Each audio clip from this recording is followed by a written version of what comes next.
that up. Hello, VOD viewers. Last time we totally forgot to do what I said we were going to do. We were not counting the pushes and like looking for opportunities for it. So we're going to do it properly this time around. Fingers crossed I hold myself to my own standards. Yeah, that's the plan. Let me stick the I need a pinned message. Where do I have this?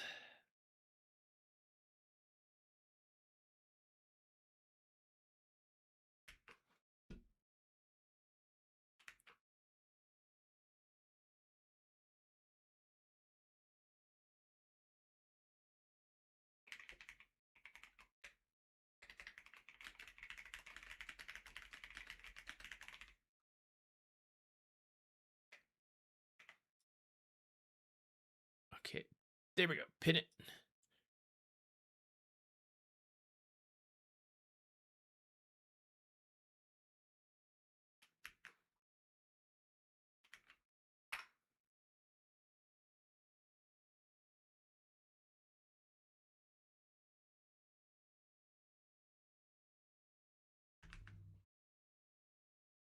All right. There we go. I didn't actually grab one to look at. If someone arrives in chat before I find one, first come, first serve. Otherwise, let me scroll down to our Discord.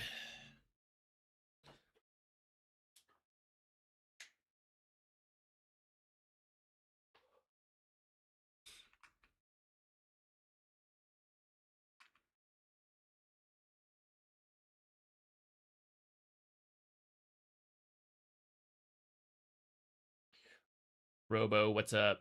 Does it cost for a review? No, the reviews are free as long as there's not like the default is we pick randomly from chat for free. If someone wants, they can do a small donation to have it guaranteed. And then right after that, we just go back to the free replays. Not at all required to donate. It is appreciated. It supports the channel, but do not feel required to. Just being here is plenty. And if you're fast, whoever posts a replay first, we're going to start with you guys. Because I don't have one prepared. So whichever of you is old Lightning McQueen on the keyboard. But the topic is, if you have a specific question, I will try to address it. But we are prioritizing looking for opportunities to push lanes. There's like various metrics in Dota that people will pull up, like, oh, my lasses are good, my KDA is good. Metrics being good are nice, but they don't really tell the whole story. The more you push, that is almost always good, though actually there are probably times it's bad too. So like, yeah, tricky one. But this is not one you can easily find in the data at all. And that's kind of what I want to spend this stream looking for. And then hopefully any of you here can kind of look at your own games in the future and start looking to do that as well. Is this a winners only chat? You know it. Always has been.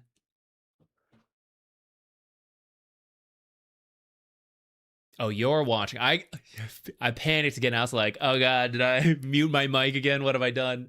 You're on mute. Okay. Supposed to match ID now? Do it, quick. Fast, Darren. Before anybody else. Get it.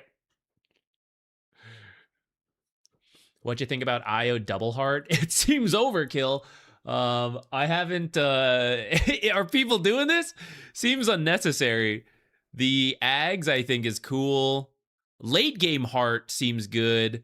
I guess I haven't really looked at the math. I know IO, like the lower you get, the more your healing is, and then same with heart. So maybe there's some like crazy math where that's actually really good if you get that far. But there's no way you're going double heart early, right? Like for the build-up's so bad. So this is like, I don't know, let's say you get it after Ags. Second item into third item IO is double heart. That's, I don't know about that.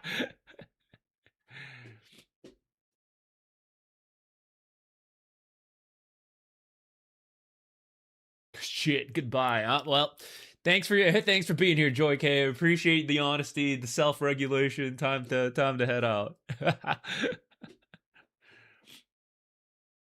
You do ags into double heart. The thing is, it's like that's really leaning into one thing. Like, let me. I see Robo has sent one first, so we're gonna start with Robo in a second. But just real quick, to kind of like the reason I don't think you would need double heart, but I'll check the math real quick on this. Thank you. Yo, Zuki. Zach, the best in the coaching game right now. Thank you so much, Zuki. Thank you so much. I disappeared a moment. But we'll be back by sometime. I will be less present for like a couple weeks. Busy time. Okay, so like level 18, let's say you have this, and I guess we can get some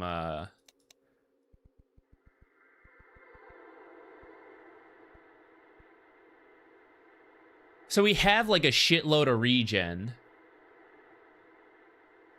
And I guess let's see how that increases as we get attacked.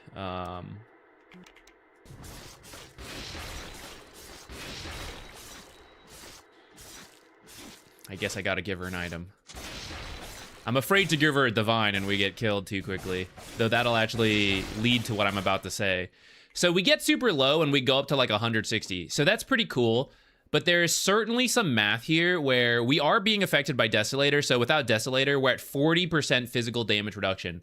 Now, I don't know the math right off the top of my head, but I dare say double heart is less effective than, say, like heart plus... I don't know what's a good idea. Shivas?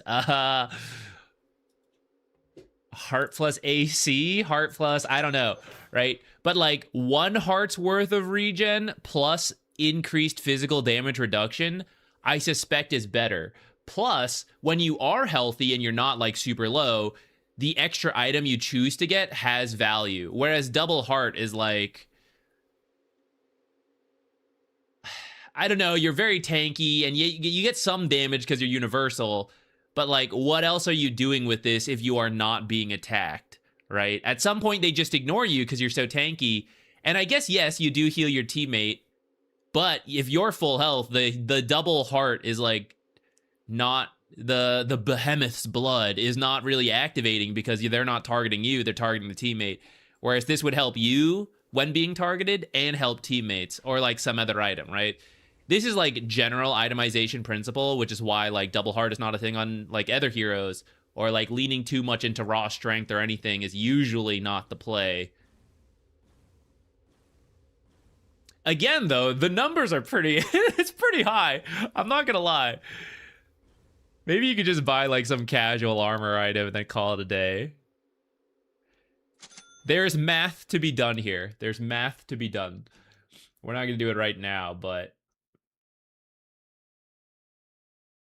that would be what I would suggest you look further into.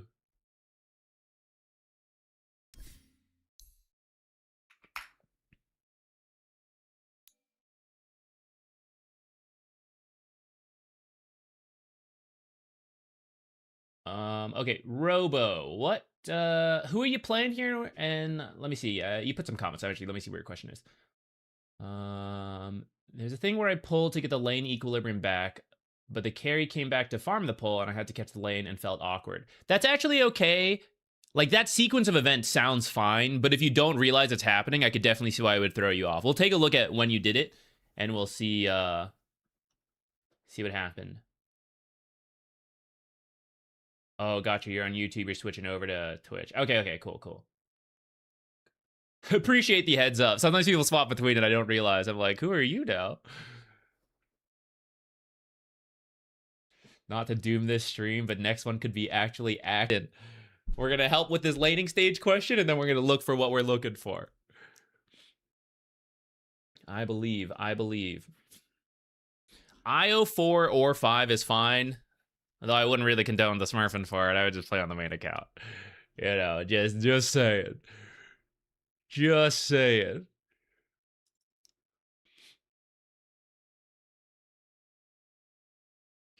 Okay, Shadow, Shaman, Guardian. Oh, wait, what am I doing? Hard support.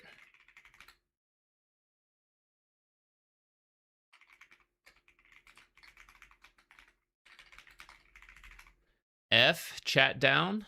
Stream down, I mean. Are we? We cooked, boys?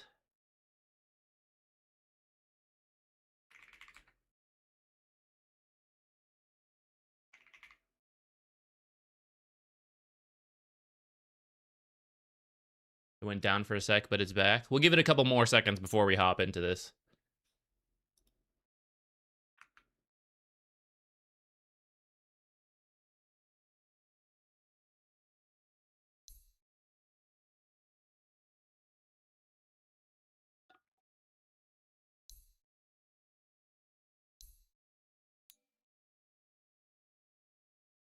I said something about stream being doomed and it went down. I am powerful.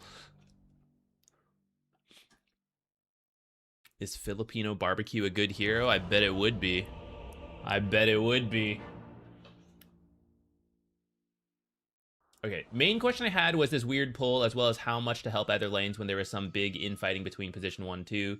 Position 1 took position 2's sniper hover. No, I want to play sniper. Let's not worry about that then. Let's go look for the pull you're talking about. Let's address your question first. Actually, I don't know if it was you, but someone else asked earlier, is pulling the small camp and resulting in the wave going under tower always a grief? No. In the first few minutes, it can be bad and arguably griefy. Depending on the matchup, it can be okay. And you will see pros sometimes do it, but it's usually because the result is their creeps die first and it pushes the lane. That is typically bad in pubs because no one does anything with it and then they feed up here while you're doing a pull. That's why it's usually griefing. If you use it well, what it means is you're getting XP first because creeps are dying and your creeps are alive, which is a good time to fight. So you could potentially be hitting a power spike plus a creep advantage and then you fight the enemy. That could be good. You could also be in a really bad matchup where if you play at equilibrium, they're beating you. They just have so much more damage. They kill you every time you walk up. We're getting nothing. Well, most people don't actually chase under the tower. So you intentionally bring it under the tower. You farm what you can. It pushes out. That's, scary. Yes. But because you have the creeps that kind of help protect you versus those strong heroes, you shove it all the way in, you guys fall back, you do another pull, and you kind of repeat. You're getting something as opposed to getting smashed at the, equilibrium mark. There's also a time to do it to get the catapults killed and then push with your catapult wave, and then you can do it to increase your farming speed, but that is usually after the lane has kind of been settled. So there are times it's okay, but in most uncoordinated pubs where people are not going to use it correctly, it is kind of bad to do, and I would generally recommend you don't try to do it. Okay, I'm not really, giving too much feedback yet. I just want to, find the pull you are talking about first. Is it here? Is it coming up? We get the Lotus. Okay, here's the small pull. Potentially. Yes, okay. Okay, we pull the whole thing. Advice, before you do the pull, make sure you take a look over what's happening in the lane. Okay, looks like this one was fine. Nothing happened there. Or that was, pretty standard. Okay, round 2. The lane did push, so you came over to do this. That's actually fine with me. Okay, so Sniper's here, whether he should be or not, right? Let's just consider this. Whether he should be here or not, what it means is he's not in the lane, and so if there's XP to be had, we might need to do that. Now, actually, in this case, I think it's fine for Sniper to be here, because he really shouldn't be up this far on his own. Granted, Warlock is probably not that aggressive, so he probably could come up and be somewhat okay. But generally, it's bad for the carry to be this far up when the support's pulling, so actually, it's fine for the carry to come over and farm this. Hopefully you carry players are also keeping up with the support content so you know how to properly deal with this and get the gold, while your support just goes and absorbs XP safely, or catch the wave like your question comes up here. So yeah, see how the two of you were kind of working together? You could do that for the first few seconds, and then you just had to head over a little bit sooner. Though actually it looks like you're gonna like cut it just in time, just out of the tower, barely, and then you're dragging it in circles a little bit. Yeah, you turned around once there. I would try to, so let's commit a little sooner. Let's come back. All right, so if we're here just a little bit sooner, snipers here, when this creep dies, they'll start walking back. So you just have to buy that amount of time. So one path, you could like bring them up here, lose sight of them on this high ground. You can choose. You can choose to attack so they continue to see you, or you can just lose them. They'll just walk back into the lane, and hopefully that lines up with like this happening. You can just drag them all the way around, kind of like you did, but you turned back a little bit, like here, right? Yeah, just don't. You know, just keep going. Just keep going this way. Because what Warlock should do, and any support here who is not actively participating here, they should kill you, right? You're already taking a bunch of damage from the creeps. They throw a couple spells. They force you to go under tower. And then the tower kills the creep wave like they're hoping, and then that shoves it back out. So we're just trying to avoid the enemy and avoid taking too much creep damage. So we just got to keep running forward so the creeps are chasing rather than attacking us. And by kind of turning around for a little bit there, we get attacked by the creeps a bit more. The enemies get to use, I think he cast the W on you, right? And so you actually lost quite a chunk of health there. This is a little funny. Sniper, I've got some creeps. Help me.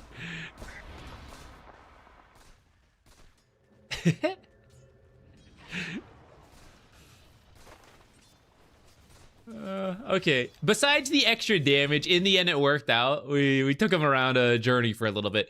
Try to just bring them up and then bring them back with the creeps. And honestly, if they go under the tower, it's not the end of the world. They go under the tower all the time, right? The lane pushes, you just have to fix it after that. Lucent, Bruno, what's up? Happy Wednesday. Ugh. Classic Pudge. Okay, so let's get to your next question then. That's related to the poll. How much to help the other lanes because there was some like infighting between the team. So let's look at the draft real quick. Sniper can play a little aggressive, and you're not too bad to work with him because you can keep him in shrapnel. But generally that hero should farm and just stay far back. Place a ward for him, and then he's kind of like good to go, you know? Necro is not a hero who can set you up. If you can set him up, that's great. But we're looking at the opponent mid, and it's Lina. Lina is a very long-ranged hero. She will see you coming. She has a stun, right? She'll just step back. It's different of like a melee here. Like, for example, the positioning... Hold on, let's go back. Like, imagine a melee hero being here. They're up here. It's like a world of difference in how easy it is to gank that hero because they're this much further forward. That's like 2 to 3 seconds of walking back that give you the time to like bolt here. Even as there's a ward here and sees you, by the time he can like run back, you might have caught up. You can also see, because Lina's on the high ground in the daytime, she'll actually see this far. So as you walk up, even if the observer is the lower half, she sees you and then she gets back. If you want to make a gank on a Lina or any ranged hero work, when they go into the river because it's pushing up, then they lose that high ground, you might be able to get them. Or melee heroes are more naturally in this area. What's up? I can do this call by myself. Okay. Yeah, let me know when it happens and maybe I can join, or if you're fine by yourself, that's fine. Sorry, wedding stuff, guys. It's getting close. All the details are coming in.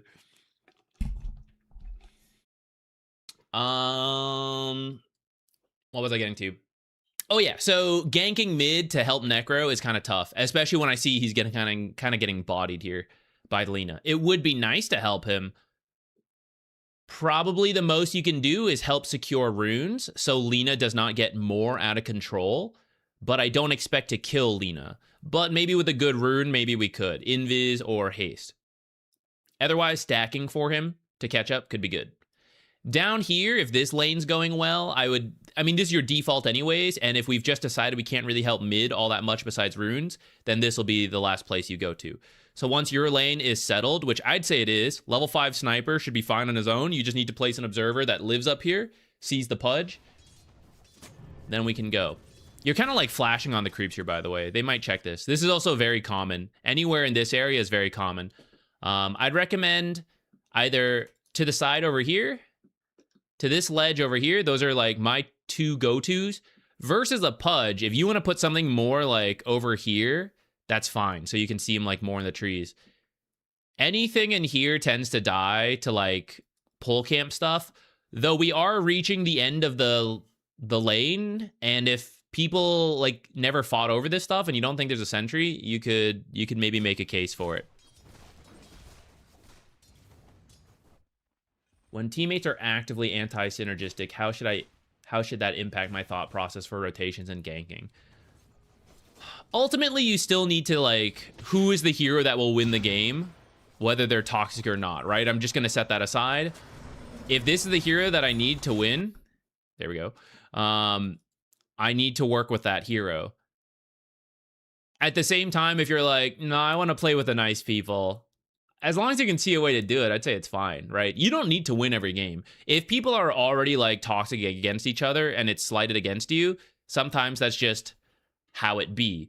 If you can find the middle ground where it's like you're mostly working with the nice people, but you still do a little something for some toxicity, great. If they're all toxic, then it just goes back to like if they were all nice or if they were all neutral, right? You still got to pick, all right, this is where I think I can do the most impact, and this is where like I will also benefit the most. I'm just finding that middle ground. I actually don't know if I let it affect me too much outside of like, I'm literally about to grief if we don't do this play. And it's like, okay, we'll go do the play. Jeez, right? Sometimes I will allow myself to bend to that degree. But even then, like when the play really, really sucks, it's like, I lose if I do this play, and I lose if I don't do this play because the guy griefs. So I'd rather just do what I think is right at that point, and I get griefed all the time and sometimes still win if I do the correct stuff. So let this guy grief and I'll just do my best. Outside of all of that, ignoring everything we just said about like team mentalities and all that, in this game, Legion Commander is the hero you would want to play with to get her duels. And in general, she's the offlaner. This guy is having a bad time, and look, he still wants to do Radiance. He's not a useful hero. He has less impact right now than you outside of his ult. You have more money than him in this build, right? So he is worthless to play with unless he has ult, and you can just like do all the work, and he's like, ult, I'm the best, right? Then you can go for that. But again, it'll be hard in the mid lane. You probably have to make it in the side lane where he rotates over to help out. And otherwise, it's Legion, and we go for duels.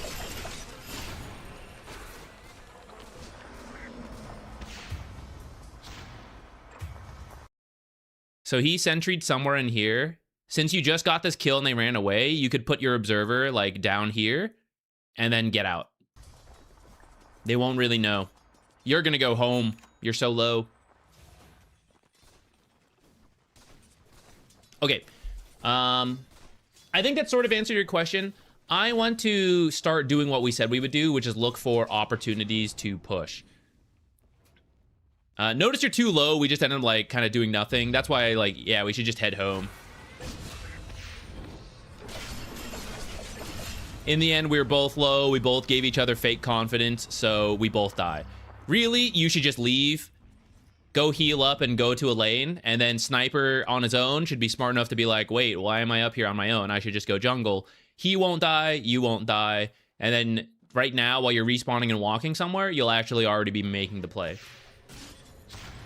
Now, here's where we don't want to just, like, keep coming back to this lane too much. I'm somewhat open to it because of the catapult. But again, try to walk somewhere else so we can work with those heroes.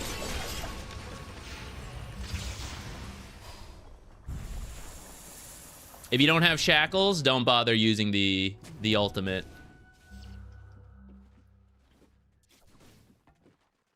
The combo is Hex, Alt, Shackles.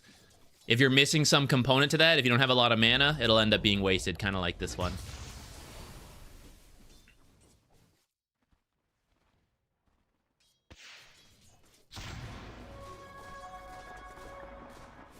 So these guys starting to have, like, they're kind of doing it, right? Let's go work with them. Start occupying this area. How can we help Necro? We bring these guys to the mid lane, make a big old play happen. Maybe this guy drops his ult. He does not know to rotate to help himself. I bring the strong heroes with the smoke. I bring my ultimate. I help set up a kill for him. Again, I'm awesome. I'm Necrophos. I did it myself. Mid lane, superiority, right? But it's like, we are doing it for him. He doesn't know better. You gotta guide your team into success this way.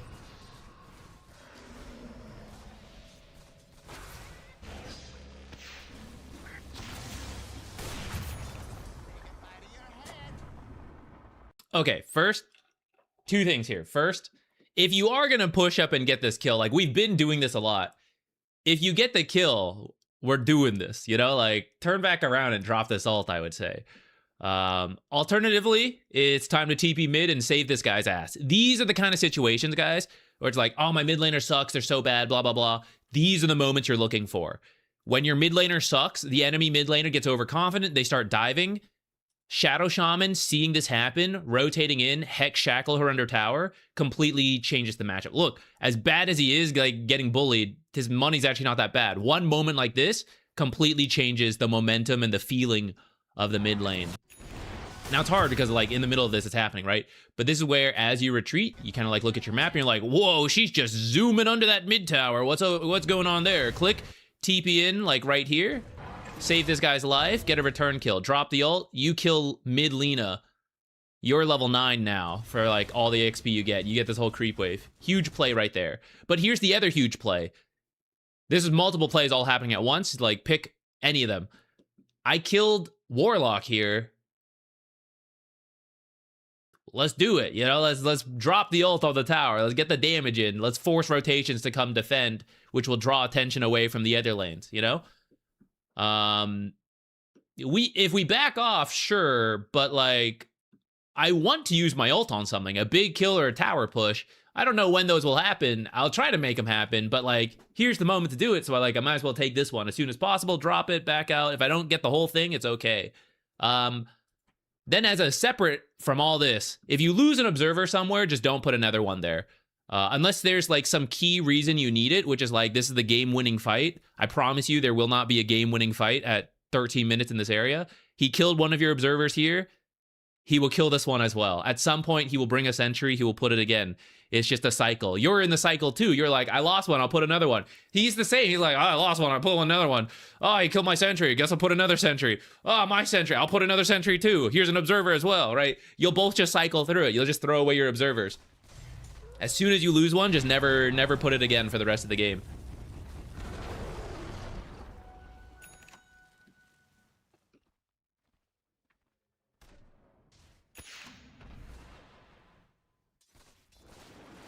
Side question. The Dawnbreaker was complaining about the Warlock upheavaling the wave. Was that bad from Warlock? A friend was saying that last hitting during it isn't that bad.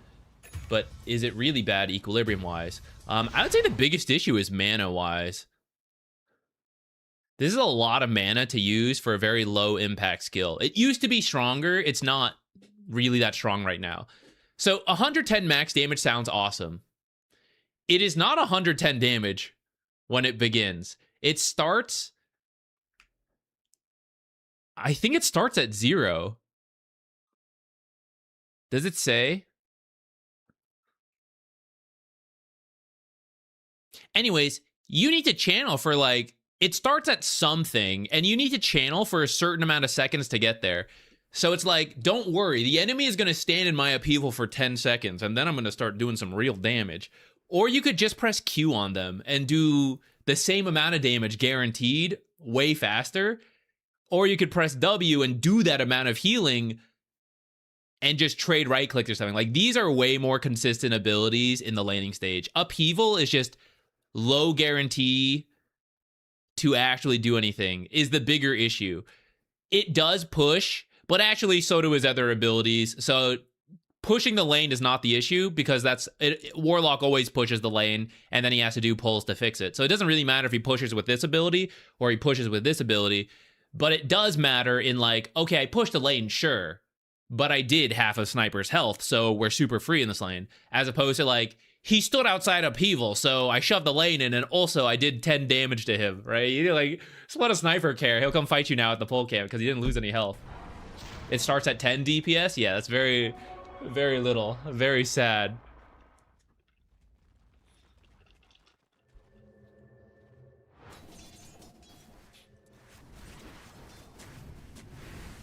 Okay.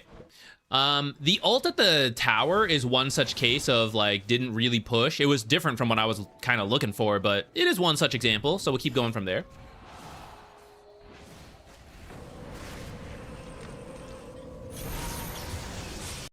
If he wasn't already dying, totally worth it to drop ult on him here, because it's get a kill, do some tower damage, maybe take it.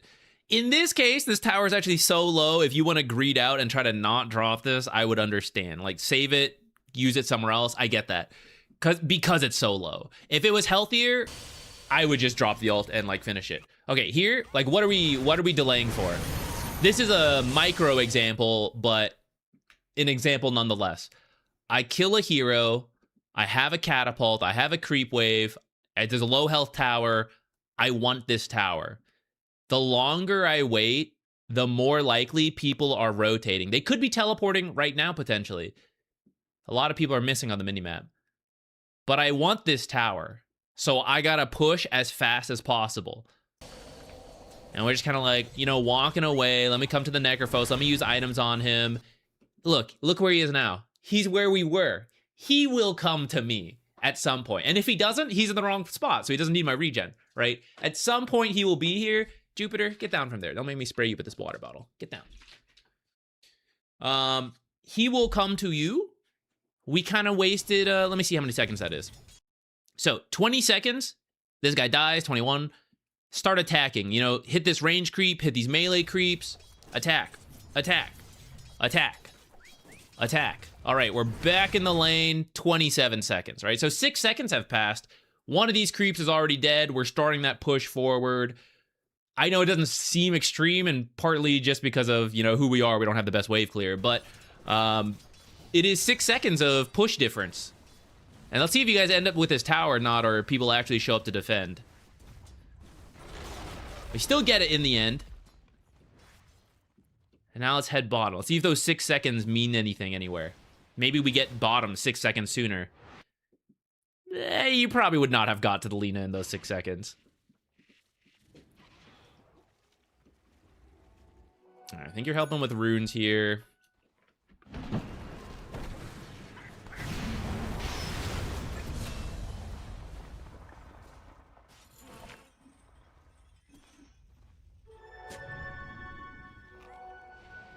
I think there's some indecision from you on what you should do, so I see a lot of, like, changing my mind. Go bottom, go back for rune, go top because stuff's happening there. Now, like, now where we go? Right, a lot of back and forth, and going back and forth means we're not actually getting money, not getting XP. It can happen sometimes, it's unavoidable, but the less we do it, the better. And with Shadow Shaman, you want to be the one kind of dictating it. You're like, I have my ult, I want to do this play. Right? They have to come to me to defend.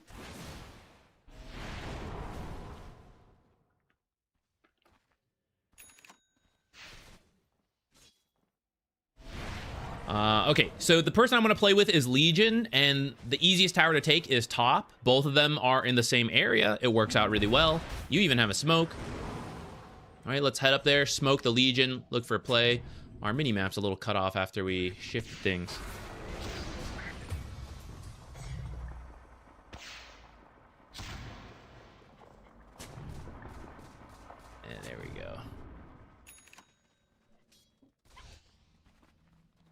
No. See.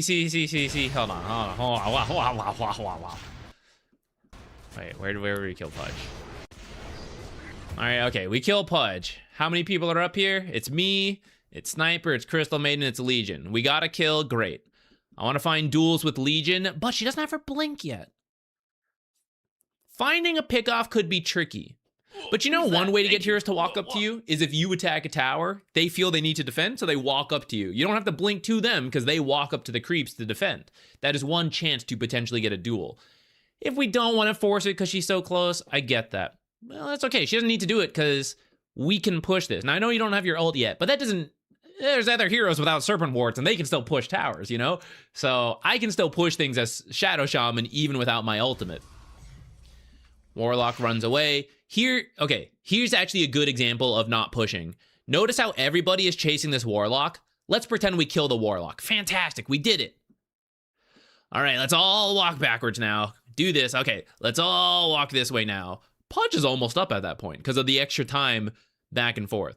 So as people head for this, if it's a really key kill like a core, I kind of get it. But like, you know, he's far off. It is difficult to catch the Warlock, but everyone is attempting to do it. Nobody is pushing the lane, so it's adding extra time. If someone, like let's say Sniper dropped one shrapnel on this. Let's say Crystal Maiden before running here pressed Q on it. Legion, as she like does a drive-by, overwhelming odds, and then resumes chasing the Warlock and other heroes. The fight ends, we kill Warlock, we don't kill him, he gets away, whatever.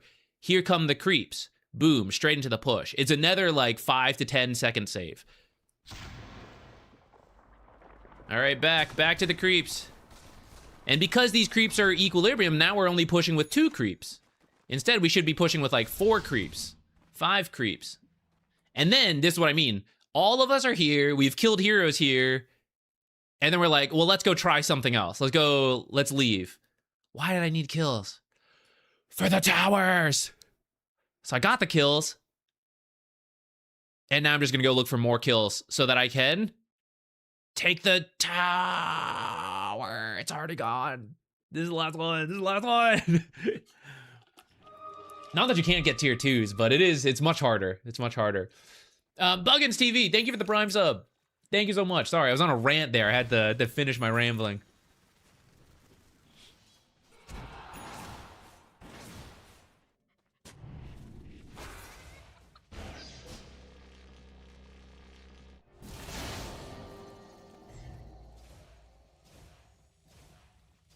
I do like the idea, but I don't think you're aware of the fact that Legion's blink is on the way. So we can just wait for it, then we can go with that. Right? Then the play you just made, the money you just spent on Dust, the mana you had used, that's a Weaver kill because it's Hex Shackle into Duel. We did it before the blink here, so it didn't really get us anything in the end. Being aware of what our teammates' item timings are very important so that the plays we make, the time we invest, pays off more. She trapped in here? Oh, okay, she slipped through. Oh, she does have phase beats. I don't mind that ult to get the dual kill. And then we can just occupy this area. Little moment there. You had your courier coming to you. You sentry'd high ground, but you can sentry low ground and then have the courier go over. I know it's a little bit of micro, but it's a great habit to practice. I think, well, actually I'm not going to be making a video anytime soon. Let me write it down as an idea. Following up, someone asked about practicing mechanics.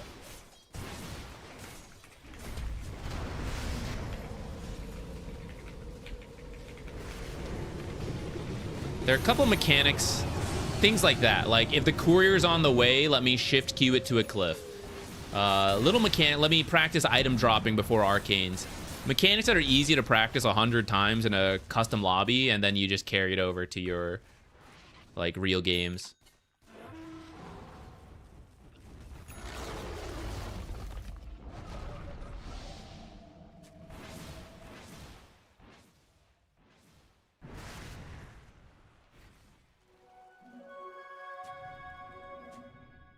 I'm the wrong hero.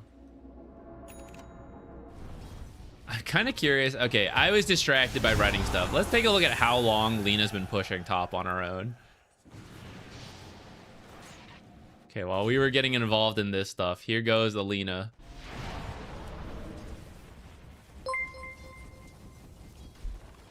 She actually sees a lot of you down there.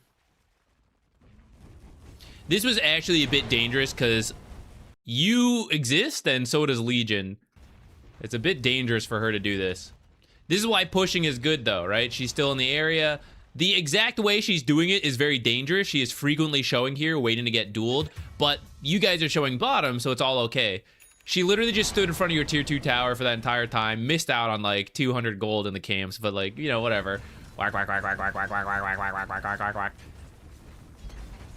The execution is a little, you know, there are mistakes here, but the overall goal, which is staying close to lanes to push right away for when the enemies don't respond, that's what Lina is doing here. And it would be better if she like mixed in some like stay out of sight, jungle, show back in, you know, all that. But that's why it's so powerful, like what we're talking about and what we're looking for. Lina just got a free tier 2 and chipped to the tier 3, and she's back, right? She's getting so much farm right now. And no one's dealing with her. And similar things can happen to supports pushing lanes. Nice. We dealt with her.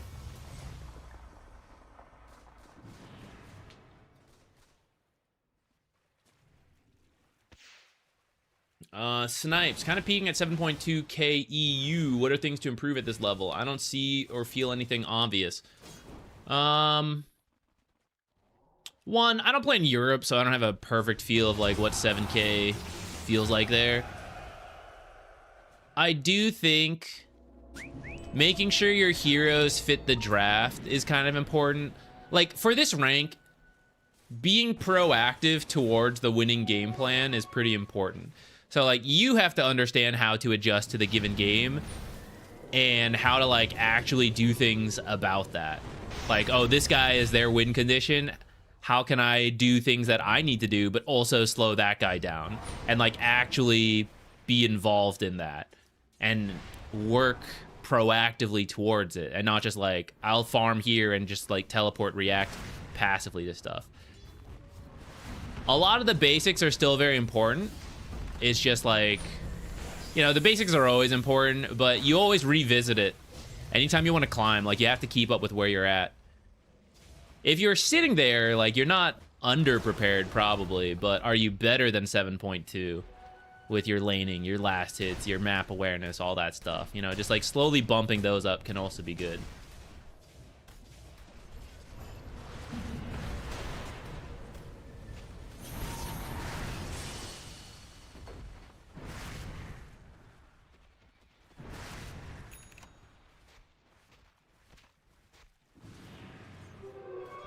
Okay, I'm getting a little distracted. We'll pop this up if you guys want to start submitting games for the next one. I'm gonna look for like, let's look for like one more example. I think we found several decent ones. All right, killed Dawnbreaker.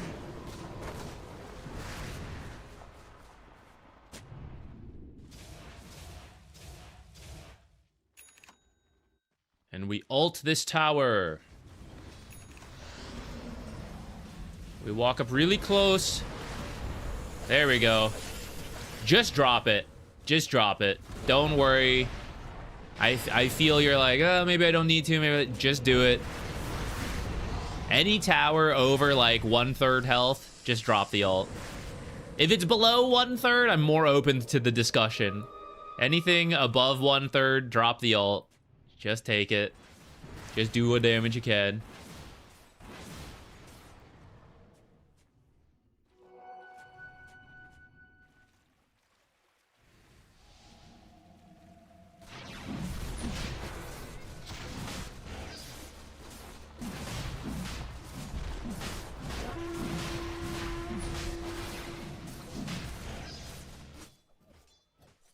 It's not you, but here's an example of opportunity to push mid. So like here's the team doing Roche. And you guys are not really set up for this. This is kind of a risky Roche, but I'm not gonna worry about that right now. So Necro is playing the decoy top, we'll say. You know, he's pushing top, totally not not doing Roche, otherwise I'd be there, you know? I'm pushing top, right? He's playing the distraction. He's a core. He can kind of like do this with Weaver there. So Crystal Maiden, it's like, okay, if I'm not in the Roche push, what's the most useful thing I can do? It's push lanes. Bottom is kind of far, right? So let's hold that thought now. We saw mid get pushed in, so we'll just lose the tier 2 because we're doing Roche. Or would it help if someone could maybe go defend, right? She should be moving over to defend mid for the team if she is not going to be in the Roche. Instead, she's doing this Ancient Camp. So here is mid. Like, first is just a loss of golden XP, right? A whole creep wave just dying to the tower for no reason. Did some tower damage. But 2, hey, we just got Roche, hopefully, you know, moments before disaster potentially here. We just got Roche. We would like to now make plays. We would like to look for kills. We would like to push towers. Oh, the lane's pushed in. We have to go backwards first. We have to waste 10 to 20 seconds going back to push out lanes, right? We're just losing time if no one is dealing with this. This creep wave is weaker than it needs to be because no hero is here pushing it out.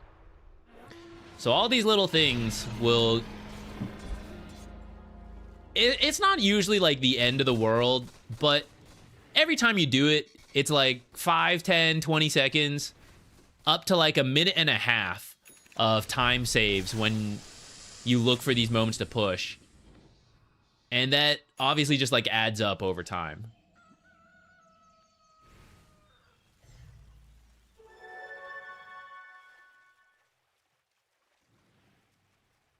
This formation's really bad. Sniper's like so far forward.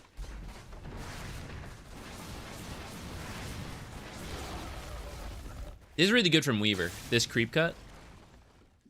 Speaking of the like potential time saves, they're just kind of brute forcing this. To push the next wave into the tower, they needed this creep wave, which Weaver actually missed some of them, but Weaver's killing them. And now if Weaver can kill this wave, these will die to the tower, and then the Radiant, or sorry, the Dire just can't push top for, let's see, you need the next wave to spawn at 31 minutes, and then they gotta walk all the way over, right? So you're not needing to defend top till like 31:30 plus. That's a long time. And all the Dire heroes are top. Weaver ran the wrong way, but he had the window, he had the chance to do it there.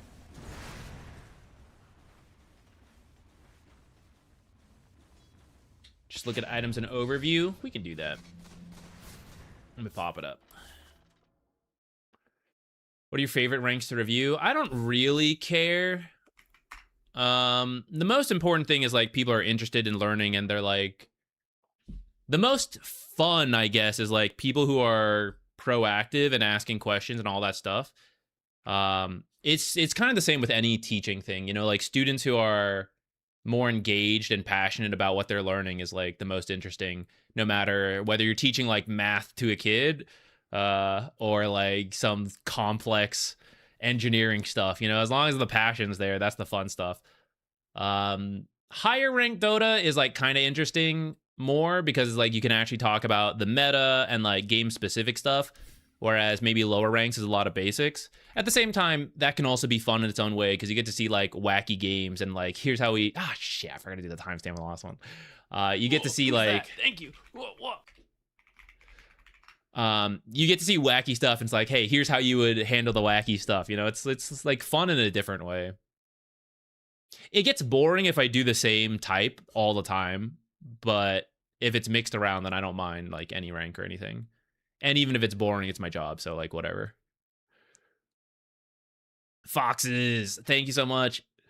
I am Juggernaut. There we go. I was trying to think of I was trying to type while talking through all this.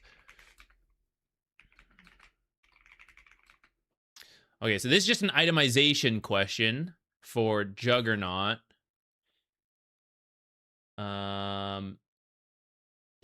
Did my items cause the game to go into a stalemate? It'll rarely be just because of items, but could be part of the problem. So before I even see what you built, I'm just going to look at the actual draft.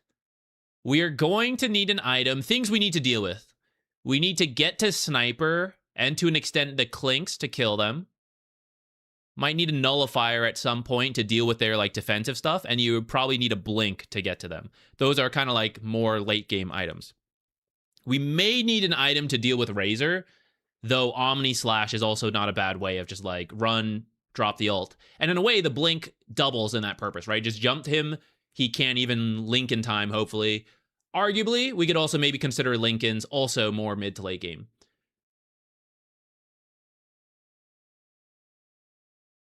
Besides that, just the usual standard stuff to scale up. A farming item, like a Manta, is generally useful. And then at that point, I would be thinking about Butterfly, because there's 4 right-clicking heroes.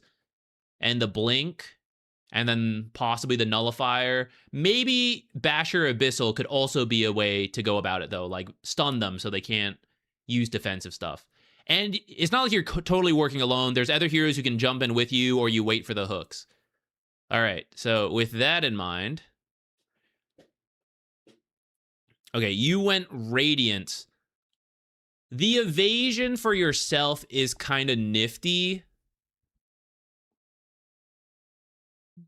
But I don't think the spin build is that good right now. And in particular, I don't think the spin build... The spin build is like, there are a lot of spellcasters and stuns and like crowd control. So you're like, you're spinning, you've got increased magic resistance and you're debuff immune. You're dealing with all that. These guys are all like right click, you know, no, not a stun between them. Like, what does it matter that I'm spinning or not?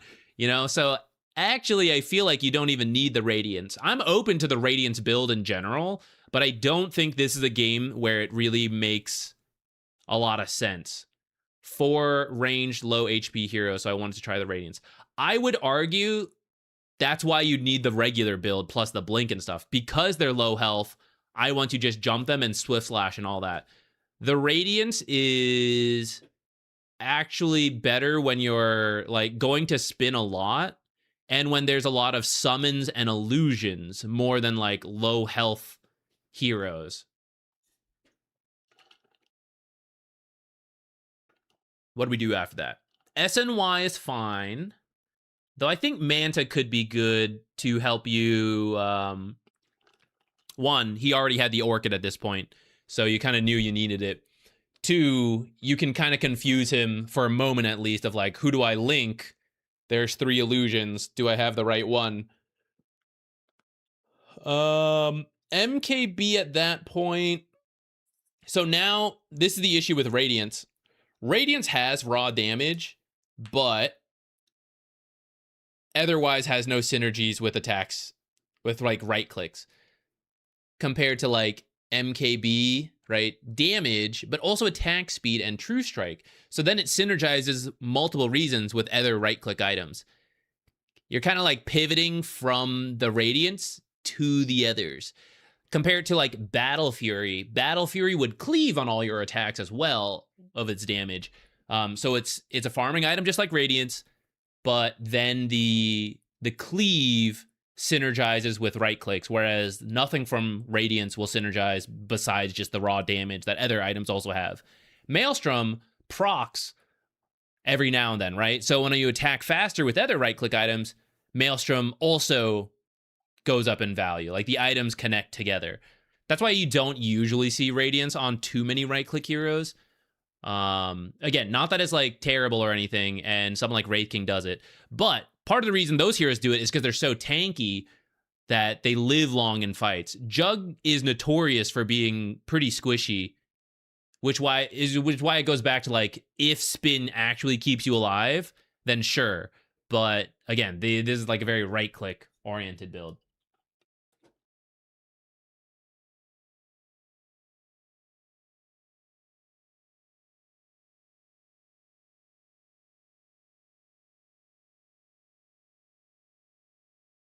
You did get the blink and the ags later. Here's the butterfly. So in the end, like, you did hit a lot of the items, and then we triple divine. We never got the nullifier or basher abyssal, which I think would help you kill some of these heroes when you jump them. I'm worried we like blink ult them, but then he is just like shadow blading every time, you know? They're hurricane piking to teammates. Actually, I don't see a hurricane pike between any of them. What in the world? Check neutrals. Let's see.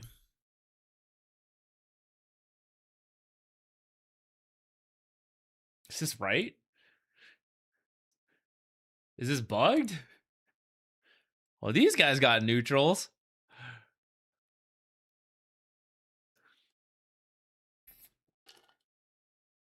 We're Serrated Shiv is okay, but we should definitely have, what is this? Hour 15. Yeah, we should definitely have tier 5 neutrals.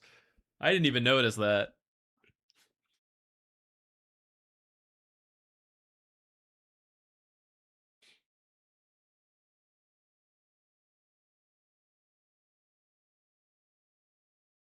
With everything I just said, I don't really think Radiance is why you would lead to a stalemate.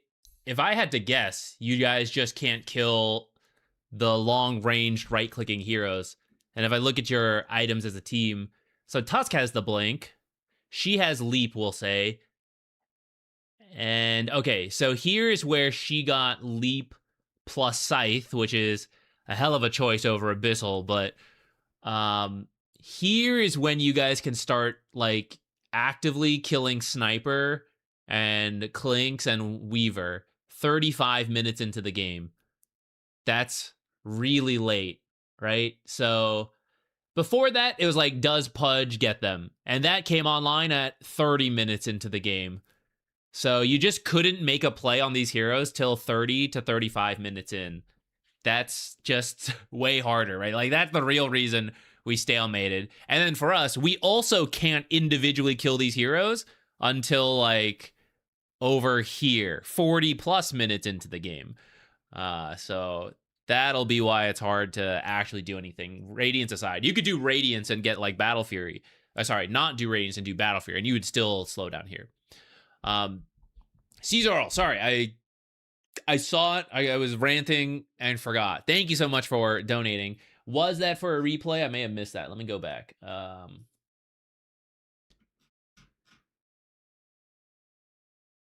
If it is, I don't see a message. Let me know if it is. We can do yours right now. Let me know. We'll give it a little bit. Keep rambling about questions. Also, re-enter the fight caves.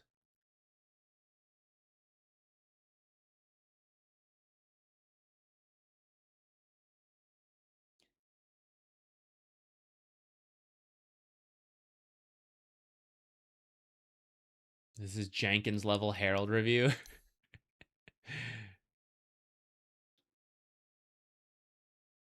Hey, yeah, if you could review a game, no problem. Yeah, send the match ID. Let me know who you're playing and any particular questions you have on it.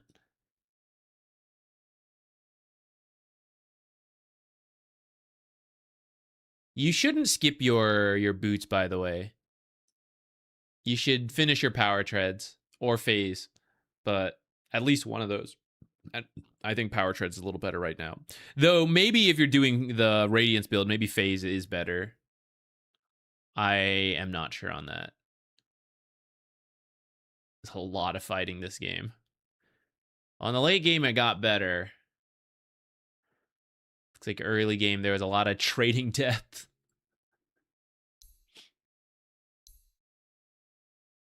$90 to $68. Yeah, pretty absurd. Even though I was saying, like, it's hard to kill Sniper, clearly a lot of kills were happening. Clearly they were all happening. Which makes me question, you know, did we push after those kills in the same way the last time we saw? Tell you what, while we're waiting for oh,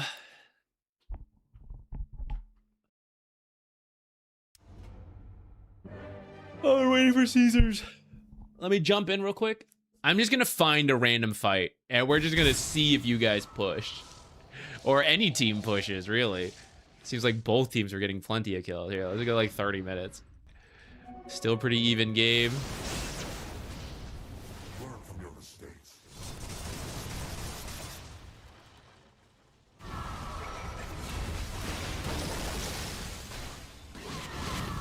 are you? Thought we TP'd to fight.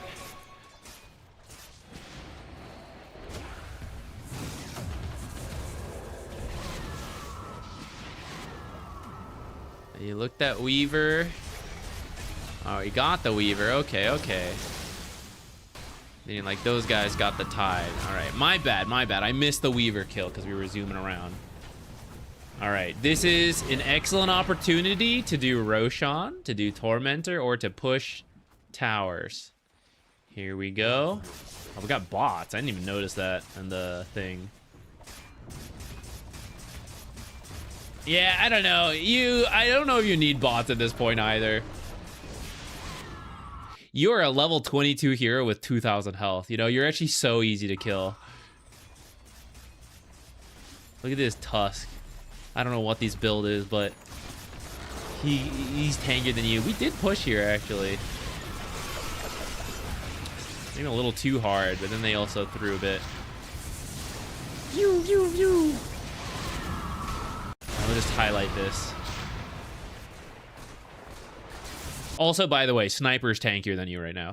So here's like the Spin Radiance build, right? And it's like, oh, well, that's that. See, they're out damaging you. That's what I mean. That's the issue with it in this game. They actually just don't care about the Radiance that much. Once they get like MKBs and Maelstroms and stuff.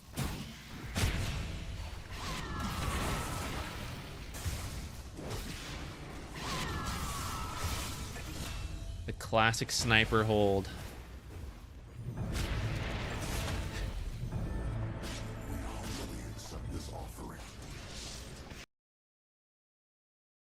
Bro, you got these right now. You can easily kill these. You could easily kill these. At least kill the range barracks before you go. Kill the range barracks and then spin on out. Look how fast you are with the spin, you know? You're like, whack, whack, whack. Shoo, Beyblade out. This is a free mid barracks you guys just left.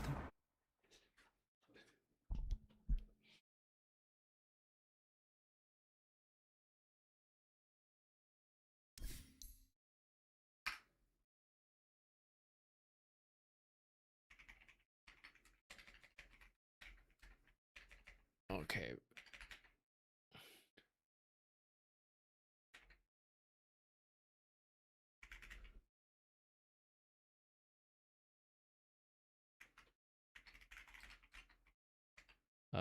Herald, there we go. All right. In this one, had a big lead and ended up losing. I think around 35 minutes, we took a couple bad fights. I was trying to push side lanes while the rest of the team pushed mid. Was that the right thing to do? Okay, let's take a look. We did start to build a lead. I will say, not that 9K is bad or anything, but 9K at 30 minutes is not some crazy lead. Dota Plus seems pretty confident in you. I'll pop into the game in a moment here and maybe make my own judgment, but at least just in terms of raw net worth, 9K is certainly losable as you actually experience. So don't let like that amount feel like, oh, we absolutely threw a free win or anything. That is one that is like, we still need to go through certain steps to close this out correctly. We're on the right path, but it's not done or anything. And your question might be part of that. You said you tried to choose to, you were pushing a side lane while your team went mid. That can sometimes be correct. We'll just start here, 30 minutes in. Looks like we do have a pretty big lead here. I didn't realize the gold distribution was so lopsided. So you and Lena are quite strong. And actually, so this might then be part of the problem. I know it's hard to know in the middle of the game, but you're actually a significant portion of the advantage. So if you are separate from the team, then your team is actually quite weak without you. So then maybe the advantage is fake. Let's see that moment as we get there. The Deuce is pretty poor here.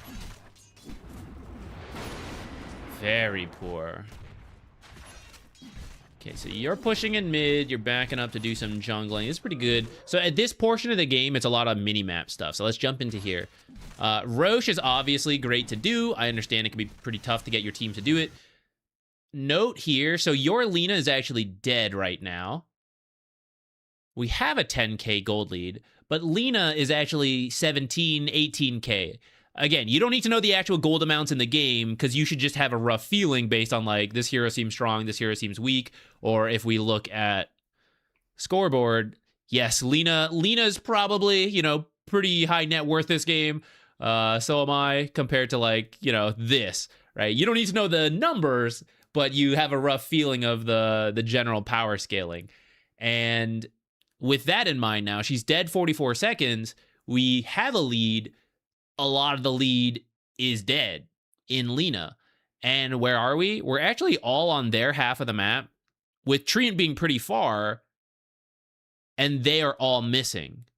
So this is pretty scary right now from you guys. And here's where it would be okay for you to actually play back. I know I'm usually pushing you guys to like be aggressive and all that, but here's a good reason to take it easy.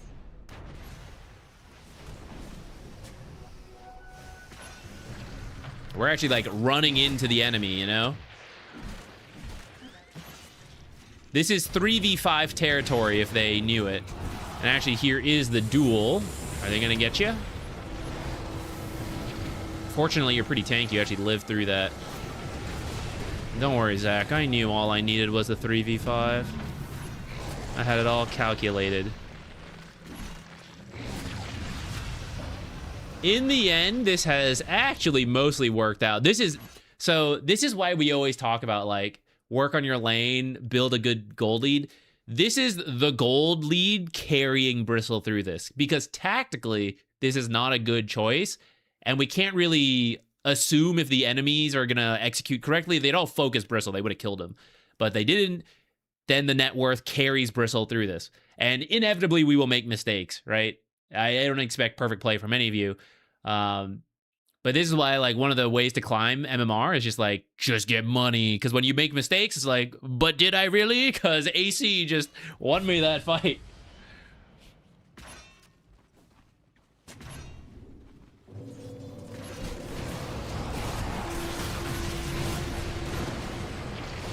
AC, do it for me. Ultimately die. That's a lot of money going the other way. So this mistake seems like a map awareness thing. We haven't gone to your original question quite yet, but these sequence of events are map awareness plus who is dead and who is actually close to the fight. Now, it should just be your perspective right now. I don't know what you're doing. You might be thinking about items or something, but this is a good time to like click through and check. See the fights that are happening and what abilities are being used. This can happen every now and then. Like, I don't know, you had to step away for a second. Someone's like, I gotta like carry Jupiter out of my room, something. But try not to make it a habit. You are very strong to physical damage. Magic damage, still a little on the weaker side. This has some magic resistance, but there is Skywrath ult. There's Techies, who will also reduce your magic resistance, don't forget. And then there is Crystal Maiden ult. Could be, I would say, a great game for the BKB more than the Basher. You can get the Basher later.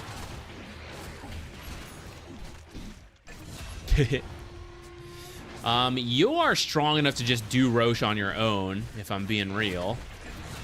If you can't get your team to do it with you, I'm pretty confident you can just do it on your own. Alright, and then so off of this... So this is pretty good, right? You killed Crystal Maiden, you killed Legion. So how do we capitalize on this? Let's look at the map. All right, we get kills. We want to push lanes and get objectives. So Roche should be the play. Tell your team to do it. If they don't, that's pubs. Move on. Or do it yourself, like we were saying. I think you can. This is pushed into us, so someone's got to deal with that. This is pushing in, someone's going to have to deal with that. This is still, like, we can push, but actually we need to get all the way to their tier 3, which is quite far. Legion will still be dead at that time, so we can kind of do it, but it's going to take a while. Some possible options. Some heroes go bottom, and the heroes who together are not scared of the 3 surviving heroes, let's say you and another, you go through mid, and then you go through bottom. Someone pushing bottom pops at the Twin Gate. cuts a wave or two, comes back, rejoins the team. Someone like Grimstroke goes top, pushes this, goes to the Twin Gate, rejoins the team who is bottom, right? A whole bunch of different ways that can happen. And in an organized team, they will do all of this. For us, we just got to figure out what are my teammates doing, and I either go with them or try to cover something else. And if we just jungle, like you ended up doing, right? We came to this jungle camp. We're actually not doing any of these. We're not pushing mid. We're not pushing top. So I'm glad you did eventually give up at that jungle camp pretty quickly, all things considered, actually. And you're like, okay, no, I got to go get mid. This is good. Lost a couple seconds, but that's not a huge deal. But you see how, like, everyone is going together, right? So I listed, like, here's this, here's top, here's bottom. In the end, Treant is pushing bottom. You kind of dealt with mid along with everyone else. And now we're all going to go push top together. So we're really not getting much out of these 2 kills. Like, where are we on the map after killing 2 heroes? Still just on our half of the map. You know, we're not actually taking anything from the enemy team.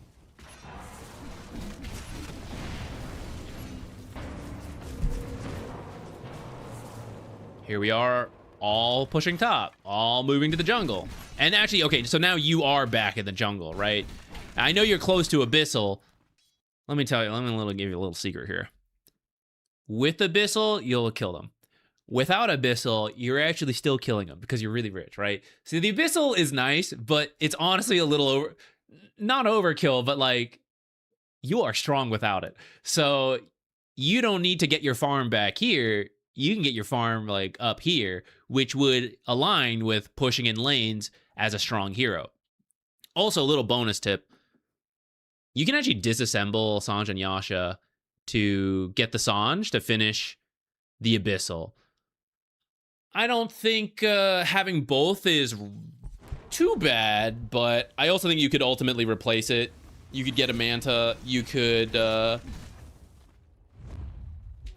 just sell the Yasha, buy something else. I think that's fine. Not a Bristle player too much, though, so maybe the pros do this. Actually, I think the pros would have BKB. I also think Shiva's is kind of good this game. I don't know how good, like, Bloodstone and stuff are right now. I think Lincoln's could be okay to deal with this. The only way you're getting killed is, like, Legion duels.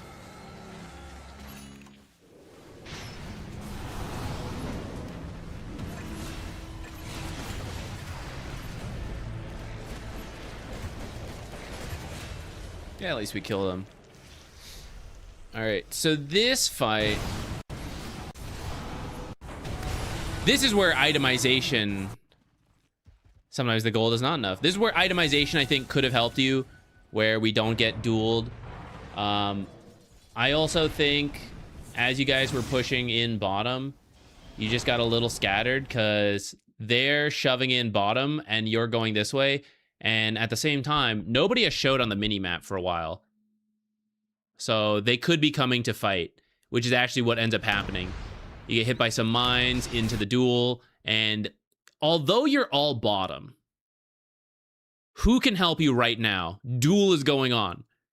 Instantly, we must assist Bristle. And where are they? One's over here, 2 are over here, and then the really poor Medusas, like, slithering on over. So half of the duel is done by the time Medusa joins, and then the whole duel is done by the time anybody else shows up. So this is where positioning, like, simply being bottom and in the same lane is already, like, it's not always enough, especially if the enemy is missing a lot of heroes, and especially if they have a lot of burst heroes, which they do. Those you want to make sure you're a little closer. I would say they are in the wrong more than you, right? Like, I think what you're doing is actually kind of reasonable, but they should be behind you, and they weren't. Overgrowth should have saved you in this ult, but you can't control them, right? So we kind of have to just, what are they doing? Can I do what I want to do? Yes or no? I think pros might buy a Satanic. That's another good one. I think BKB is pretty strong here, though. Don't get your mana burned. Deal with 3 high magic damage heroes. Overwhelming odds.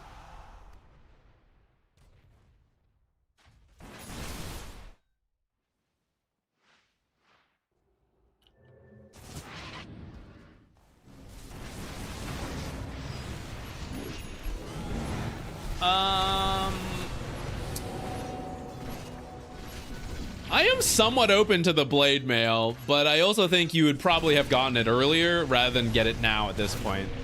You should get blade mail as like second or third at latest, and then keep it through here rather than like build it at this point. Because you'll see the reason it's like not as good, he's already got BKB, so the blade mail's not as strong.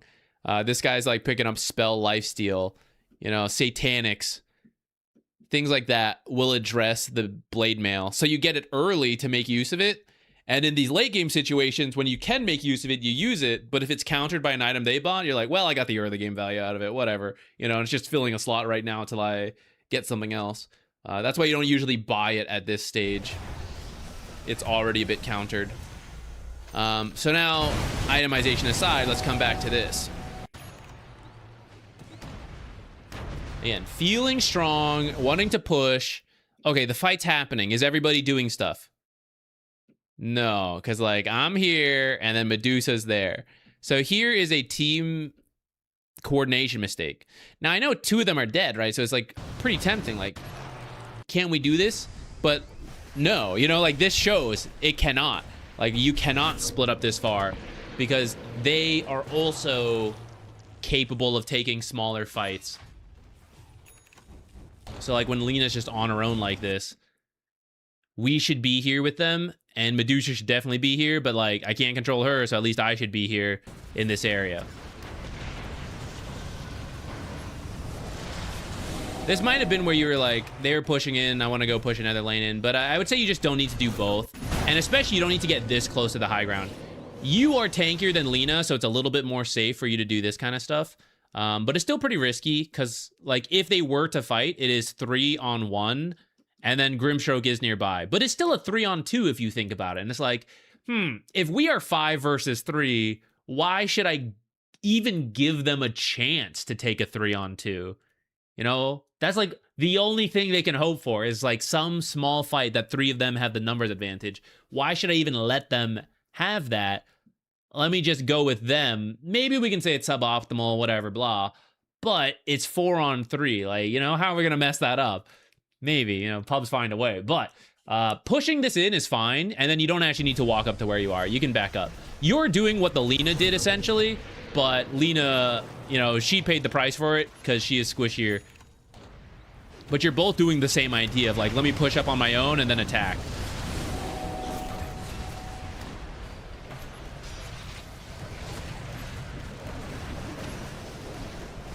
I will also mention the, they aren't doing Roche.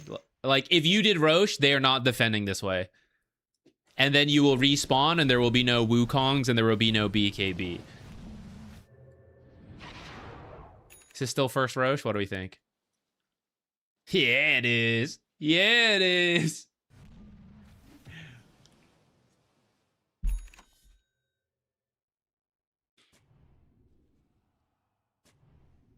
Bloodstone isn't that good on Bristle anymore because back procced quills don't heal you. Was that a recent change, or how long has that been?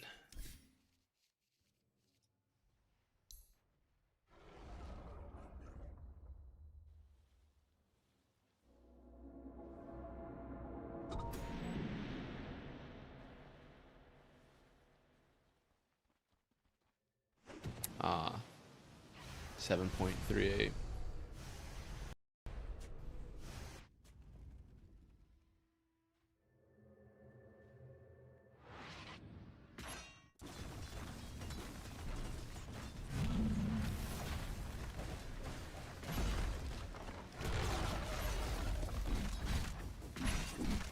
The part that's tough for you guys is that their lineup has an easier time taking these fights that we're talking about, of like, here's a quick fight, go in, go out. They're messed up, you know, just do it. Whether they realize it or not, you know, because they have the duel, they have the stuns. Like this.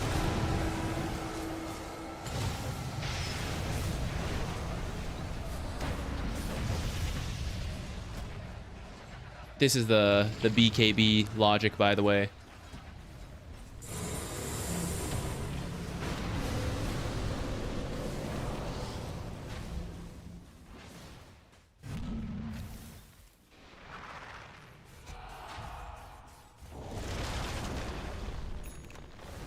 Oh, hell yeah. Triags.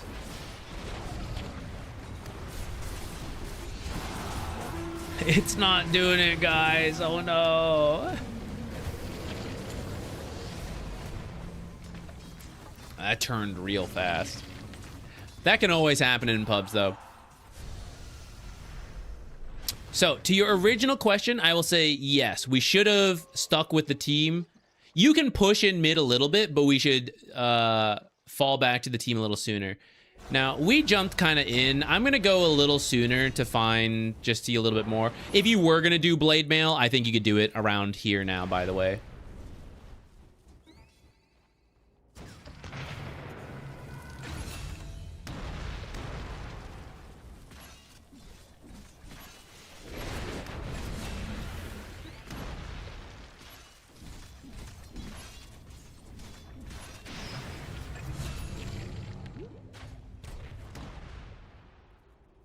Okay, you see how everyone's leaving top all at once? Well, let's see what you guys get out of it before I finish my point. Oh, there she goes. Woohoo! Free damage. But we did all run for that, and so top is now like pushing back. Monkey King should be pushing it faster into this. Part of the reason running to the Legion was kind of awkward is because you guys don't actually have a way to start plays. Right? Medusa, Lena, Bristle. So the way you guys work is just running at objectives, and they have to come to you. That's how you initiate. If you chase heroes on the map, they have a increased ability to just blink away and all that. So when everybody leaves top, I mean, there's three ways to force this, essentially, right? There's like the top lane, the mid lane, and the bottom lane. Like, run at that objective, and the enemy will come to you. And if they don't, then you will take the objective. If we run at the Legion, we get her, great. If we don't get her, nothing. Because there's nothing here.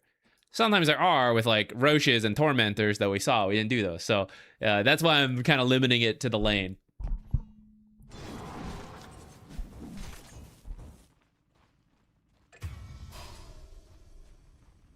Is it worth it as Legion Commander to duel a split-pushing Druid Bear? If you can kill it, probably. It's still worth money, and you're putting it on a cooldown. It's probably okay.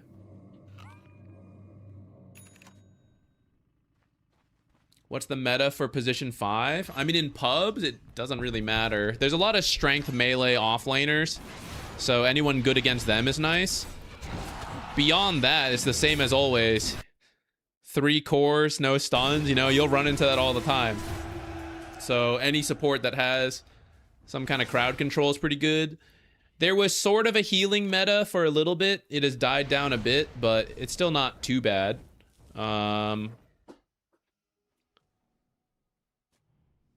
There is a lot of lone druid right now. It's been, you know, it's been talked about a lot. If you are someone who is good versus lone druid, that could help a lot.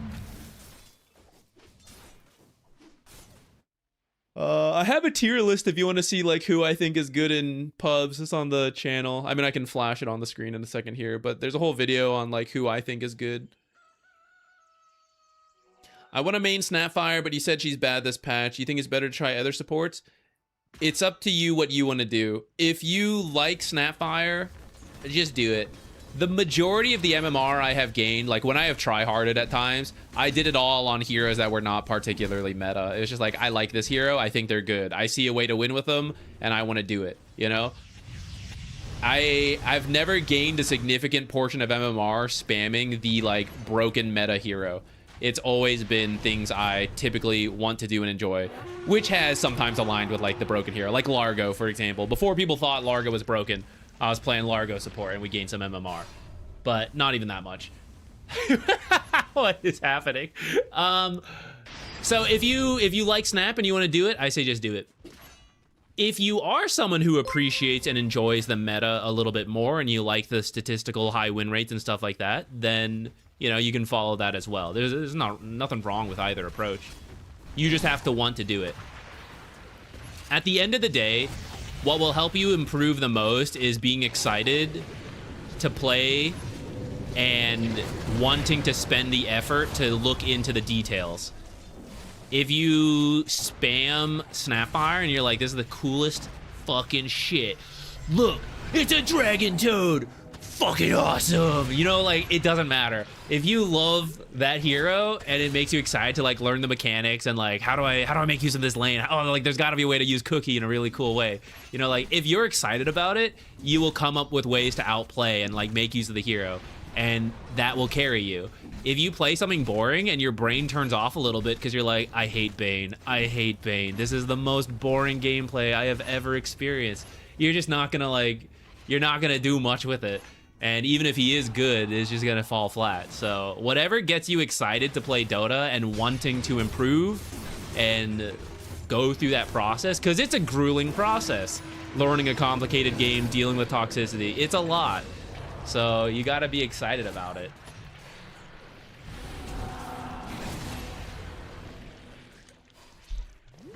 Yeah, it's somewhere in there. I haven't really been keeping track of it lately. We're gonna go for 8K in like a month. After I move and everything. We're gonna start with 8K and see how high we can go. Bane only playable if you have the taunt. So true, actually. So true. You need the taunt. It's necessary. All right, guys, if you wanna, I think we're good on this one. If you guys wanna send in some match IDs, we'll move on to the next. Gonna go for 8K with you. Believe in me. Do it. Do it. I told my friends I could do LD support. Also, they were close to banishing me from the team. Not very cool of them, I gotta say. It doesn't seem very, very chill teamwork, guys. All right, submit the games. I'll let it play for a second. I'm gonna be right back. Gonna refill my water.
Amnesia. One more thought, by the way. If you do want to play Snapfire, actually, there's a good amount of offlaners that are pretty nice with Snapfire. I will say that. But you got to be willing to, like, communicate Cookie, because those offlaners do not know how that shit works. They will always turn around when you throw the Cookie. But if you can communicate, or if you're playing with party, with, you mentioned a team, if you're playing with them, then, I think you can do it.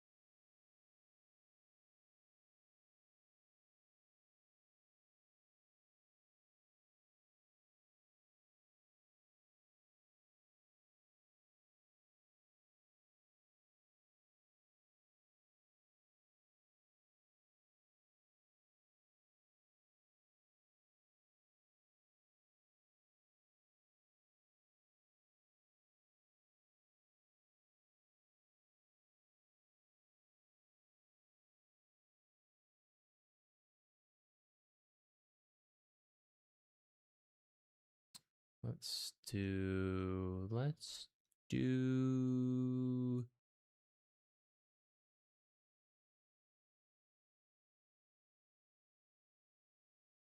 this. Isn't Tide Snap very good? That one's fine. Personally, I prefer someone with a lower cooldown stun, because even without the ultimate, Snapfire is actually pretty strong. Where the heck is she? Snapfire is actually pretty strong in fights, even without Mortimer's Kisses. So having someone with the lower cooldown abilities is kind of nice, because you can just keep running at them with the base abilities. But the ultimate is also not that long, like 120 for an ultimate that is like almost guaranteed to kill level 1 if someone is standing still, if not multiple kills, is quite nice. So Tidehunter does work. The issue with Tidehunter is, like, you can't always force the Ravages, because Tidehunters don't usually go blinks nowadays. So it's not as easy to get Snapfire kills as maybe you would like, which doesn't always have to be from the Tidehunter, right? You could have a mid laner do it, and that's okay. But if we're talking purely just like 2 heroes work together, I'm laning with this guy, whatever, I would actually prefer someone with a little bit lower cooldown. Legion, Axe, for example, because they can just run at people, you cookie them in, you get the duel, and you can just do that every minute, and every 2 minutes you also have the ultimate, actually. Slardar could also work. Yeah, Slardar, I'm up for that. Blink isn't meta on Tide? What universe is this? I mean, you can get it at some point, but nowadays there's a lot of, like, aura building Tides to start, right? You, like, get Vlad's, and you could get Blink next, but you also don't have to. You can do other stuff. And if he does the other stuff, then that's where the combo starts to get more awkward on Snap.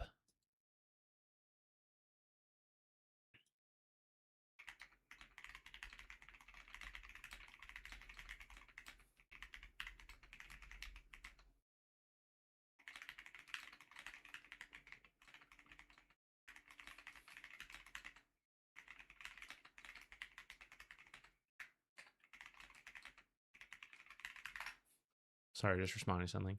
Okay, let's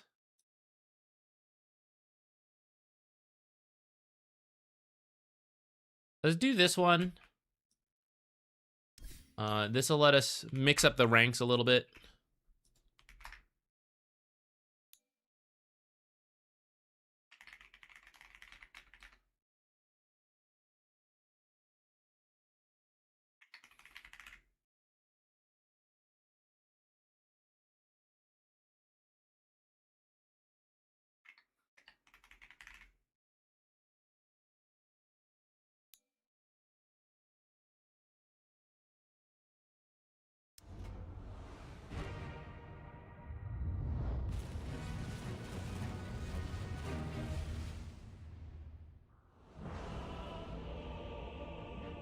I mean, and I've not met him, but as far as I know, I think he seems fine and nice.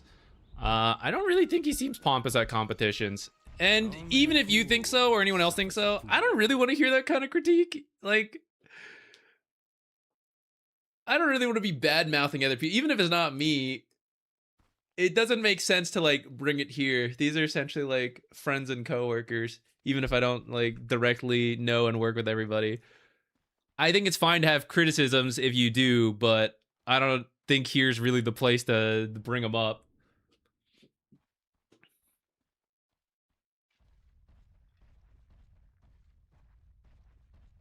No hell. Okay, in this one, you mentioned post-lane aggressive farming, which is kind of what we're looking for.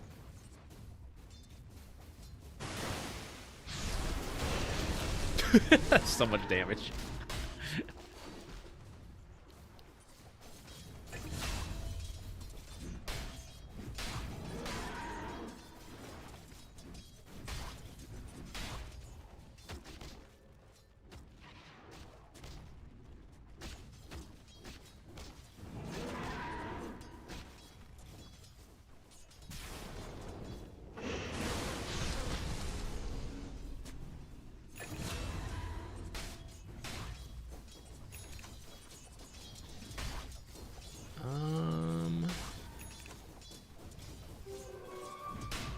I think you're winning at this point, right? Like, Ursa's still respectable, but you're also capable of farming. I don't think you want to hold the lane here too much, because actually you're just going to give space for them to do pulls and for Ursa to jungle. If you're losing and you're weak, I think that's more understandable. And if, like, Undying had something else to do, I think you do what you're doing. It seemed like he was there with you, though. So I wonder if we just slowed down a little bit for, like when we, like, deleted that Lich earlier, you know?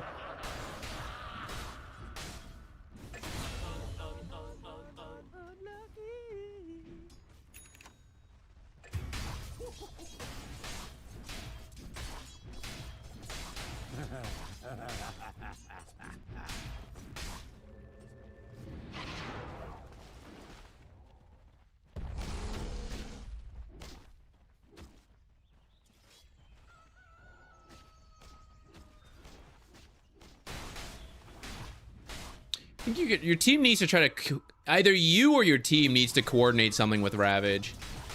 And if it's you to do so, you're going to need to look at these other lanes. Because there might have been opportunities, but so far I've only seen you kind of looking at your own lane. Quap's here. We've been sitting on this Ravage for a while, though. I know that's, like, the harder part of Dota is, like, making things happen. As long as you know, though, is, like, I should be looking to use this team fight winning ability. Amazing, you know? We finally got to it, and then it went super well. Maybe you can't make a play like somewhere else on the map, but I do think, like, at least checking over will be important. Okay, shove the lane in. Now we can kind of chill, because now that Ravage's been used.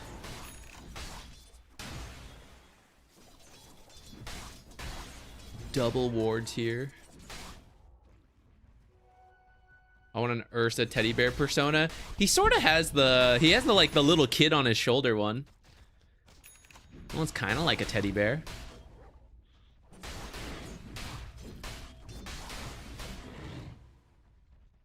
Like these moments, you know, you're just, like, moving on the map. Your eyes might be looking at the mini-map, but, like, I don't know the health of, like, things going down there. If it would have been worth it to twin gate, if it would have been worth it to TP. You know, like, as they leave bottom, can they come kill me? Do they have the resources? Do they have to go home? Ah, looked for a moment there. That was so fast, though. 2 times speed.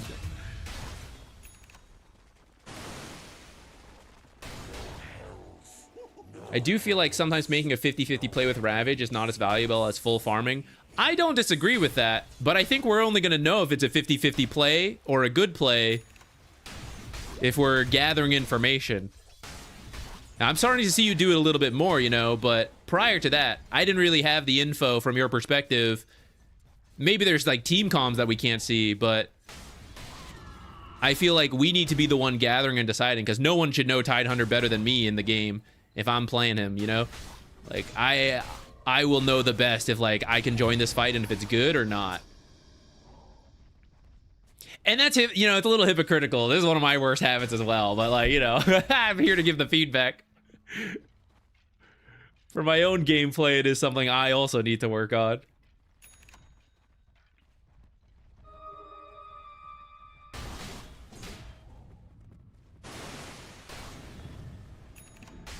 This one, for example...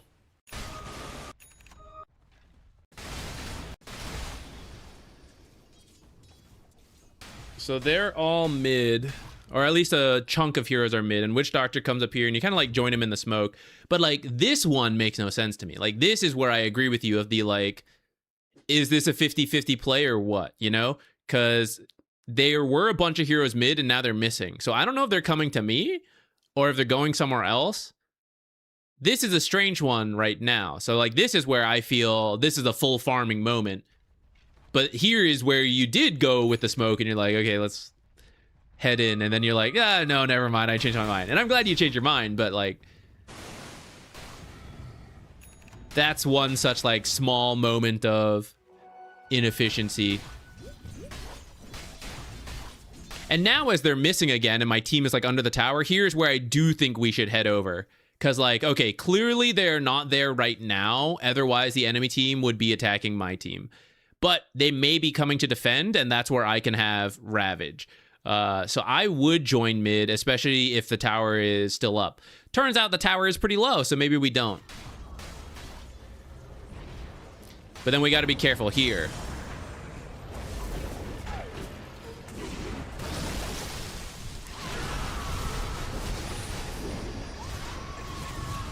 Oh, what a roar. I meant scream. That fight ended up working out. There were some really big abilities used there, but I actually think you shouldn't have forced. You didn't really force it. You got jumped, but that's one where you actually, like, you didn't go mid, but then you were still right by their tier 2 tower. So that's one where you're like, if I'm not joining the mid fight, I need to back out. Oh, sorry guys, you guys didn't get to see that. I forgot to zoom out. Let me show you that sick ass ult. Right, actually, to speak about it. Right, like if I'm not going mid to help with that push and they also didn't defend it, like they got to be doing something else. And then we like show right in front of their tier 2. So here's where you actually just back out to like farm this stuff. And the fight does end up working out, but I still think tactically, like, we don't need to be here.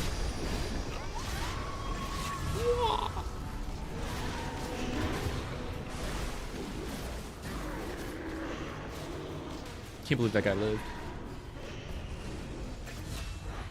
What in God's green earth is happening right now? Smoke mind controlled me.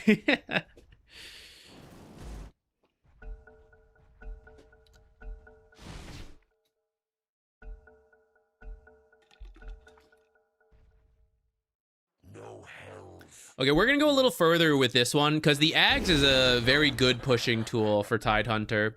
And we can see moments of like, let me push this lane by just like using Q on the wave.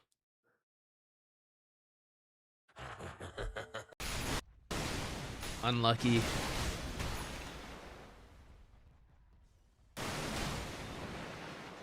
Okay, so for example here, he needs to push top and he's heading in, so this is good. And we can say this because we see a lot of them bottom.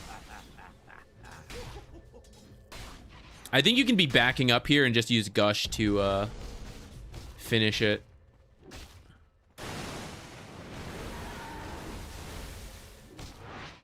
Good Q to maybe cancel blinks. I think it did. But right here, right, like this Anger Smash is like, job is done. I have pushed the lane. It was at equilibrium. I pushed it. I can stay here for the last hits, but like that's the most danger. And to a degree, you see them. So it's like, okay, I'll kind of know when they're on their way. At the same time, I'm Tidehunter, so I don't have an escape. I don't have blinks. I do have this super long range Gush now. So I feel like you might as well use Gush to do this and get yourself to safety faster. I guess you don't even have to like run away and then Gush back. You could probably just Gush here right away to also like scout and all that. And then you could have been out of here like 3 seconds faster.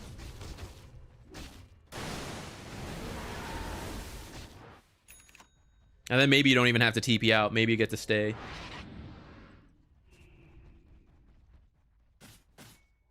Alright, so now you walk mid. This is probably half of my deaths early mid game is taking the wave in front of the tier 2. Yeah, there's no need to do it, right? Pushing it up to the tier 2 is enough. And then just make sure it's safe. Like, you can push it further if it's safe. But if it's not safe, you don't need to feel like, oh, I haven't done enough. It's like, I've done my job. It's by their tier 2 tower. I gotta stay alive now. Like, that's my job.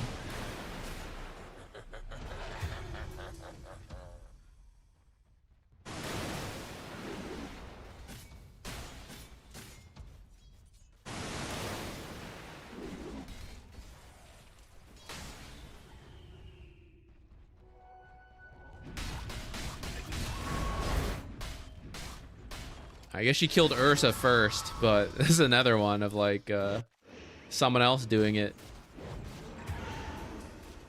You know, he's like already backed away.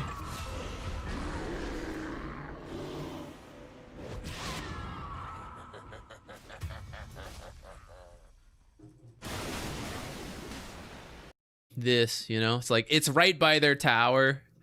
Don't actually need to do anything with that.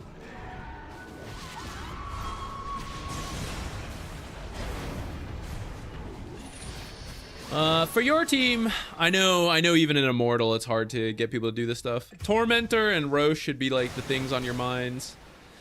Not being in front of the enemy tier 2s too long.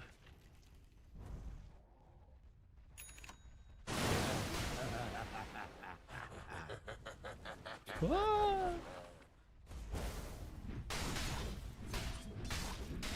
What's PA's items? Okay, wait 30 more seconds and then go with Ravage. Let's see how long it takes your team to do that, because you have a really big timing coming up here.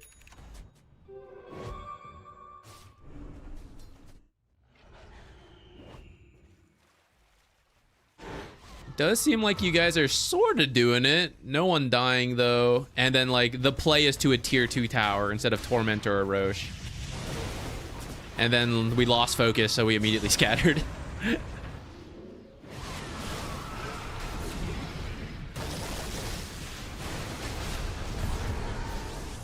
All right. It is sort of worked out in the end, but that was pretty messy. And I fish. Roche or Tormentor would be easier. Even if you ultimately go to a tier 2, because that's just like how pubs go. That was still like kind of a messy push.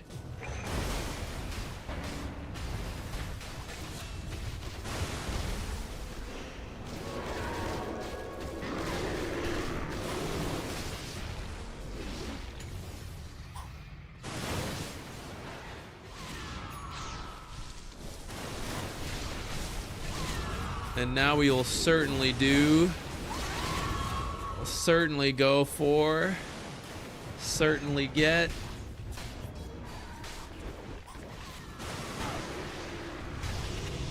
Kill Fiesta here. And now with all of them dead, well, I understand tier 2 at this moment. After the tier 2, we will definitely go for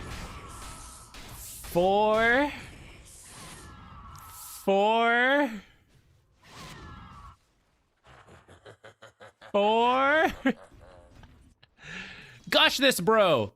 Okay, here's one chance of what we were talking about, guys. These are like, force them to respond to this so that they're not messing with Tormentor, Roche, that we're definitely about to do right now, you know? This is just gush through here, shove this in, free chance to do it. Now Queen of Pain's doing it. So instead of us doing it really safely with Gush, when we miss these things, someone else will do it and will, like, risk their lives. And who knows if they'll do it as responsibly as us.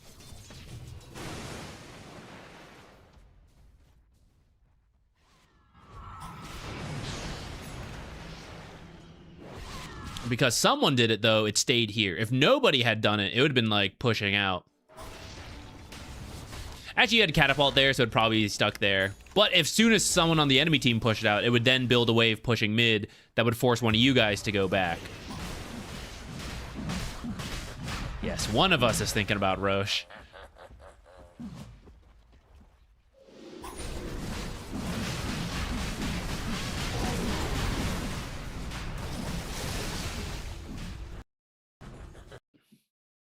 Okay, more fight is happening, so if the fight continues to happen. But here's one where if we were to go Roche, you would definitely want to gush this and then turn back for Roche.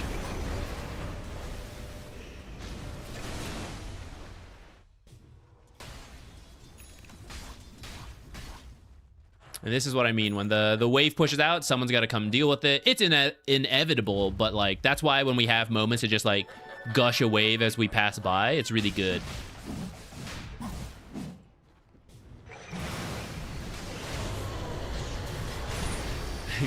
Killing this top wave is kind of in that vein, as it goes also for Lich. But also, what are you guys doing? PA is roshing.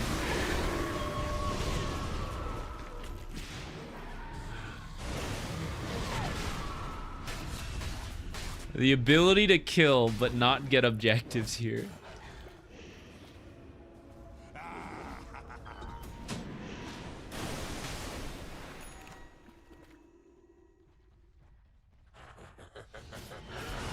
Anyone just watch Sumail go carry and Crystallis go mid? No, I didn't see that. I mean, Crystallis plays some mid-type heroes, and Sumail played carry before, and he has to do it in pubs. I'm sure Crystallis has to play mid, so I'm guessing it was like a hero-specifics thing.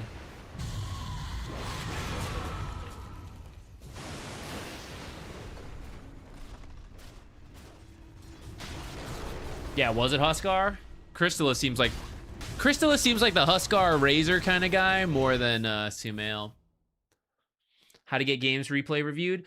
You can submit them right now in chat, and we'll just do them for free, randomly. Can't guarantee it, but usually we go through them over time. The VC in the game did mind control me there. We decided to smoke rather than just Roche. Yeah, and this will be... These are the moments you have to push back, and it can be tough, right? It's like someone's trying to make a play, and it can be good to go along with people's plays, but sometimes you also have to say, like, no, this is a bad play. This is the wrong time. Like, why aren't we should just do this, you know? And those are some pivotal moments. Like that Roche one, right? It still worked out for you guys in the end, but that's clearly a big moment that if we lose focus and we just kind of like go with someone else's bad idea, that's possibly a game-losing play. And those are moments we just gotta like, we gotta stay strong.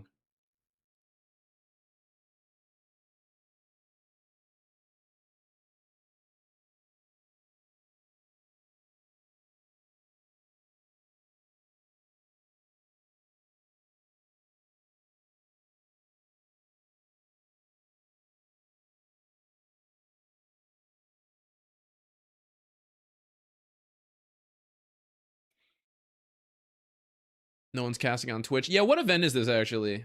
It might be one that's like only on one of the others.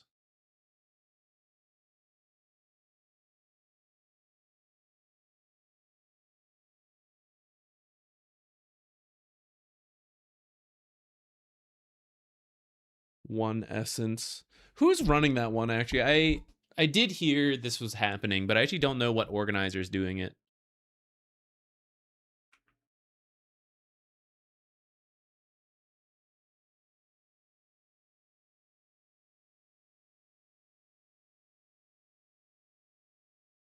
Is this Final Fantasy X music in the background? What is this song? This is a lo-fi version of Xanarkand. Is that one from Final Fantasy X? I never actually played that one. I've only played the first Final Fantasy game I really played was 13 and its derivatives, which was like, from what I understand, the least Final Fantasy of the series. And then later we played 7, the remake of 7 on stream, but only that first part. We still have to like buy and do the rest later. 13 is weird. As someone who had like no idea Final Fantasy going into it, I really enjoyed 13. I really liked it. The music, you know, I mean, as all the Final Fantasies are, was great. I thought the story and all that in general was like plenty, but to be honest, I feel like I really missed the point of JRPGs and stuff, because that was like one of the first games I had like tried in that regard, and I feel like I missed a good chunk. I never played the last version, the last 13.3 or whatever. That one was really out there. I started it, and then it's one of the things that I just got like pulled away from and never actually finished. I played like 2 hours of it, but I know that one was really weird compared to the others.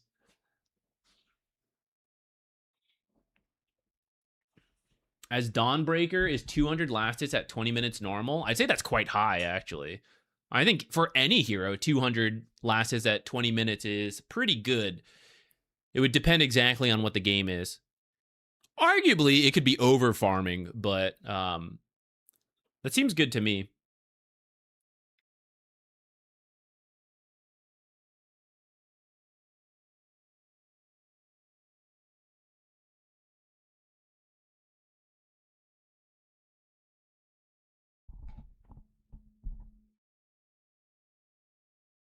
Would it be possible to watch 3 games, but just only the first 7 minutes? Like a real lane focus? Because actually, what I will then recommend instead, rather than strictly promise 3 reviews of the first 7 minutes, Though, if I guess if you donated, I would do it. Like, as a donation thing, I'll do it. But if we were to select one of your games, I would just do one and then recommend in the VODs you can find on the YouTube channel. There were days we have a dedicated focus, which today we're trying to like highlight some pushing potentials. One of them was the laning stage. It was just like 6 hours of laning stage from different ranks, different roles, different lanes, and that could be like what you're interested in. I know it won't be your game specifically, and sometimes it's not like the heroes you play, but the laning stage is like about learning all that stuff over time for all these different heroes and situations, and then you slowly adapt it to like what you need.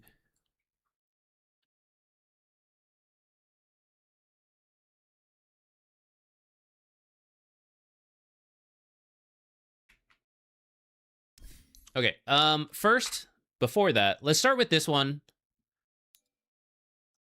Buggins. Your question is actually very similar to one of the things we just saw. Who you playing here, actually?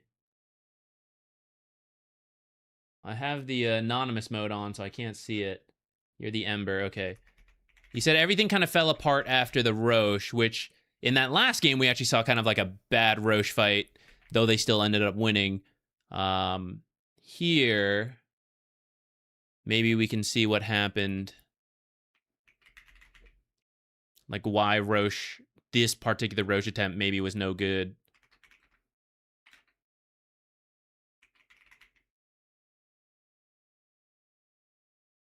Oh, who's that? Thank you. What? I'm going to butcher this pronunciation. Edufuncia? Thank you for the prime. I'm sorry I'm messing that up. I'm blind? No, that is the letters. Whew. Thank you. Oh, this one's slow to download. The bear is adding a lot of extra size. Game felt hard even though we had a 10k lead. Roche is bad because no LD. Oh, yeah, that'll do it. Let's take a look. Let's see it. See it for ourselves.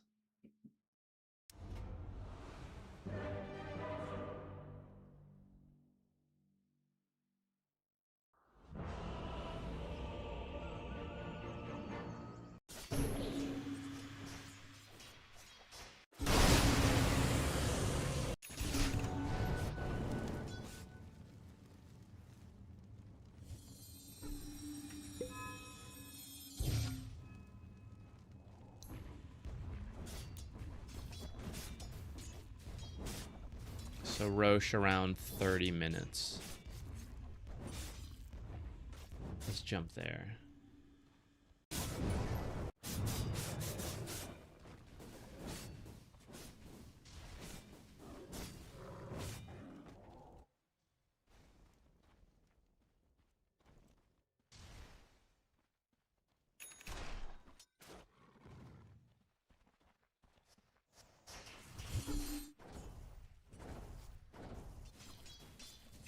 Should just do it like this.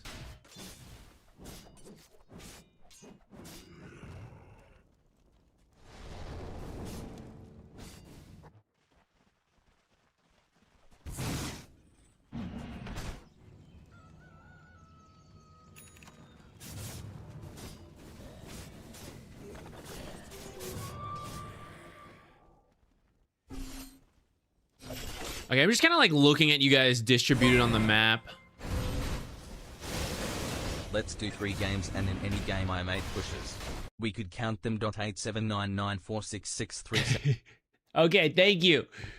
I may need to split those numbers up. They all got jumbled together. May need to make sure those are broken apart correctly, but otherwise we can take a look at that. No, don't feel too much rush about it. Okay, yeah, we'll take a look at this one first, and we'll get to yours after. Okay, actually, this is looked back at it, and then so first what I was saying about the split on your thing. If you guys are playing with lone druids, by the way, I went too far back. The 10-second thing is kind of okay. If you are playing with lone druids, be near the bear. for you players that have like stuns and stuff. You're setting up for the bear. The bear will kill things. You just need to control for the bear. So in this game, like Ember or Pudge would want to be near the bear so that when a hero walks up, you just chain, you hook, dismember, whatever, and the bear just goes, rah, rah, rah, rah, rah, rah, and then they're dead, and then you move on. This is a greedy lineup as well. Lone Druid wants to be in the back while the bear farms aggressively now that the Ag's online. Dawnbreaker wants to farm in the back. So those two cover the back farming. The other heroes need to be more aggressive in their farm. Otherwise, there's just not enough farm on the map. Which I was going to say, for the state of the game we're in, the net worths are actually a little bit lower than they could be.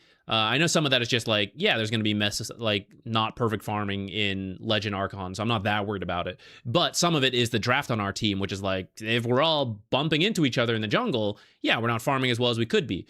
So I know we just jumped in here, so I don't know like what happened in the whole game, but I see towers down, like both bottom towers are gone, and yet there's no vision here so that Ember feels more confident pushing up, which Ember and Weaver, along with the bear, that's kind of what they do. They would be up here farming more aggressively and then fall back.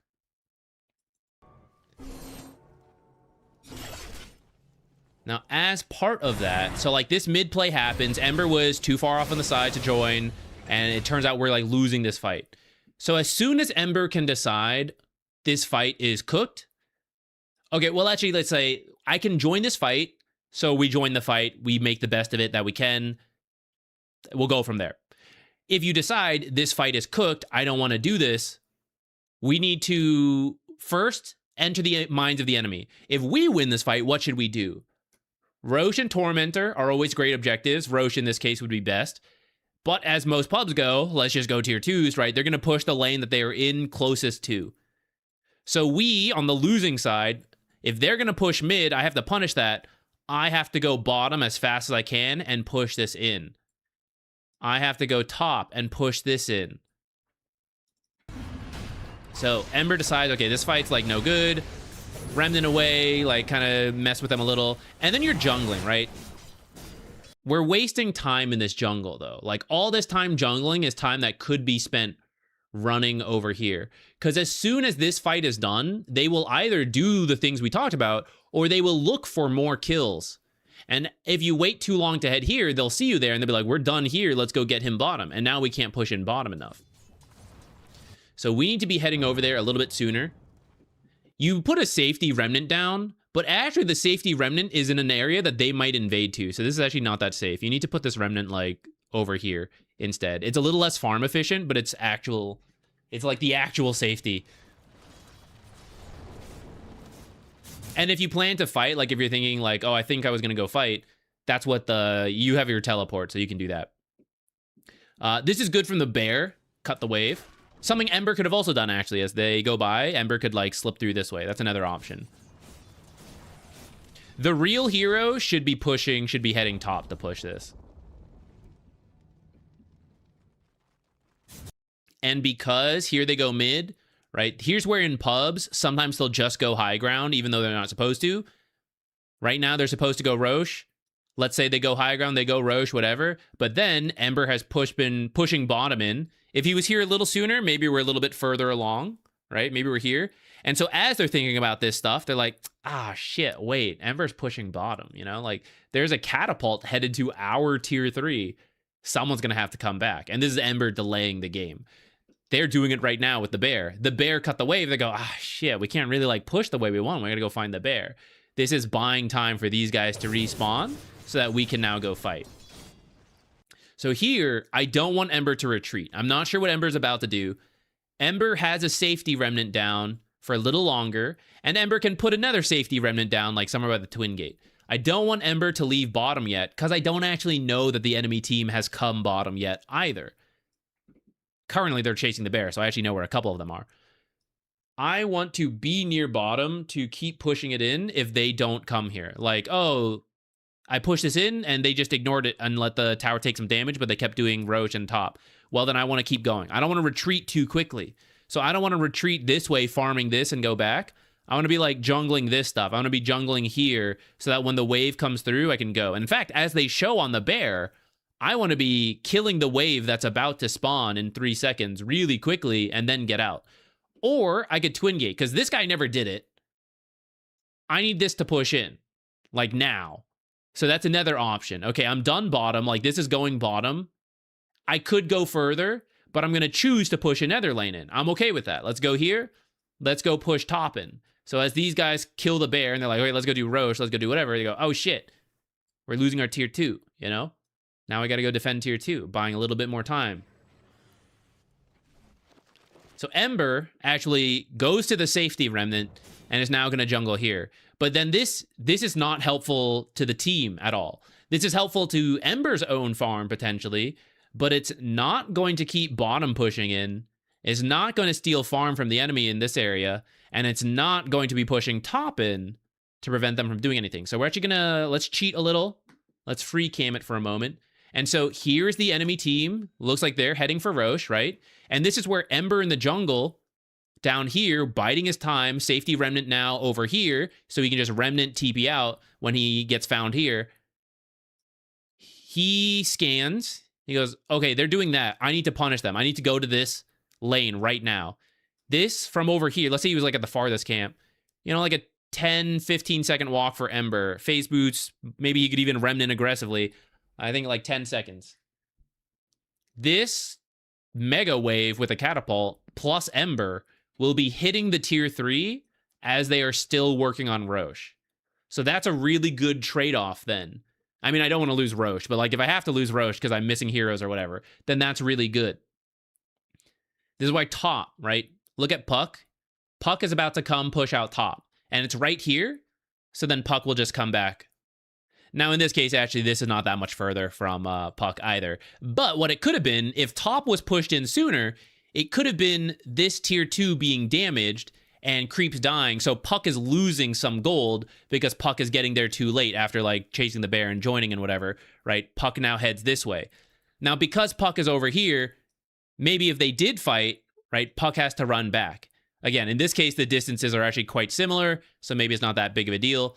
But maybe this tier 2 tower's down and then like it's even further back, you know, so Puck is further back. That's another possible case. So although we are not contesting Roche, nobody on my team is doing anything useful either. So after this Roche, they're going to be able to go push with a big top wave. Actually, we are trying to contest Roche. Didn't make it in time. Actually, we did kill it, and then they snatched it. See if this fight works out. Right now, I'd like it if this wave was already hitting this tier 3, right? We're at least getting tier 3 damage. Or maybe this fight that we're in right now, maybe I baited someone to come bottom because I shoved this in and they go, look at, oh my God, so much farm. How could I miss that, you know? They TP here even though they're not supposed to. And now you're taking a 4v5 fight. 5v4. Same with top. Push it in, someone goes there. They're late to this fight. I would say this is a hard fight for you guys to get. You clearly weren't on the same page. Weaver's over here. So Weaver, let's pretend Weaver could not join the fight for whatever reason, right? Okay, I'm not joining the fight. I'm at least making something else happen. Weaver is not pushing bottom and is not pushing top. Maybe they're too scared to push mid because they're right here. Though actually, as this fight happens and you're not joining, like let's say Weaver was starting to join and then it's like, okay, this fight's bad, excuse me. We need to kill this mid wave now. Because, right, they're going to finish this fight. They're going to go to the closest lane a lot of the times in pubs and start pushing. And so I need the closest lanes to not be already like here. I need him to be like back here. Now Weaver is maybe heading over. They're done with the fight. They're going to go kill Weaver now if Weaver shows up here. So that's why you have to do it ahead of time or while it is happening. Now these guys are just getting straight into the mid push and the creeps are right here. But it should take an extra 10-15 seconds. I do see someone drawing to cut the wave. Lone Druid's got wave cutting in mind. Look how little this tower took. Could have taken a lot more with the hero here hitting. Because Weaver's doing this, look what's happening. Grimstroke's TPing back. Actually, he has like no health. What's going on? Two heroes are here to deal with Weaver. And then here's where you would now TP back and, like, fight or whatever.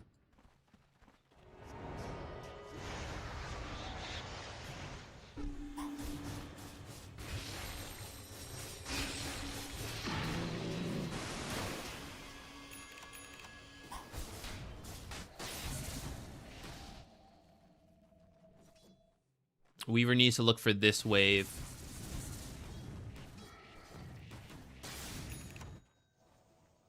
If your team has any info. See, like, this is your vision, right? So maybe we don't have the info at the top. Though now I'm seeing, okay, 3 heroes top. One of these 2 heroes has to go straight mid. And Weaver needs to go push this bottom wave right away. Weaver... sort of getting there. Dawnbreaker's getting mid. And she should move into here, honestly. Because in here, you can start jungling and retreat if they don't show top. But when they show top like this, you just go straight back in. Now she has to go all the way here. So there's an extra 5 seconds that is going to take. Weaver could have cut the wave down here. He is at least cutting it now. All right, so now this wave also taking longer than it should be. It should already be shoved in, actually, right? They should feel right now as they're pushing top, like, oh, should we do this? They should already feel the pressure of like, losing tier 2, losing tier 3. We're going to take top and we're going to lose these. It's not worth it. Let's go back. And that's the time we are wasting. And then everyone hopefully gets out alive. And then as they retreat, now we can push in top and look for any stragglers who didn't retreat fast enough. Now they are going, but they have been disappeared from top for a while. So they could have already been down here killing these guys. Turns out they're actually going mid, which Ember was about to go push, but fortunately got out. That's why we had to do that sooner. Now here's the retreat, right? I saw heroes go here, saw some heroes go here. So now shove top as fast as possible. If anyone can wait and hide down here, sometimes it's a support. You let them go by, then you cut the next wave. It's all these like sneaky little things. Okay, they're all bottom, so straight to mid, shove it out. In this case, it was the Dawnbreaker. It feels a little bad to have to TP like that, though sometimes it's like, it is what it is. Ember shoving in top. Now he's going to be a little careful of the Twin Gate rotation, so if Ember wants to hide a bit, he could, but now I see a lot of them, so now we go straight to the lane, and we go forward. Forward through here. All right, look at all this. I'm critiquing, but now you see them, right? As they come to the high ground, they want to do this. You go, okay, this is our last creep wave because the bear is cutting it. I'm losing my mid tower. There's a huge wave here, right? After this mid tower, it's going to go to this tower. And then Ember needs to be getting top shoved in a little bit faster, right? This wave has to be heading in already to get to the tier 2. It's like, okay, yeah, we're getting the tier 3. We're sieging it, but I'm sure losing a lot on the map.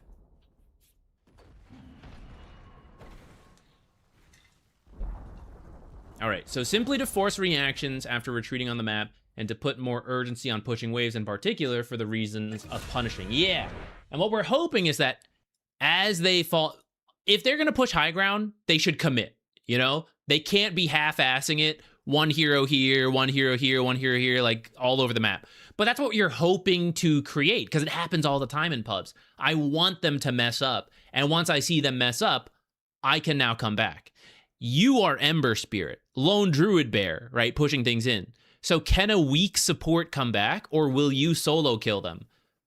If they have to sit way back here, they can't really move back to their team if it's a support. Maybe you can't kill them.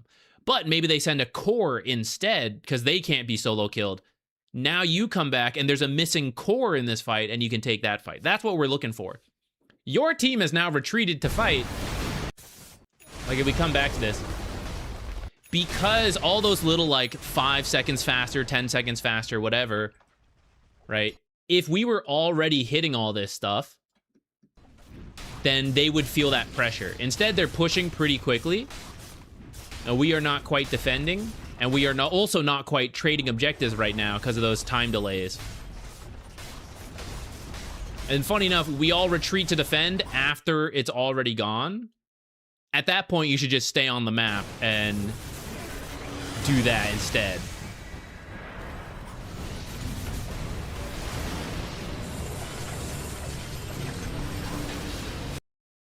If you decide this fight is cooked, you have to run down to cut the wave. You can't let them have a creep wave because we're losing this fight, right? They're gonna take buildings and tank through stuff if they have backdoor. This is pushed in and this is pushed in. The only place they can have backdoor is through this bottom lane. So you have to head down. The bear actually did it a little bit earlier. So actually you're kind of good, I believe.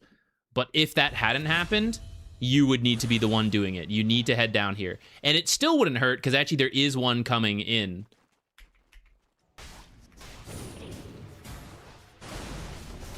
Here's backdoor coming up in a moment. The push is done. Until this gets here. This is the closest wave, right? Because everything else is still over here. And this is where we're hoping that we were taking, like, we were doing some chip damage to their own high grounds.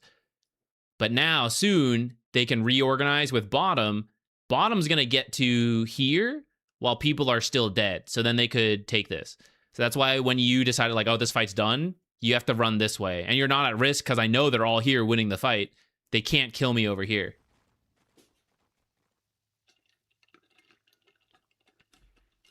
As the opposite team, do you TP back with 2 tier 2s under attack or push high ground? It depends a little bit on how good you are at how fast the push is going to happen. If you can say, like, hey, we can take the full barracks and get back before losing both tier 2s, that's worth it, you can do that.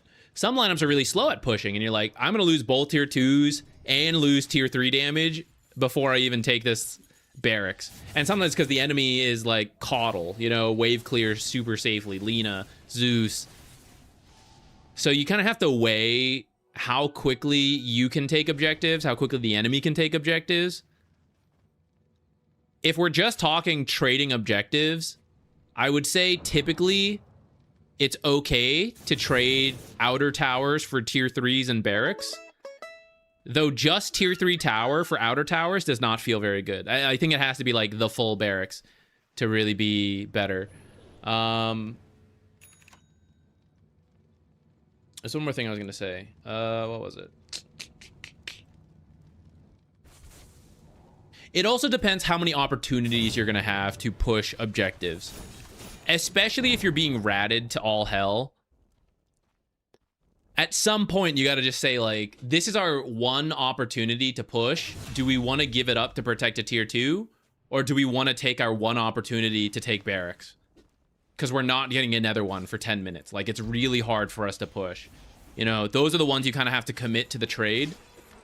But if you can do it at any moment, especially if you're winning, it's like, yeah, if I want to push mid, I can push mid. It really doesn't matter to me. Like, we win any fight on the map, you know?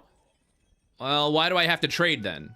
Let me just go back, fix lanes, and then when I can push barracks without having to trade, I do that.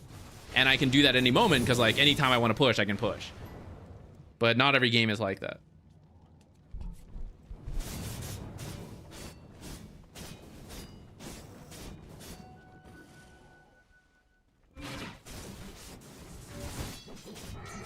Like 0 soulbind synergy. It's not the best.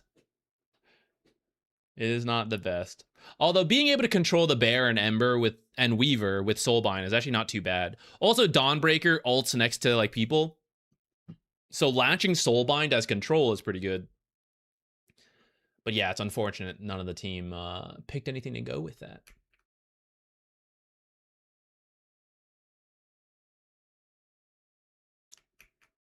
Okay, 1 second, guys.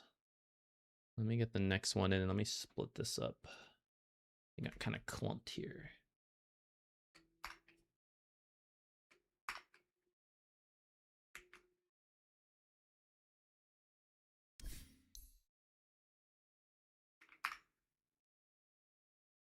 Okay, we're gonna do one that got sent in with a donation, and we're just taking a look at the start. I'm gonna guess you lane swapped here. We'll just take a look at the first few minutes of each one like you asked. While this is downloading, I'm gonna go get some water real quick. Cape Town, thank you!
Have to make a hot drink for... let me restart Dota. Sometimes they get messed up.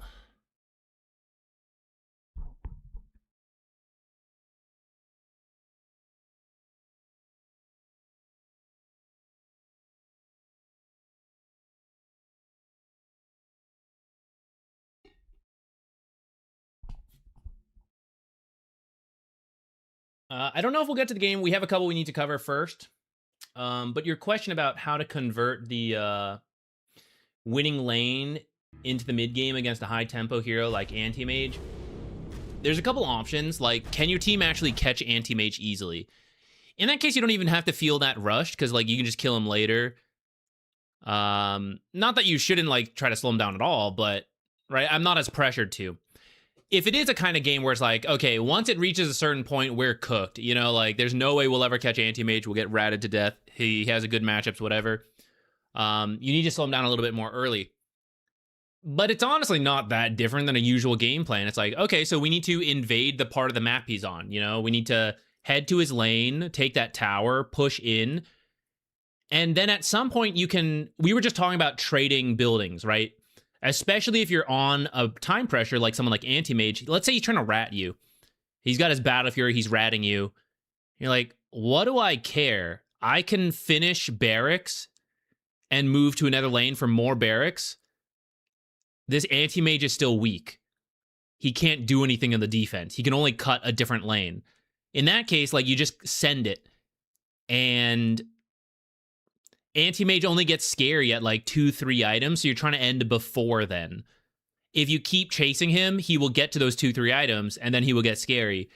So that's one of the cases where sometimes you have to ignore what he's doing for a little bit, as long as you are being fast enough about it, which I know is easier said than done. Damn, I keep typing these timestamps and not pressing them. Okay, let's make sure we do this one.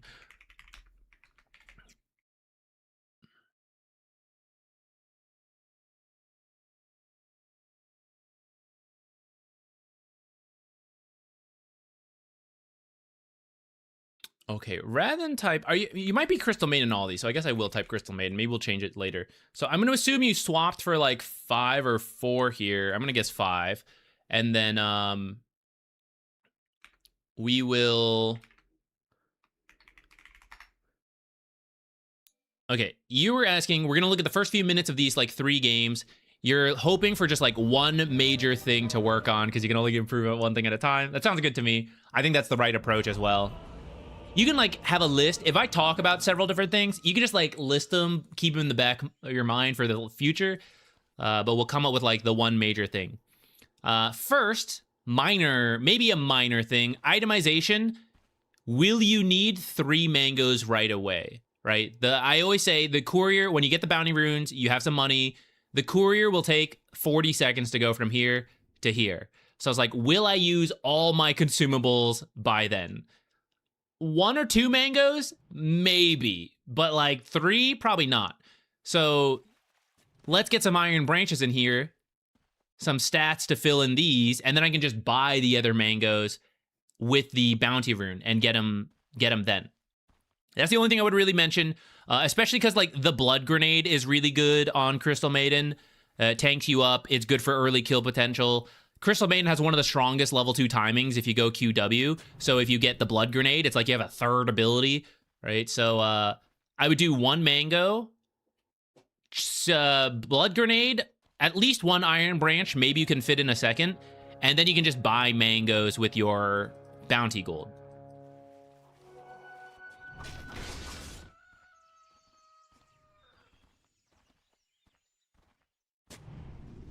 If you have an observer, try to place it before the lanes start at night.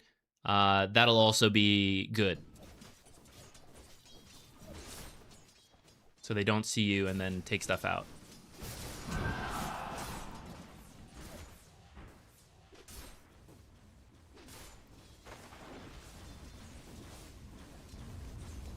Keep an eye on these range creeps. When creeps get split up and they get drawn to us, make sure you're keeping track of them. Those are your last hits.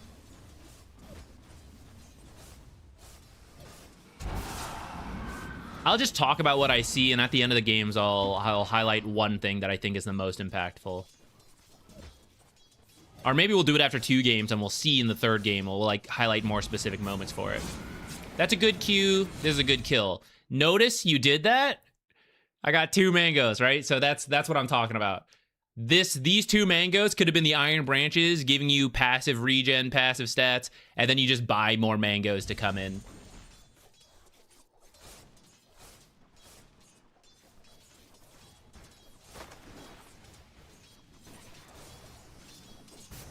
Coddle is someone who's really fast for Crystal Maiden.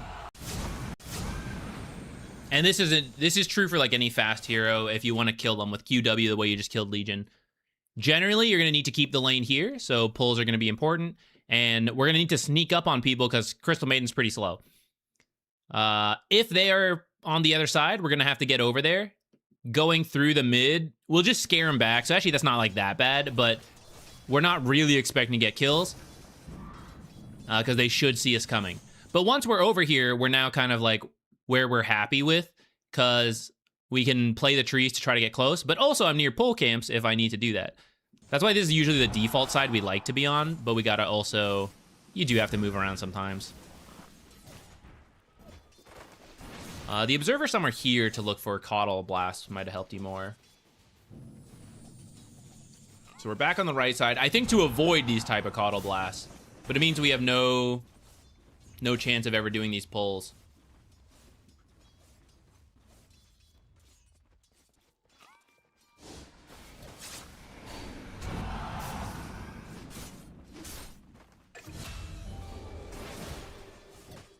Nice.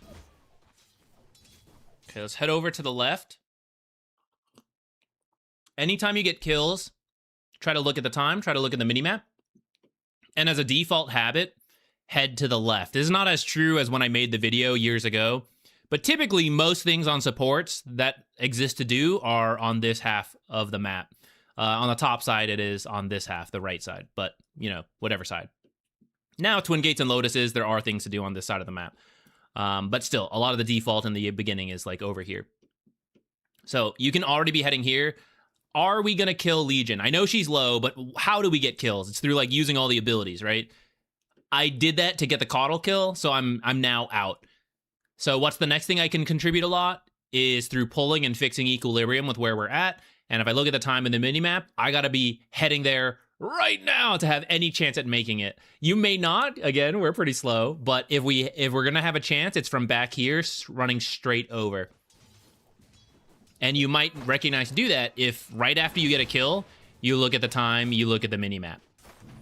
And while you're walking, you can then be like, okay, I got my money, you know, what do I spend it on? Let's see, you opted for Windlace and Mangoes. I would buy this Observer, I would buy a Sentry.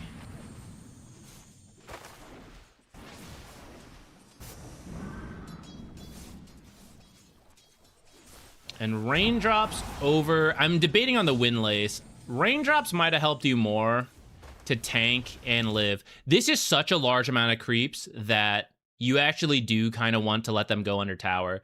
I know generally you want to hold it out, but let me show you...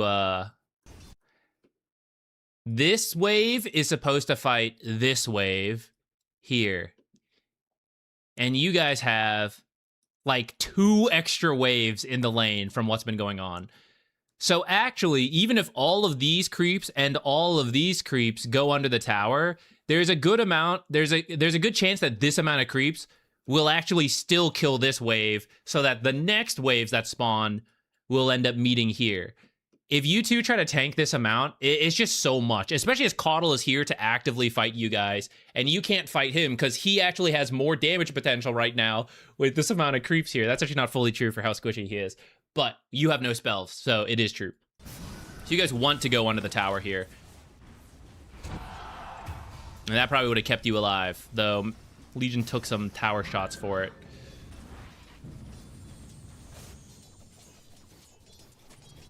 Also, Spirit Breaker was charging in, so actually dealing with the creep wave faster is usually good.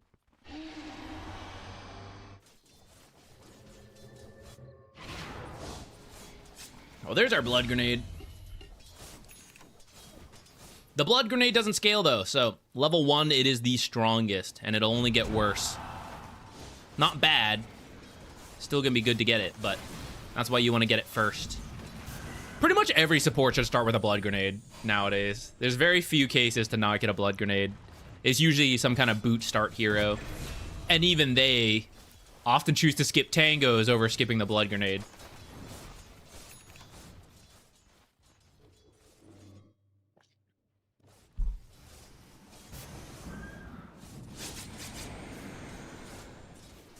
Okay, we are reaching the point. I know you mentioned like the first 7 minutes. You actually won this lane for the most part. How long do you stay here is actually my next question. So we will move to the next game soon once I see you actually leave this lane. Because we're going to have diminishing returns the longer we stay in a winning lane. We would want to get the Observer down. Maybe Sentry as well to make sure she stays alive.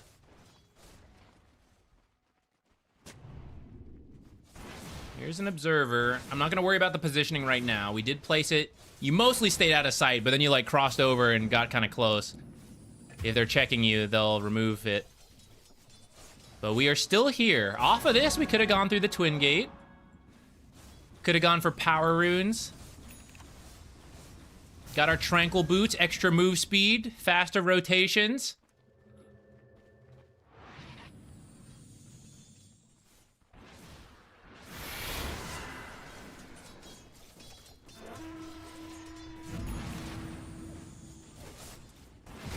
You're even partied with the guy over here. So notice all these kind of fights means that Spectre is not just being left alone to farm. If she's getting kills, it's kind of working. But if she doesn't get the kill, if she gets killed, it's massively backfiring. It's a lot of risk to it. The more people are up here, we're splitting XP. There's a risk she's dying. Right now, you're the ones dying. Can she farm easily with all these heroes here? Maybe right now because Legion's low, but as she gets healthy... Oh, okay, gonna miss some CS, right? I'm getting scared, getting pressured. Because heroes are here because we are here. Go top, walk top, TP bottom when needed. Walk top, walk top. You're feeling it. You're...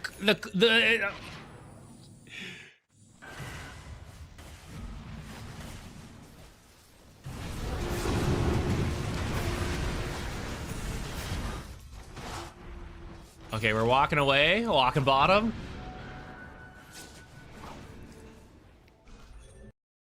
You guys just lost this tower.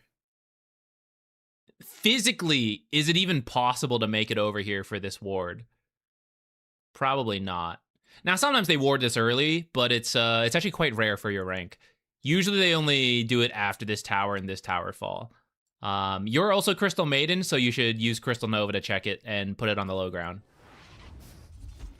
Okay, here we go. 12 minutes in, we are now top. So I would say you had won the lane by around the 6-minute mark.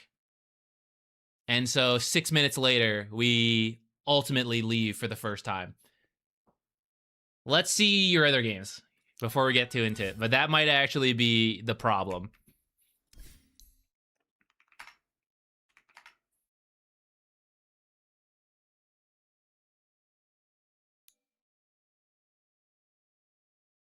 Getting your Crystal Maiden again here. Okay, what do we got here? We have an Alchemist versus Night Stalker. Gonna be a little harder to leave him unless we have a really good game. But we still want to try to find time to walk on out and just TP back as needed. You know, frankly, how much will you do down there anyways? Like, you might be the one dying. But if we can draw him top, maybe he'll kill us top and leave Alk alone to farm. Let me, for whatever reason, the downloads are being a little slow. I think that should keep downloading. Let's load in your third game and start that download as well.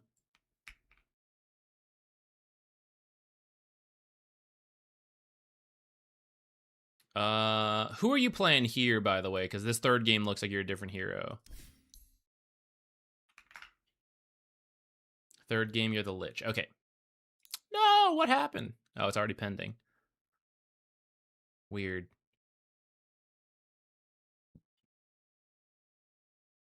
Okay, there we go. Oh, I forgot to change this top here. This is not mid-legend.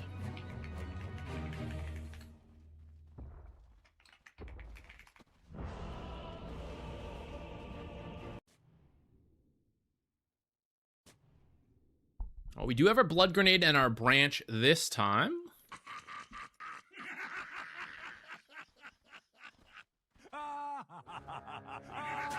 And we're blocking the camp early. Generally good to do. Do be careful. Now, actually, I skipped ahead, so let me see what you were doing before this. Because I feel like this is late. Be careful of this versus heroes with increased nighttime. Because you're actually quite squishy. You'll die pretty easily. You're also actually very good at level 1 fights. So if your team groups up for a rune, it's usually worth going for. So you kind of like back and forth here a little bit, and then you go do this. If you're going to do this blindly, you should just like send it. Hope that they're being slow out of the fountain. And most of the times you'll be fine. If you do it late, there's a higher chance they're already in the area. And so then we're not helping with runes, and we're like risking ourselves a lot more than necessary. Okay, so here we go.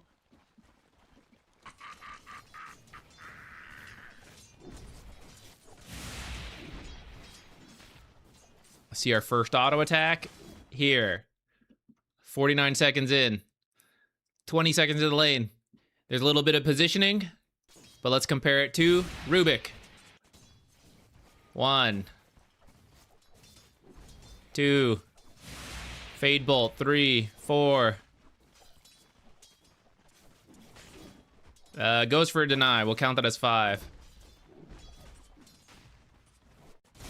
Not that you always have to be like non-stop aggressive, but we do want to like poke more. So like here, just hit Night Stalker. You know, from down here, you can already attack without drawing aggro. So just get in there to attack Night Stalker.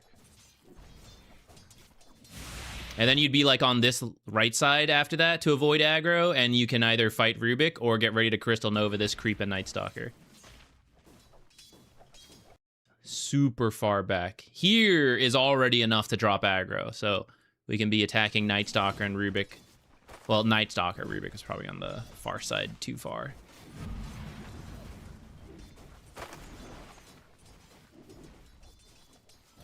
I think Rubik is probably 5 to 6 times more auto attacks than you right now. And some heroes will naturally do that more than others, but we don't want it to be that extreme, you know? If it gets that extreme, that's bad.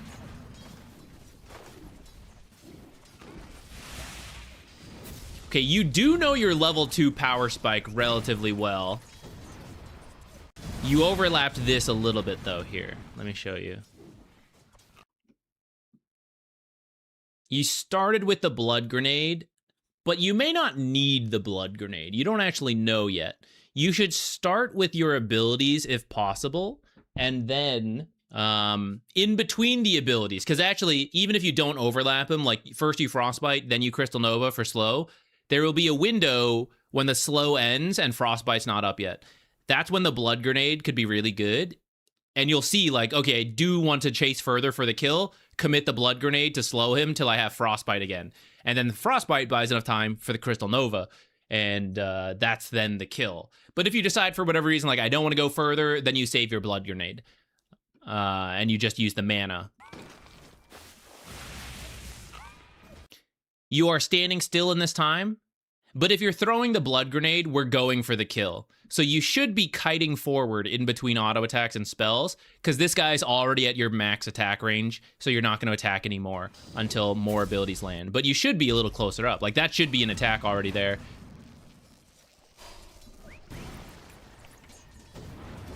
And then with a little bit more efficiency, that's maybe a kill, right? He lived with like 100 health, but with a little better attack moving efficiency, you have 2 more auto attacks, maybe more. So it's much closer to a kill attempt. I guess it was already a kill attempt, but an actual kill.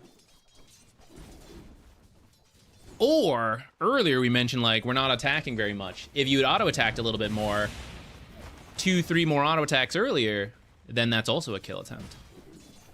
An actual kill, sorry.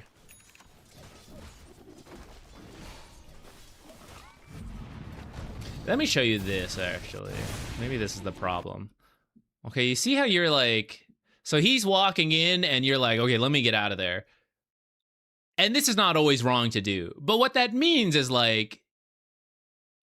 He's just going to hit Alchemist instead of you. And you're not in range to hit him back, and you're not in range to hit Night Stalker. That's not always bad, but you can see like, okay, he's going to get damage in, we're not. Let's factor in creeps then. Let's say you both start hitting each other.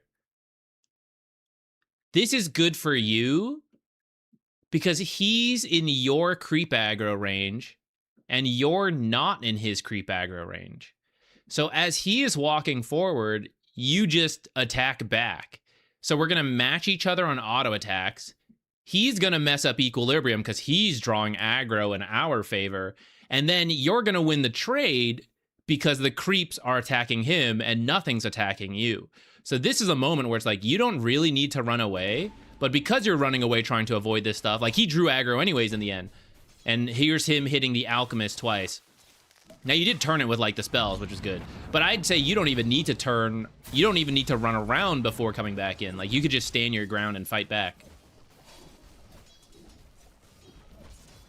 And maybe that'll let you get that extra 1 or 2 auto attacks, which again, he's like at the edge of death so much. So all these moments where we're looking for like, here's 1 auto attack, here's 2 auto attacks. This is what they add up to. It's like these moments where you're getting kills instead of not.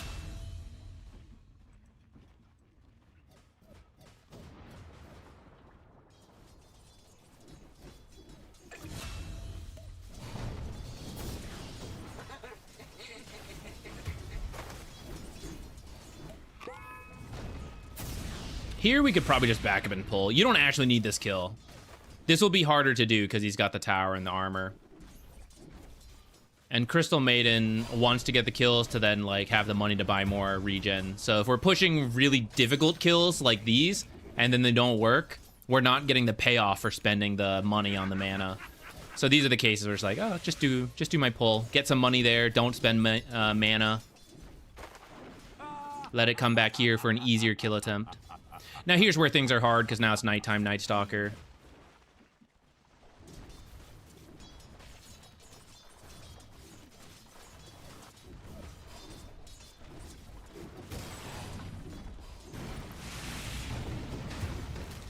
Now why did this happen? No mana. From the earlier attempts and not enough money, right? We just frostbite this guy to harass a little bit. And if we have full mana, that's okay. But I actually don't have the mana to do the combo. And the combo is 4 spell casts. It is the Frostbite Crystal Nova into Frostbite Crystal Nova. Or Crystal Nova into Frostbite, whatever. You know, it doesn't really matter. But it's like the full kill attempt is 4 abilities, which is quite mana intensive. Which is why we really want it to work. So we get the money to buy more mana items.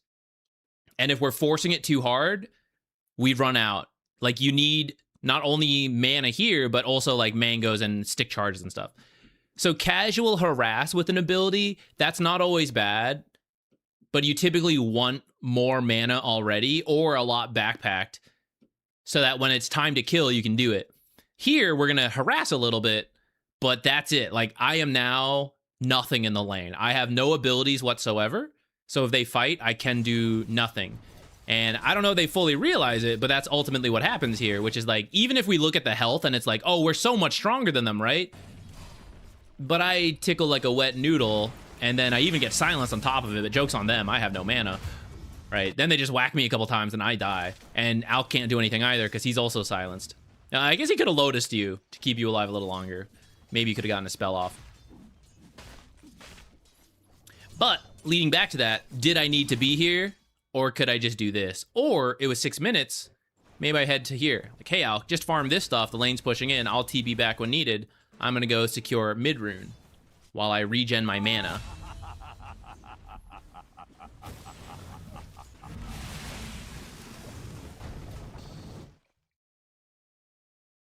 Slightly better kiting here. If you know you can kill someone with the abilities, for example, auto-attacking will add damage, but it will let a hero get away over time. So if you know you'll get the kills with abilities, you can just run the entire time. I need to go back a little further. So here... Rubik will be a lot easier to kill than Night Stalker. Here you can just keep running. Like here you're launching an auto attack, but what I need to do is make sure I'm in cast range for Frostbite in 3 seconds. So if I'm standing still and auto attacking and he's running, now I'm not in range unless you got someone like Alk who can stun him. Then it's okay.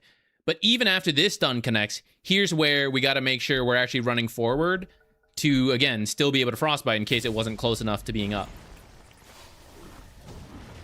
That one's pretty close. That was like max range. Yippee! Great. In the end, for all the critiques, we just killed him. Look at the time. Look at the mini-map. There's a really good chance to steal the Wisdom Shrine. I have my Observer. I gotta buy my items. I'd probably buy Boots, a Clarity, a Smoke. And then go from there. If you want to skip the Clarity, you could, because you have a lot of mana in Mangoes and Magic Wand. But I would buy Boot, Smoke, Clarity, Sentry, and Observer if it's available. If not, I'll just take the Sentry. And then see what, you know, if I have enough to buy a component, I will. Probably run up here, place the Observer here, and then steal the Shrine.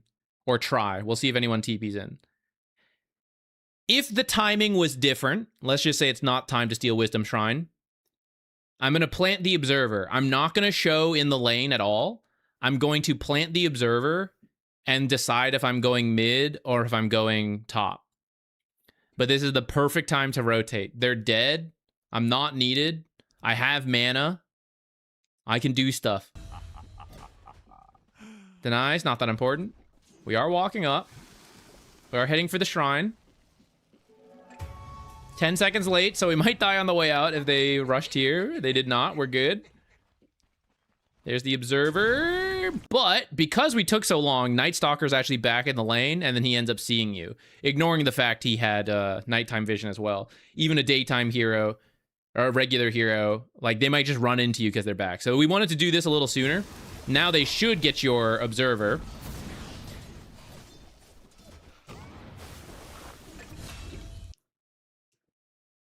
If the last time was a good time to leave, this is, you must leave. This is the second kill on Night Stalker.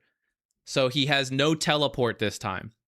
You are not needed in this lane for 50 seconds. And let me tell you, there's nothing you can do in this lane in 50 seconds that is worth more than rotating. So the second kill on the offlaner in back-to-back fashion, like if the first one's like, I'll strongly consider it. It would actually be bad to just sit in this lane, because like you will not be needed at all unless there's a bunch of other heroes besides the offlane, like both supports and mid or whatever, right? Sure. But like if it's just the support, what will he do to Alk? Most cases, not much. So being here is actively just slowing Alk down. If I do pulls for him, these are camps he is supposed to farm.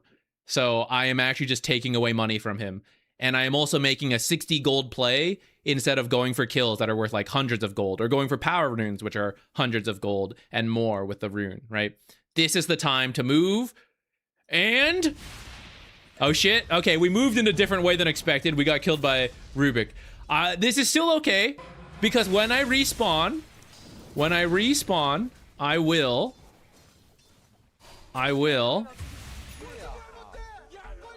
All right, Rubik just owned us, Balov, actually. Rubik got us. But that's okay. Back to my game plan. Yeah, I will go somewhere else. Okay, we got baited a little bit by Delusions. I could see you were walking first, so I'm happy with that. I will accept this. I saw you. You wanted to walk first. You TP'd because you thought it was real. No big deal. But we are leaving bottom. Downside is we can't TP bottom, but you did place your Observer first at least. So this one's much better than the last game. And we're totally going to stay here after the double stack, right? We're not going to walk back to the safe lane. Okay, we attempt to mid. That's fine. It didn't work out. That's okay. And now we walk back top or mid. Top or mid. Mid. That's okay with me. All right.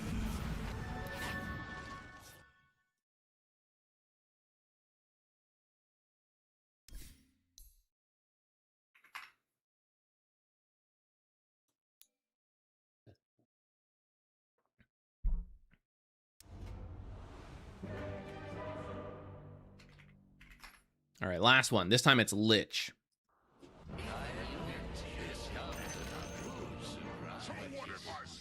Maybe Lich 4. We're going bottom. Who are you partied with here? Nobody. I don't love Lich 4, but it's not like that big of a deal for the rank. It's whatever. You should probably do this on this. If they find you here, you're like trapped in the trees. You should do it from this side. Take a knee, peasant. And we're coming over here. Now notice actually the amount of regen we bought. Some of my money is in the backpack. And I actually, what will I swap out for the mango without feeling sad about it? Nothing. This is not always bad, but actually this is like, okay, I actually bought too many small items. I need to consolidate a little bit here. So for example, instead of the fairy fire, maybe you do 2 mangoes. I would recommend Magic Stick on Lich because this is a very mana intensive hero, even with sacrifice. If they have any form of like spells, it's usually worth more than like Circlet. But they are not the best spellcasters, so I kind of get it. If you don't want Magic Stick right away. Though you're still buying it, so I'd probably do that over the Circlet. I would replace the Circlet.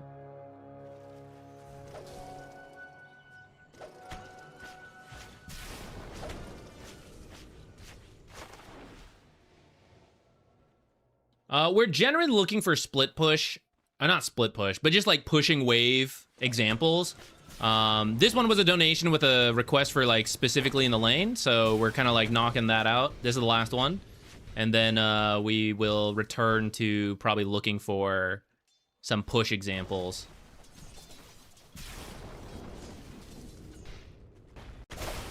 All right. Lich is also a hero who can get kills with level 2. He's pretty strong with it. It will be several casts. Whereas Crystal Maidens, like the 2 abilities build into each other. Frost Blast is actually so low cooldown on its own that in a given fight, you will have 2 Frost Blasts up to 3 Frost Blasts if you have the mana for it. So here, you've already established a health lead over Ringmaster, a very sizable one. So I don't really need to use spells to establish that health lead. I can now be saving a bit more mana for the kill attempt when I get to level 2, or for when I actually like truly need Frost Blast. So when I use it here, was I really trying to kill Ringmaster, like 1v2 plus 4 creeps right under his tower? Not really. So what did I get out of it? Like, I did a little damage, sure, but I'm not going to get to make use of the slow, the attack slow for the trade, and I'm not going to get to use the 7-second cooldown for the second Frost Blast to actually try to kill him. Maybe I will if he steps up, but I shouldn't because he's already under his tower, and I don't have the mana anymore. That auto attack you did on him, by the way, probably did about half to 2/3 of the same damage Frost Blast did.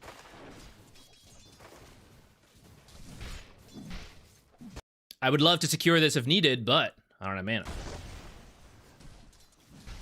These auto attacks, great. The 3 auto attacks you did on Faceless Void just did more damage than Frost Blast would do. Just like setting the stage for it, right? Like why we don't need to use these, like so many Frost Blasts early that we already ate our mango. We didn't even get to like the level 2 spell combo kill attempts because I've already burned all my mana at this point. Now, Lich does get sacrifice at 2 minutes, and you can kind of use that. But I kind of want to use that and the mangoes I bought to go for kills rather than just like casual harass at level 1. You can use some abilities, right? Here's where like if we had enough mana and we needed the second Frost Blast, that would seal the deal for sure. We got it anyway though. Whew.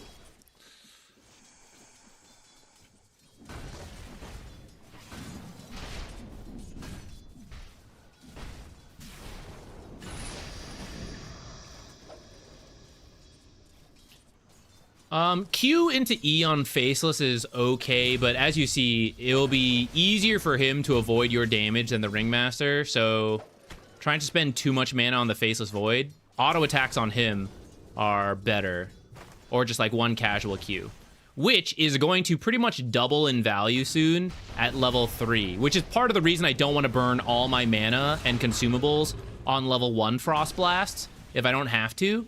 Level 1, level 2 for the kill attempts, but if I can get to level 3 Frost Blast, the mango I bought just has twice as much value. If we were to chase for more, that's where the second one comes in. And you have enough mana because you just came here from lane.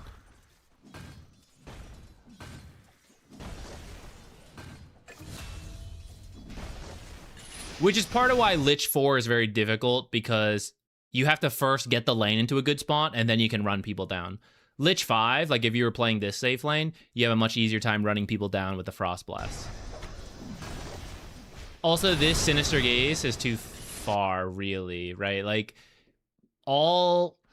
keep in mind, like, the stun time you want to be used to attack. Now, Sinister Gaze is one that can't be, like, you can't attack, but your teammate should be closing the gap or hitting him at that time. And he is max distance, and Wraith King is, like, not even heading over.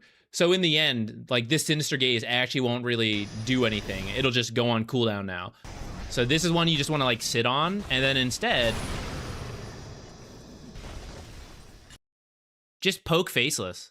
If this guy is too low to fight and he's keeping his distance, then just ignore him. Just hit Faceless Void instead, and then hit your own creeps instead. And while you're doing that, keep track of the time, and then come up to do a pull. If this guy doesn't want to fight you right now, maybe he'll fight you for the pull camp. Maybe he'll fight you as you deny all the creeps and you deny Faceless. And then he walks into a better position, and then you use the abilities.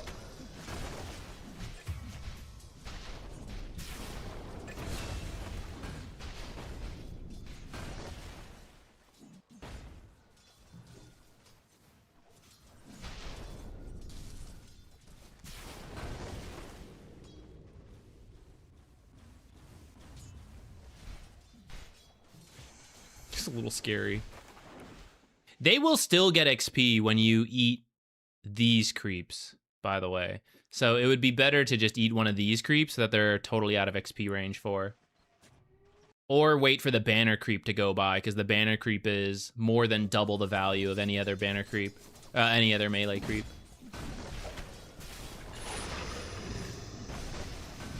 Yeah, an unfortunate interaction there. If he's already channeling Tame the Beast, and you Sinister Gaze, it'll just cancel it after. You gotta hold it.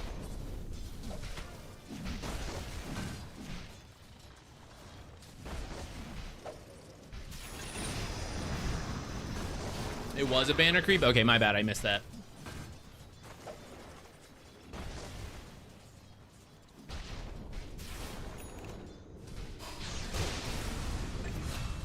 Nice. Look at the time. Look at the mini-map. Can do a hard pull here if we want. We actually have the catapult and skeleton, so we don't want to do a hard pull. We actually want to push this. And we're position 4 this time, so actually it makes sense to push. If we were position 5, we really don't have much interest in taking this tower all that early. Could be a time to rotate, so at least take a look at the other lanes, but you don't have to actually...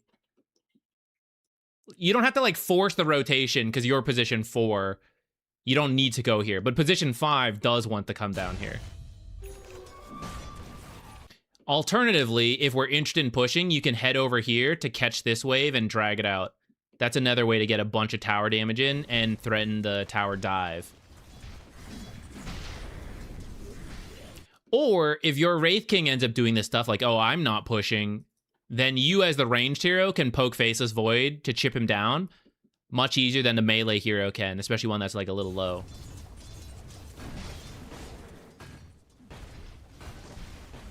You guys kind of just gave Faceless that entire wave. No one even like messed with him at all in a 2v1 scenario. And here we should go stack into the shrine since we didn't do any of the aforementioned stuff. Wraith King should do his own pull if he wants to do it, and you do this. Now we should go for the 8-minute rune.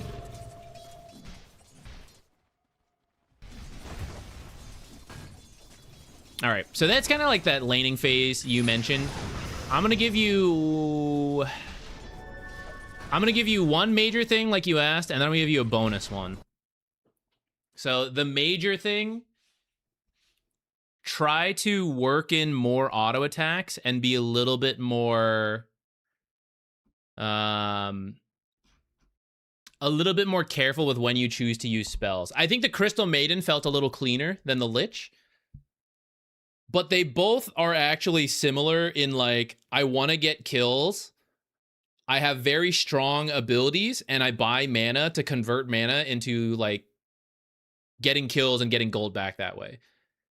Once you actually go for the kill attempts, I think you know the spell order and all that stuff. But setting up the kill attempts with more casual harass through auto attacks will make the kill attempts easier. And then learning to decipher, like, this is a kill attempt worth going for. Why? Creep advantage, positioning advantage, all that. Versus, like, oh, I'm going for this one. Oh, but he's at max range. You know, it doesn't, like, I don't have enough mana. Right? Then it's a little too hard than it needs to be. For both these heroes, the better you are at that, the easier it is to snowball the lane because you're getting kills. So that would be my main advice. And then the bonus is after you win the lane, make sure you are looking for the ability to rotate out or to capitalize on the kills you get, such as pushing, creep dragging, pulling, stacking, whatever. But also then, like, the rotating mid, power runes, things like that. Because that'll take your step 1 success into step 2 snowballing multiple lanes. I'm not just winning Wraith King's lane, I'm also winning Zeus's lane because I'm getting him runes and denying this guy runes, right? I'm winning my safe lane as Crystal Maiden, and then I'm also winning my off lane because I rotate over here, right? So we're going from 1 winning lane to 2 winning lanes by making sure we think about the rotations. Now, you don't always have to do the rotations, for the record. Don't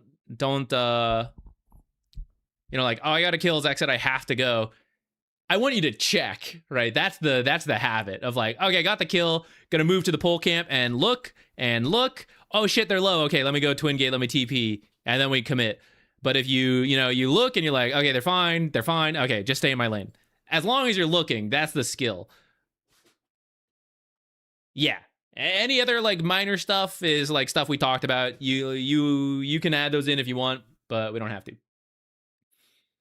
No, thank you. Thank you for the donation. I appreciate it. And I think this is a good lesson for a lot of people. Crystal Maiden and Lich are pretty popular, so I think this is one that a lot of people can take for themselves as well. Okay, guys. With that, then, let's pop this up.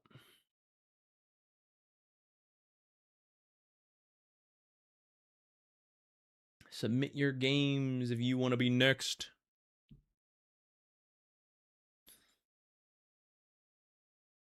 We're still going today, by the way, but just a heads up, probably no replay streams next week.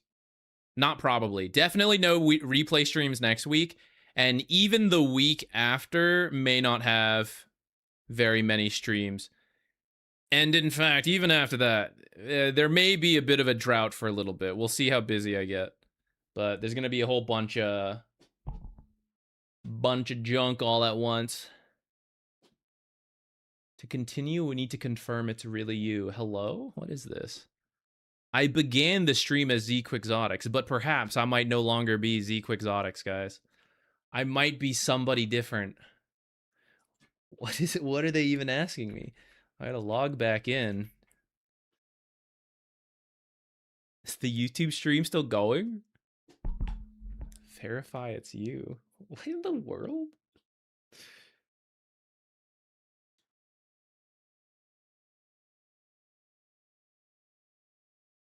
Send me the thing.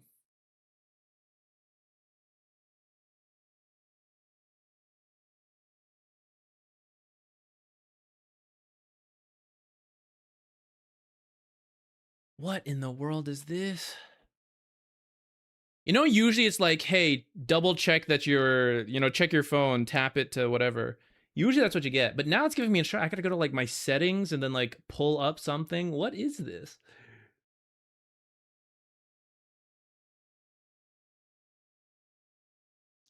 Why are they doing this in the middle of a stream? What the heck?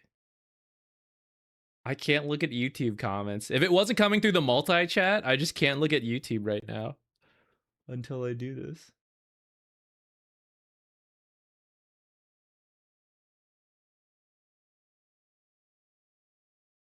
Tap your profile picture.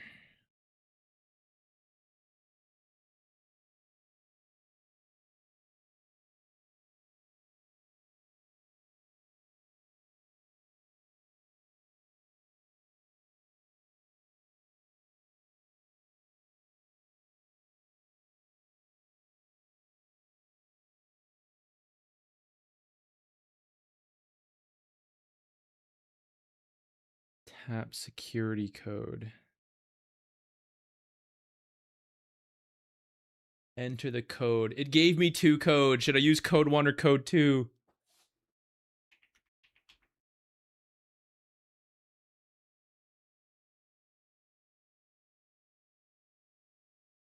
All right, YouTube, you guys are back.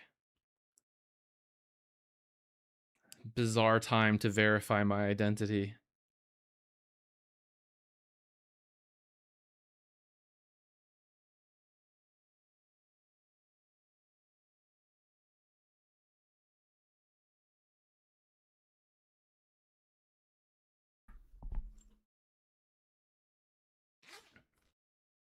Oh, we go hard. Yeah, I was gonna let you know. You told me you had left the Veno replay, and I thought you had like just left it for like if I wanted to use it in the video. I didn't realize you had like done all the analysis for it for like the replay as well. So I'm glad I caught that in time to do that one. I'm glad. That was a nice analysis. Thank you. Hopefully it was helpful.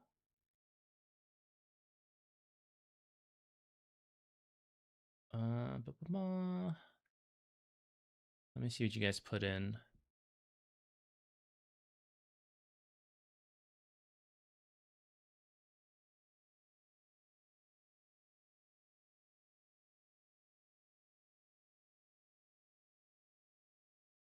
Okay, let's start here with some of the games that just got submitted in. It will...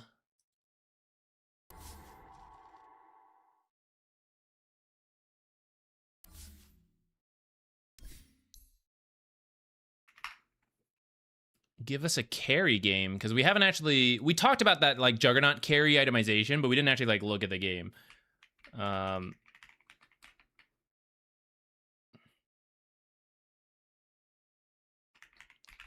This one...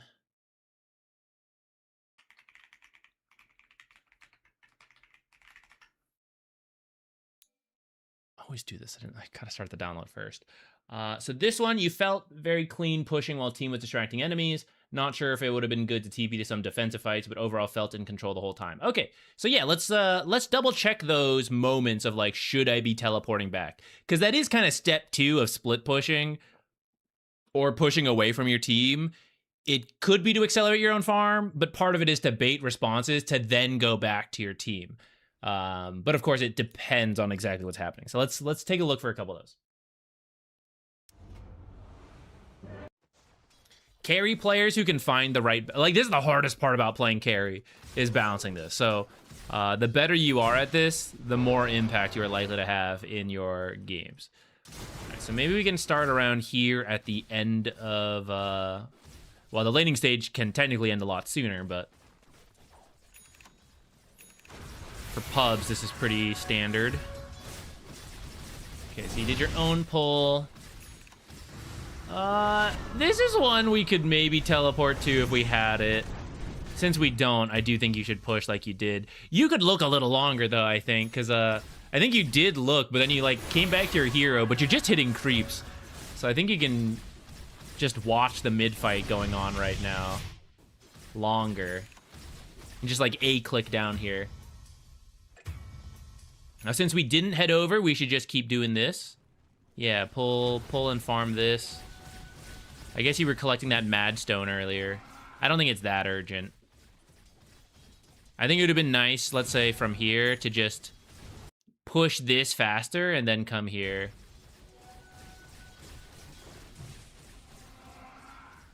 With Sunder, I'm not really sure you're scared of Axe, actually. Well, he does have the ult, but I think you could maybe fight that. You do have the teleport now. Let's see, we do another pull. Make sure we don't miss this. Ah! No individual small creep is worth that much, so make sure you're in the lane to not miss any of the last hits. Okay, and then all this action happening top, this actually is a window for you to push for this tower. Terrorblade is one of the carries that can take really early towers with meta on his own. So yeah, definitely get back in here.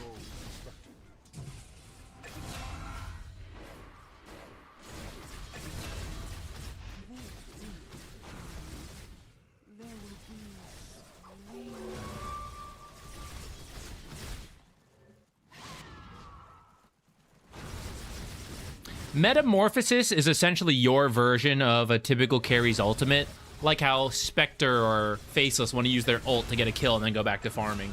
You want to use meta and then go back to farming. So whether that's just like, okay, let me just force this lane real quick with meta and then back out, or let me go join a fight with meta, you do want to do that, and we're sitting on it quite a while. If you had used it when we first started, you'd already be in the second into third casting.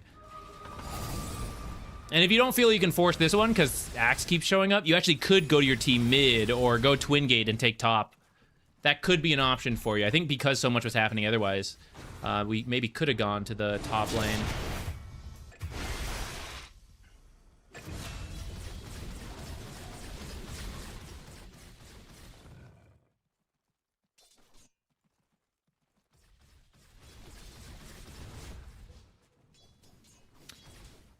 So this one's a little counterintuitive to everything we've been talking about. This one feels backwards to me. I think you slowed yourself down a little bit here. So the illusion's pushing this. Soon you microed into push. So job is actually done. This is because this wave is supposed to fight this one actually. So you're very ahead in terms of like this lane is pushed in. I've done my job, but you're like actually bringing the main hero over as well. But I don't actually want you to push for the tier 2 on your own. That's like too scary and not really worth it. This is like, I've done my job pushing this lane. I now maximize my farm or look for another lane fight to join. So like I could come mid if I felt that was something, or do this farming pattern through bottom, Twin Gate, you can Manta top, because this is starting to potentially push back. You could come up top, Manta in, and then just come back through the Twin Gate. Or stay top and farm all this stuff. I think actually like bringing the main hero here, we like spend a lot of time walking with no farm, hit one creep, and then now we're like walking back through here. You accidentally body block this, so like we're not gonna worry about that part, but yeah, there's just like, you know, walking here, walking back. Slowed us down a little bit.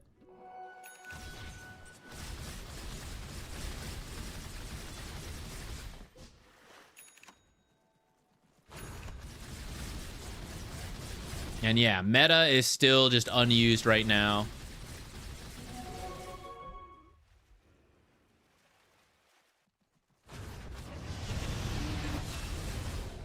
So, decision time. Join the team bottom. Or leave and go mid. If you don't join and you go mid, I will accept that. But I actually think bottom is a good fight to try to join, because I want to use meta, and if we win this fight, Tormentor will spawn, and you'll, as the carry, you have a lot more power than a stupid support. Who cares about support players, guys? Support, please give me Tormentor. Like, no one gives a shut up. The carry, like, let's do Tormentor. Sir, genius. That is a brilliant idea, carry player. Excellent thought. Let's do Tormentor. You have a lot more power than supports. So, I think being in the area as it's happening is really good. Pop meta, get a quick kill. And if you guys go for the tier 2, that's pretty typical in pubs, and Terrorblade's better at it than others, but I will say it's like, it's strictly less value than the other things. Though it's something you could do on your own if you were the only one alive, compared to Tormentor.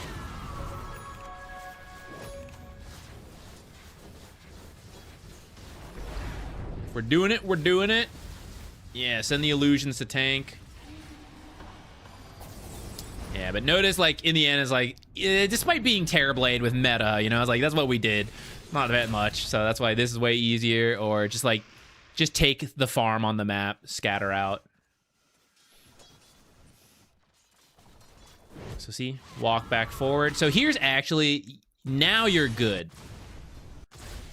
I was critiquing meta being up. I've used it now. Guilt-free farming, baby. Right, so now on the map, what can we do? There's this whole chunk, right? The team is doing stuff here. They're creating action, they're drawing attention, it's what the heroes want, and I don't contribute because I don't have Metamorphosis. So let them do their thing. Even if they feed up here, let them do it. And we make use of all of this. We can make use of this. And my responsibility right now If they end up focusing on one lane more than the other, I help with that lane. So they focus bottom, I make my way up here, I push in mid and top. If they do mid, I can help push in bottom, and then Twin Gate push in top, right? Like either way, I am handling 2 lanes for them while they are creating the action in a more concentrated area. And if I am not needed to do that, because right now all the lanes are actually pushed in, right? I don't need you to take the towers or anything. So then that's when you are free to just farm or use that time to walk to where you think you will be needed next. For example, top, right? I'll spend the time heading over. So this walking here and walking back and walking here and walking back, all that walking is no farming, and I'm walking into a hotly contested area.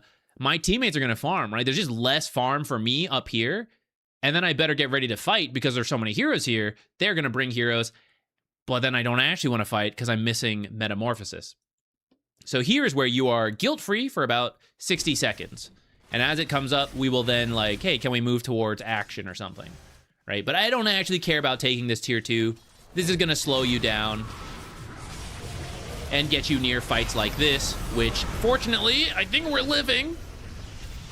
But imagine dying. I'm sad. So in the end, I join with my team, but like, what did I farm here? I did get the kill, which is good, and I might get this tower last hit. Is the farm being given to me? So it is. A lot of this is you winning. I guess Venomancer got the tower hit, but that means all the teammates have less. And maybe it could be a teammate doing what you did while you get all of this. Or, for example, notice in all this, boom. So now, I would love the team members to stay here, push in mid, you know, do their thing. But now there's a chance one of them gets baited here. Now it's going to be me. Now I got a TP there, but that means I can't TP to my team as Metamorphosis is available again. So that's why if I'm just ignoring them right now and I'm watching the map and I see, okay, yeah, top's being pushed in, let me head to the Twin Gate. Or I like walk this way. It doesn't really matter. There's multiple ways to get there.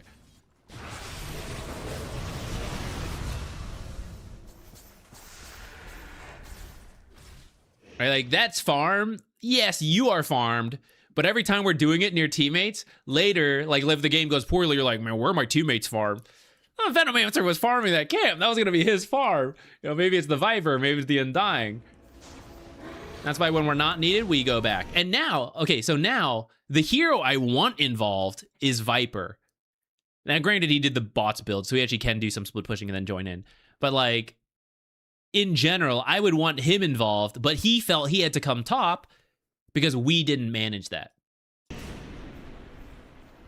I do kind of want you involved because we have Metamorphosis, but...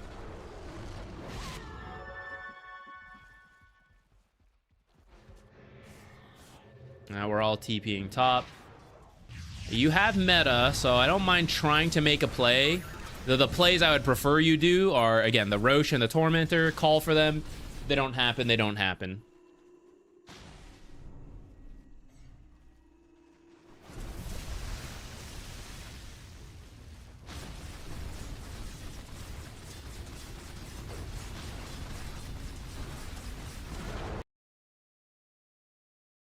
So my question now to you, the reason of like trying to find this balance, and I know it's tricky and it feels weird because like, Zach, I helped take the tier 2, isn't that good?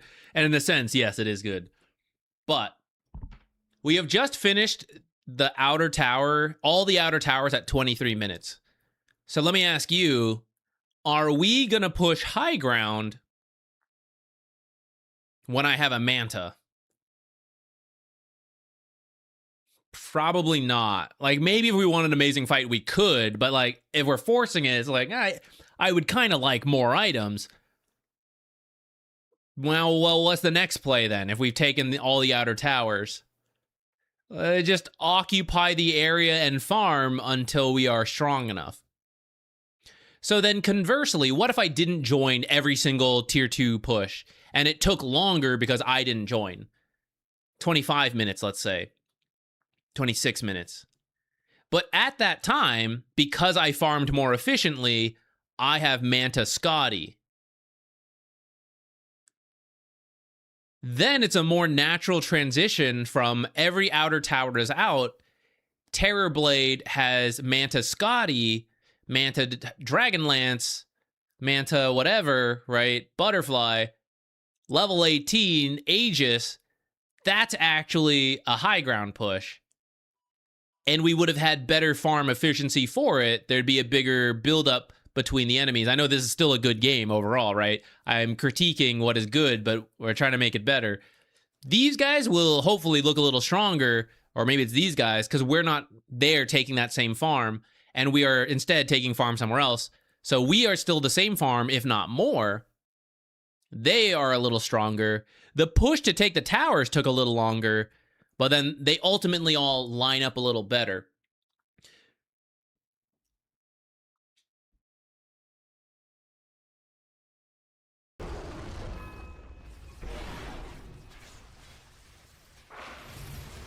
Not that it's bad to, like, join teams on this stuff, but it's specifically the moments when it's like, if meta is up, use it, boom, and then, like, then I chill, which goes back to, like, when we did have it on cooldown and we, like, still join this push. That's the main example in this game. It happens a lot in other games, though, with different heroes. Terrorblade does happen to be one of the better heroes at joining early. But see, this is like, I'm looking for action with my team, but I really just want to finish this Scotty. And it is working out in this game because it is a bit of a stomp. But you can imagine, like, anytime it doesn't work out, it'll like, be a big backswing against you guys.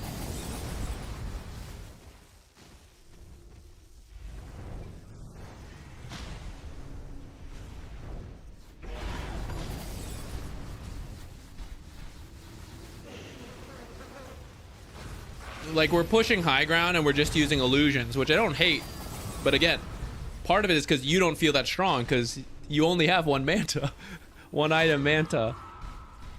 If you had the Scotty, the illusions are stronger. You'd probably feel stronger.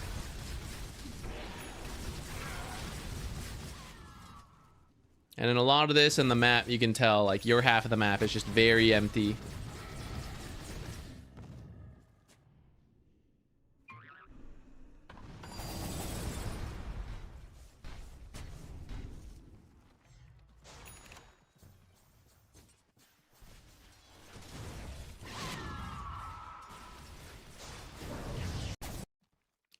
Let's go back and look at this from here.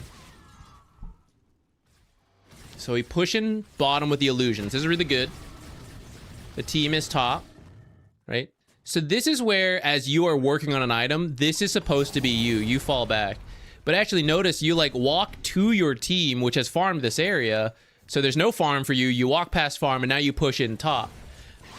The pushing in top is good, but there's, like, 4 other heroes who could push in top.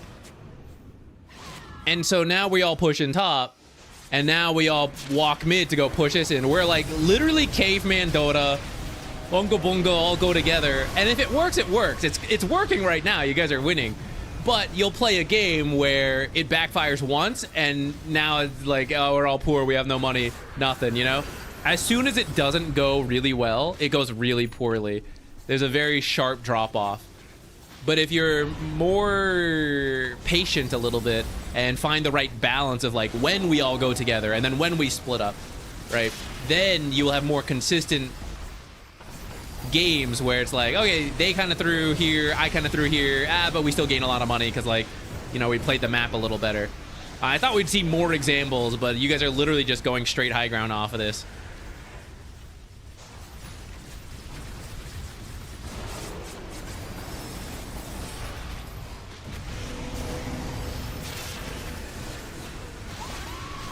I guess one way we can see this, because this game is going well, I don't think we'll see it perfectly demonstrated here.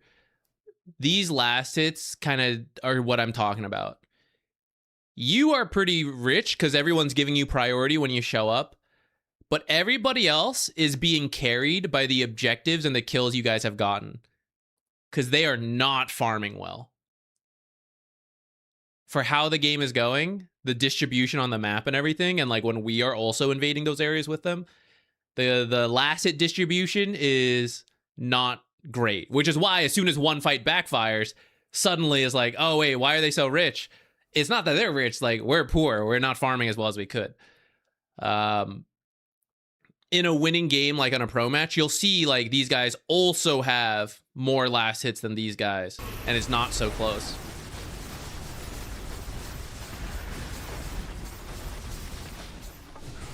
No thoughts, just push. It will work. It'll work in some games, and this game is not the worst to do it. Like, for your lineup and what they have, like the Spectre, it's not that bad.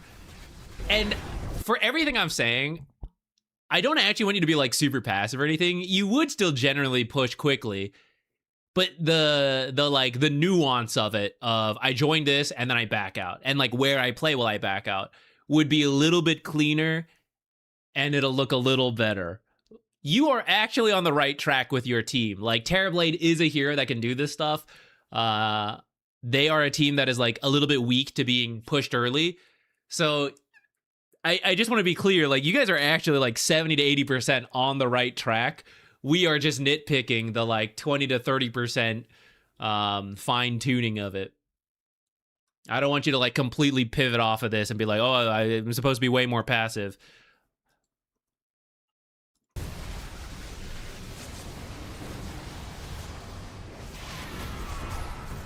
All right, let's get another one in here.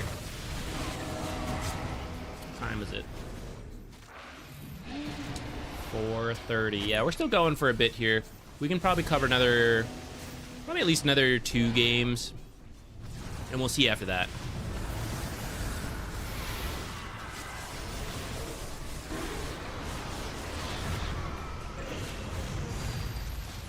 Oh, report that Undying. He took your Spectre kill. Okay, cool. Glad we're on the same page.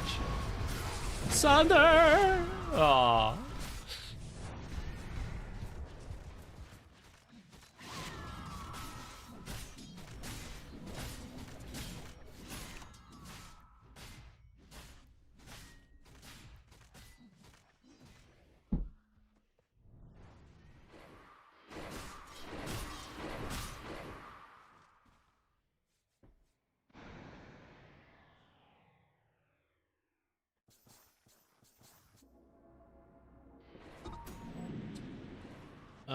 Aurelia, hello, welcome to the channel.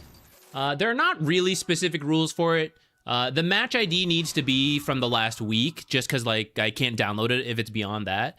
But otherwise, it's generally fine. Any role, any rank, as long as you have a question, let me know who you play. I mean, if you don't have a question because you're like, I'm not sure what I'm doing wrong, that's okay. But it helps to have a question. I think it's good for the self-improvement process as well as helping me to have a direction.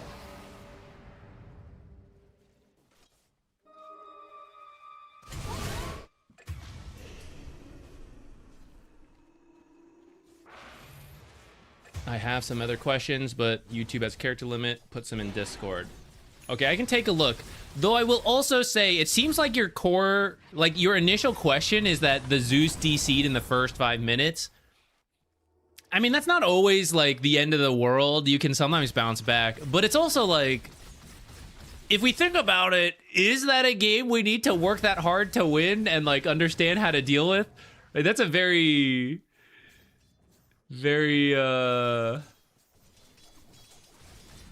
unbalanced situation that is like out of your control.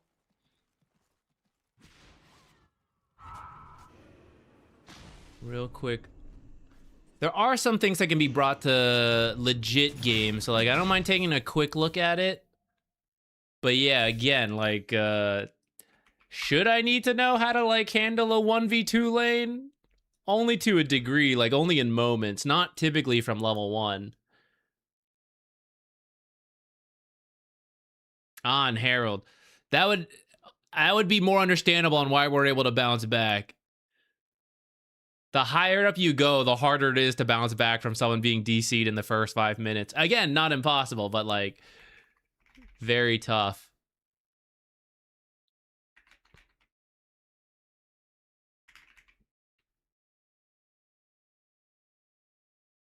Here, let's do it since we were talking about it, but I'll probably be like kind of quicker over it.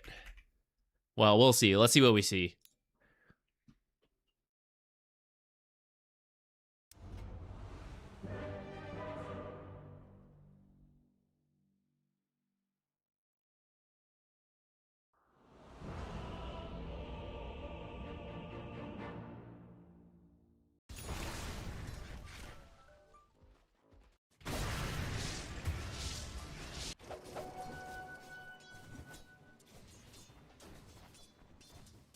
It's not about...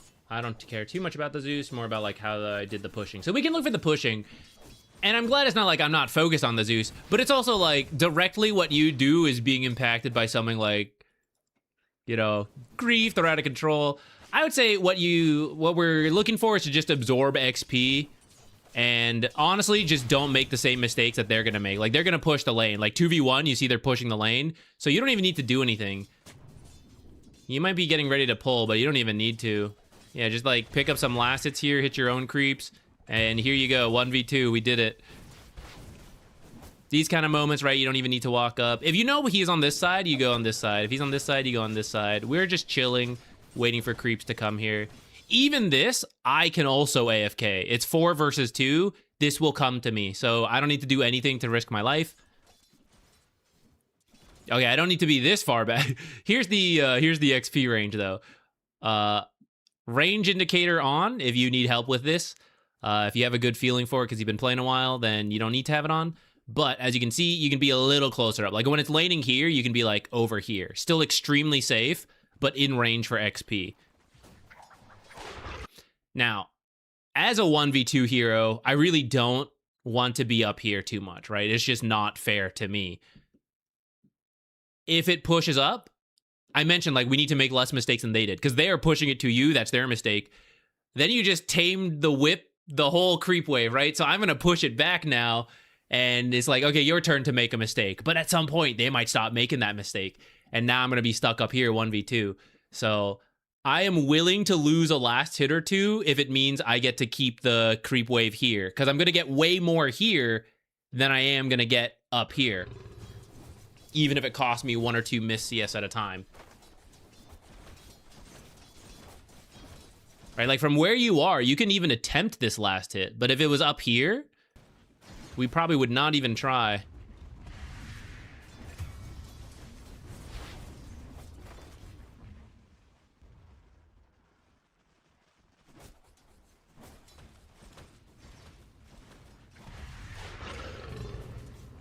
Okay, let us jump ahead then to when Zeus, I suppose, is back and you're looking to split push a little bit with this Ringmaster Tame the Beasts. Lol.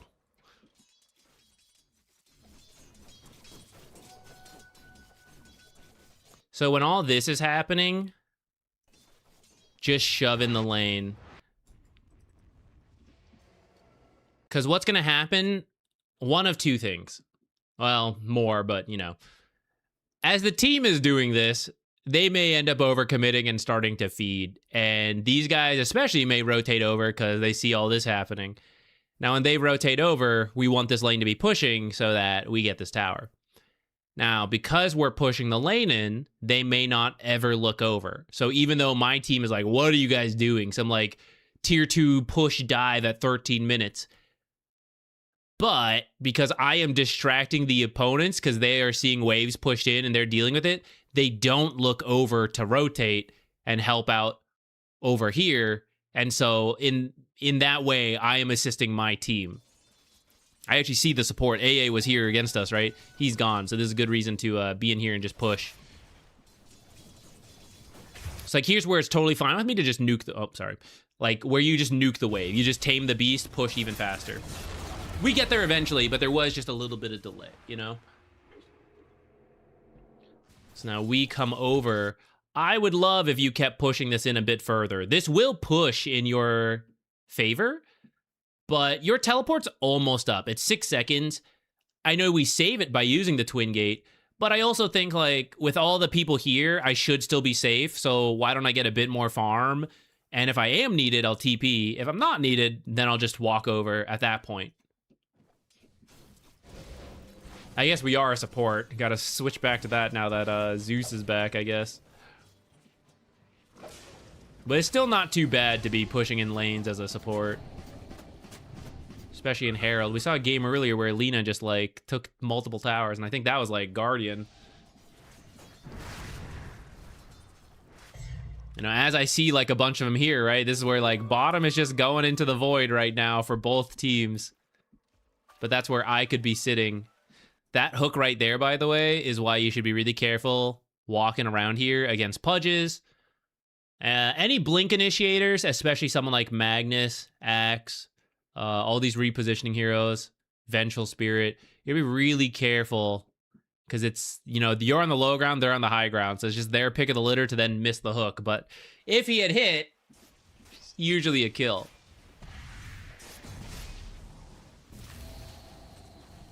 So here's all of us mid. And I would like to mention, since we left bottom, still empty. Still sitting here. Still nobody absorbing any of it. A whole bunch of money.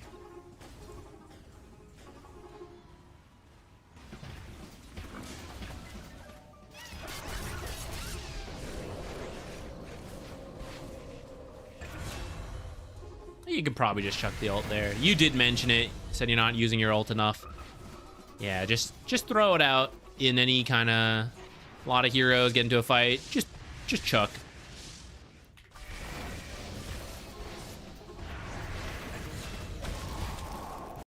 Five heroes. I'd love it if it was hitting the tower. Now, this is actually sometimes hard. I can't even tell when this is going to happen. Sometimes a lane is pushing forward and it ends up getting stuck somewhere. It's not always clear. It'll like push a little, push back, push a little, push back. It's just some like equilibrium point. It's very hard to tell sometimes. But why, if you push it as hard as possible, it will typically go forward and get tower damage, get responses. Now it is pushing our way. So now we must come deal with this. Someone on our team, and it could be us. This kind of stuff will happen a lot in Herald. And these are the moments you just want to teleport back. So we want to walk to where we're needed and then teleport back. Hello, Luna. Taking my Wisdom Shrine at 17 minutes. When it comes to Aether Lens, by the way, typically regen is better to buy first. I'd buy the Void Stone.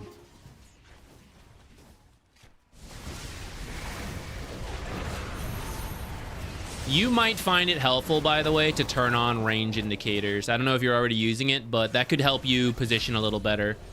We got very close here. I think having the range indicator of your abilities on kind of gives a visual reminder of like, I can be useful from back here, so I don't really need to go any further. I think that'd help you realize you can be like here instead of over here.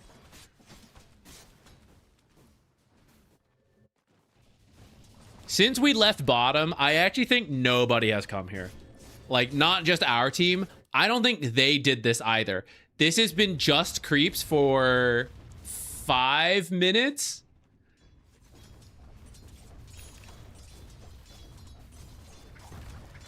Pudge's net worth. That's a little extreme. Half your net worth might have just died in the bottom lane on these creeps. Is that too much? Yeah, that's too much. But you know what I'm saying? Like, there's a lot of money just disappearing in that bottom lane. This is why a common advice in pubs is like just split pushing. Here we go. Yeah, tame those beasts. And then we keep going. Yeah, get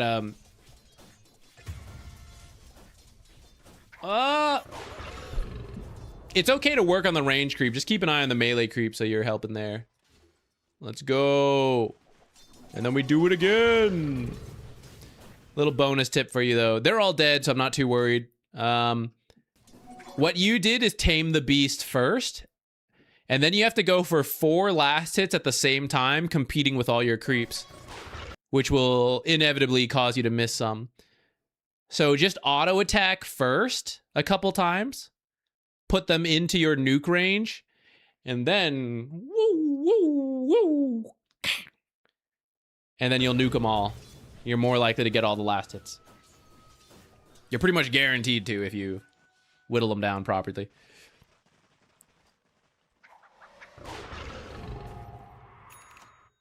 This one more. Now, I am a little scared of Ricky, but here's a good time to like walk in, do the deep warding, and then that'll give you safety. I see Ricky there, so yeah. We can put any deep wards down. This is great. Tame the beast, stay out of sight. This is good. Time to get out of here, though. I see a couple heroes over here. We are moving towards those heroes. This was a very dangerous time to do all this. Still a very dangerous time. Extremely dangerous time. Oh my god. Ah! Brother, I'm scared. What are you... I think you're trying to creep cut here, but this is really scary. This is really scary. Okay. First, the idea to deep ward is good, but you do kind of want to keep track of what they're doing, and they're just a little too close. It's a little too scary to be like in this area right now. Up to here is like good, and if you want to put the observer in here, that's good. Or you want to make a really deep trip bottom, that's also likely to be okay, because I see several of them top. So if I go bottom, it's just further away. If they happen to walk here, they may not even know you're here, but as they just walk around to do things, they might be walking here. Next, it is daytime, so the towers see a little further than usual. You know, just here's the enemy perspective so that we can see what happened.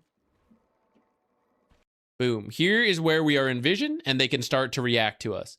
Now, for our rank, they may not notice us for a little bit, but the higher up they go, they're going to see us. If you cannot kill a creep wave in 1 or 2 abilities, it is really dangerous to cut near towers, and you only do it in emergencies. Heroes like Ringmaster who have 1 AoE nuke, right? You do something like this, and now to finish this off, it's probably 3 auto attacks, but we'll say 2. 2, 2, 2, that's 6. How many for this? You know, let's say another 6, and then the range creep, right? I actually have to stand here for like 15 seconds to finish this creep wave. That's why certain heroes who have like multiple abilities to nuke or low cooldown like Zeus or whatever, it's like you show, 1 second later it's done, you're out. You show, 4 seconds later it's done, you're out. The creep cuts faster. Now they will actually chase me and they will show where I am going, right?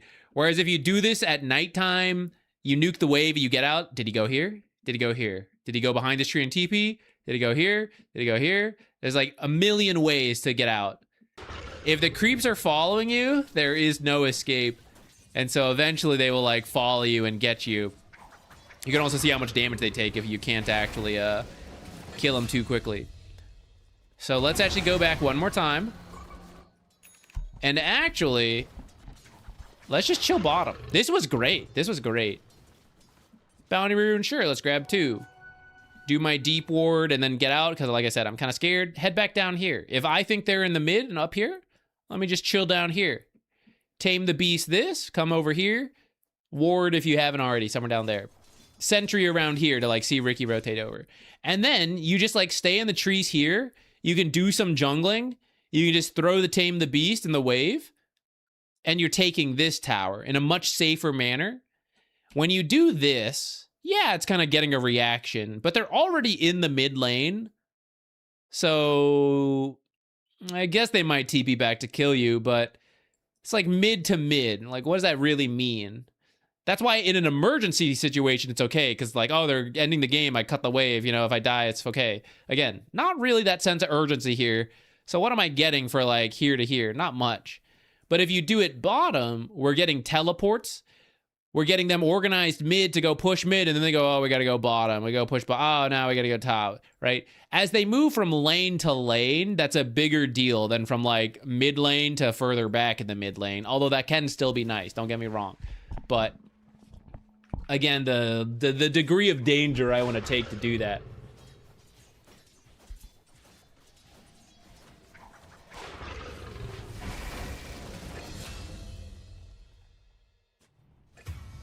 Weaver also confused about that play. It's like, huh, what was that?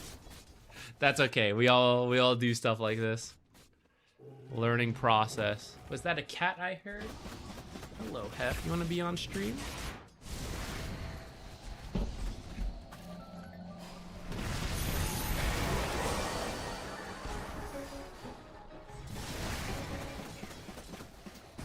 Big ol' Hef.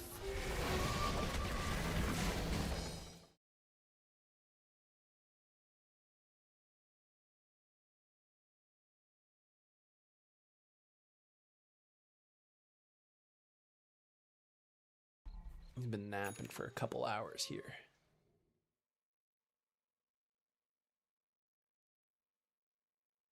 What? What?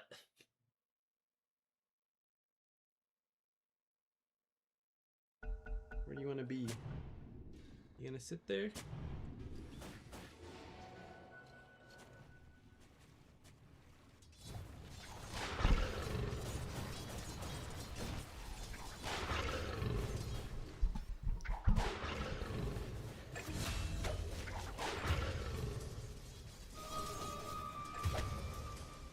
I got what I needed out of this stream. Time to get out. Here, one more for the road for you. Yee! He's deciding if he likes what's happening. He's like, should I sit here? No, I hate it. I'm out. I'm gonna sit on the keyboard. That's where I belong. Sit right here.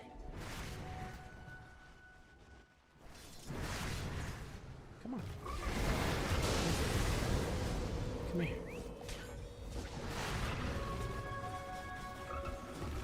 It's a big kitty. Yeah, he was a bit overweight when we got him. And unfortunately, he just likes to sleep.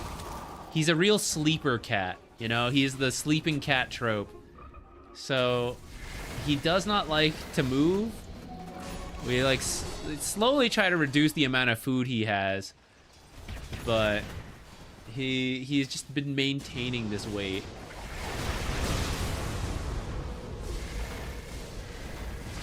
Try to get him to play a little bit. He'll play a little, and then he's like, this play thing's not really for me. It's sleep time.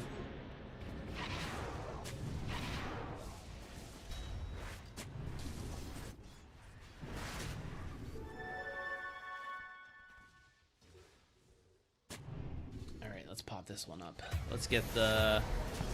We'll look a little further into this one, but if you guys got match IDs, hit me with it. I believe they've done it. They've won the game. Maybe he doesn't like Dota. Could be. Could be. He prefers controller games because then there's space on the table for him to sit and sleep. But when I play keyboard and mouse games, I always chase him off because he's like blocking what I'm doing. He doesn't like those.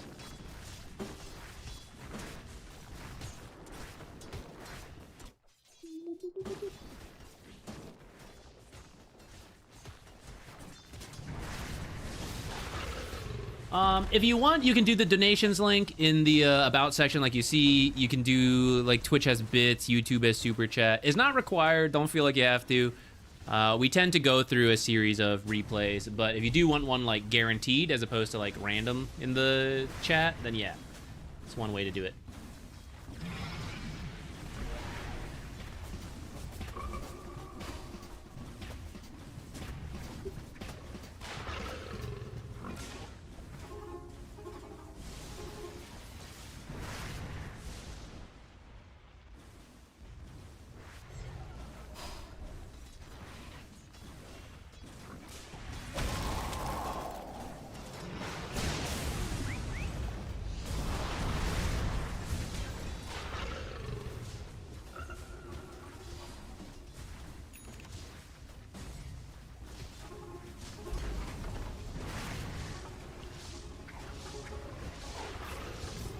Okay, let's try this game next. I think the focus is straightforward.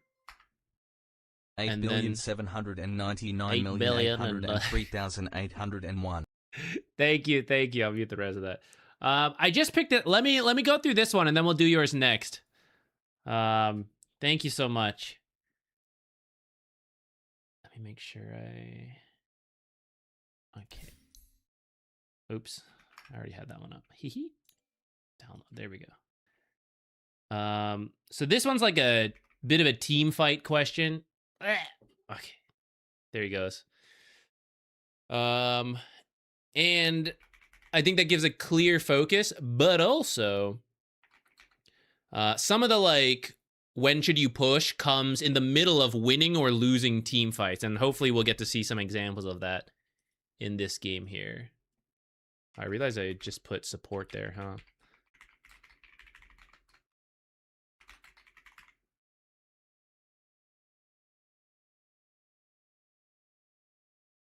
Okay, timestamp.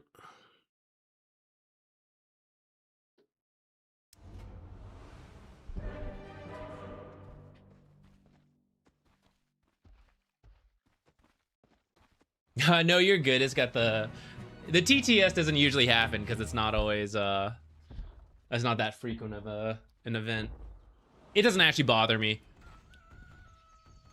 I like the TTS, but I will like listen to it and then I'm gonna read it again anyway. So lately I just started to mute them because I will inevitably read it again later. Okay, so for this one, this game felt really chaotic.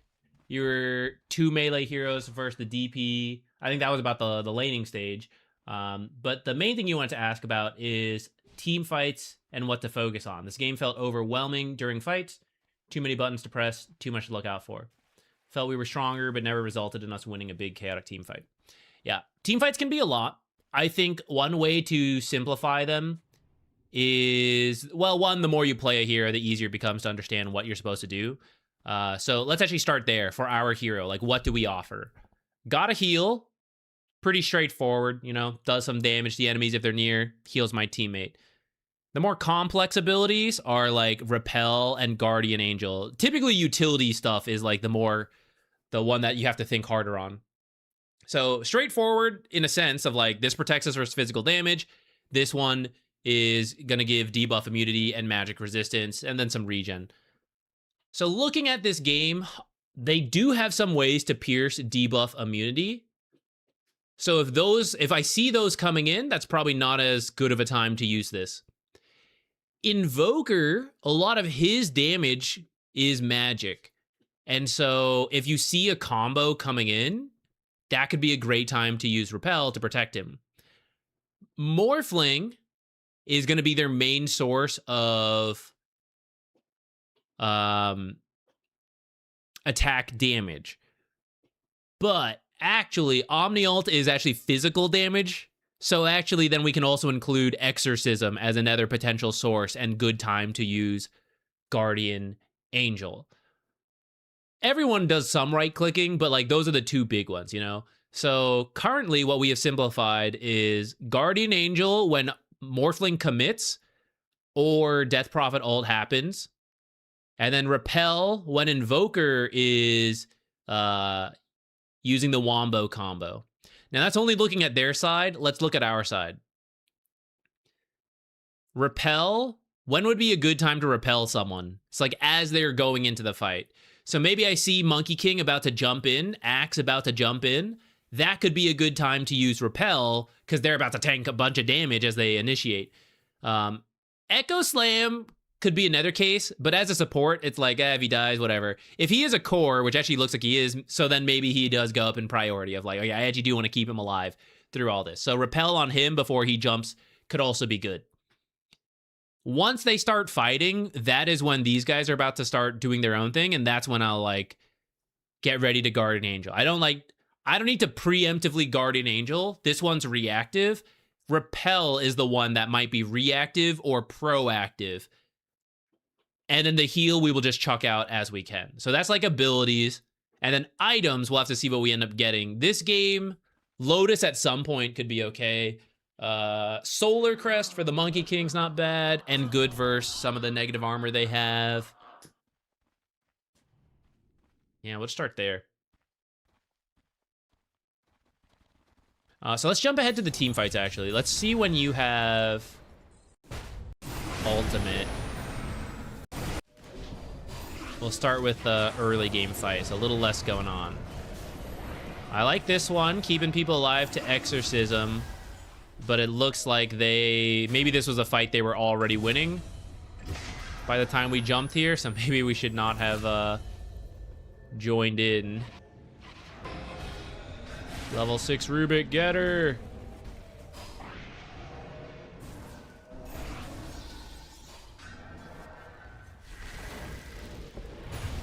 Nice. Alright. This one's a little messy because we just got here. I'm actually not going to worry about this one too much because it's an earlier fight. Though actually it's still going, so I guess here we are.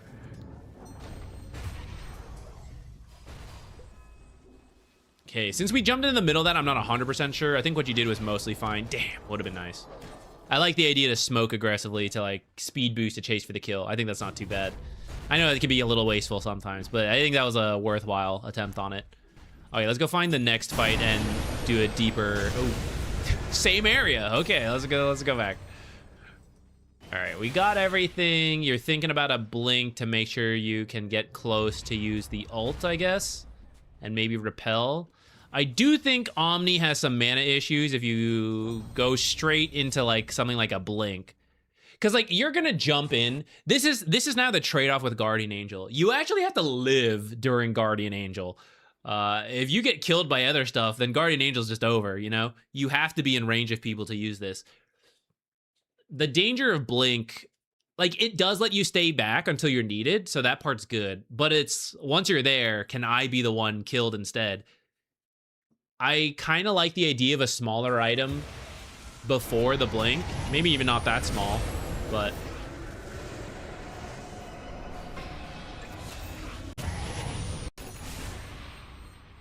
like solar, for example, not really a small item, but it does help us.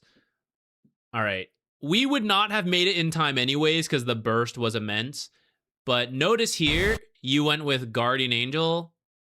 Maybe you adapted, maybe you tried to do repel first and then went to Guardian Angel, but here, like, how would I have saved Monkey King? It would have actually been repel first, I think, or the heal first, like one of these two first. For you to now get out, we need repel more than Guardian Angel to then just like run out of here. But also, I don't really want to use Guardian Angel just to save myself. So I think you were trying to use it to save Monkey King and just didn't cancel in time fast enough. It was pretty quick.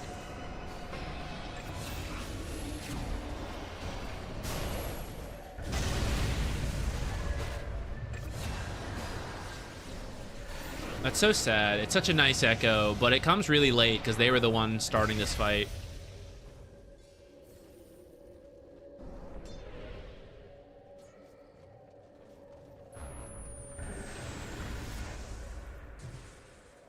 Hey, Jeff, happy to hear that. Always nice to hear some like instant dividends on the feedback. Okay, this is kind of a long game. Let's jump to like a mid-late game fight when there's more chaos and everything going on. You are not the best Spirit Vessel builder, but I guess if no one else is gonna do it, you can. I would say Rubik probably should build it. Looks like this was the Roche fight, so let's take a look at this a little bit more in depth. You were pinging it. Your team doesn't seem ready. I would go for the steal. Clear out a slot.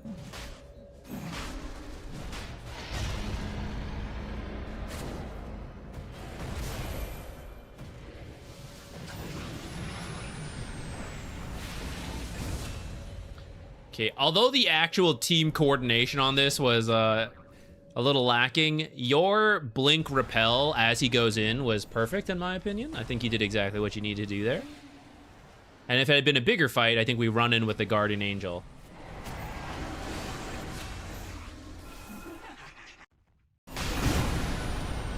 Okay, actually, so it's not the Omniknight, but this is a good case of the pushing we've been talking about.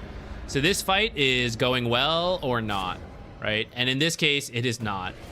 So if someone can escape and push in mid, because what they're going to do is they're going to go from this winning Roche fight straight to the nearest objective because it's a pub, right? Of course they're going to do that.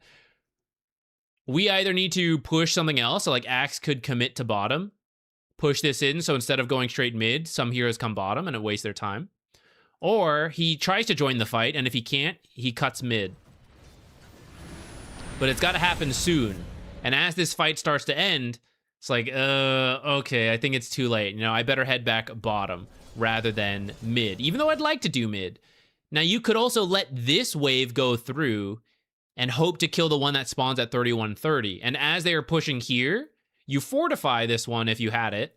The tower kills this wave, and then because the enemy push up with this wave thinking they had that, they're not ready to defend the wave behind, and then Axe kills that one and then gets out. Axe kind of like, well, okay, he wasn't even thinking about clearing the wave. He was thinking about getting kills. But that was not the time to go for that one. Let's see if you guys scatter on the map. What Death Prophet do? She's like, oh, a farm, creeps.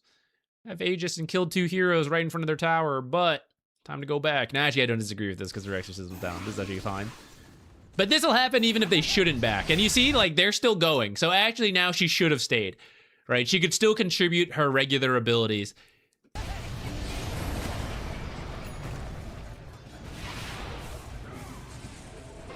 where are we?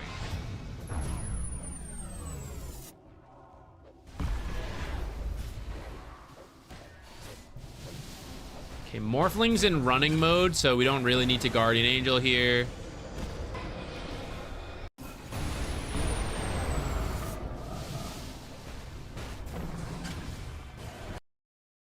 So we are in chase for the kill mode, right? He's clearly running. Death Prophet left. She might be rejoining.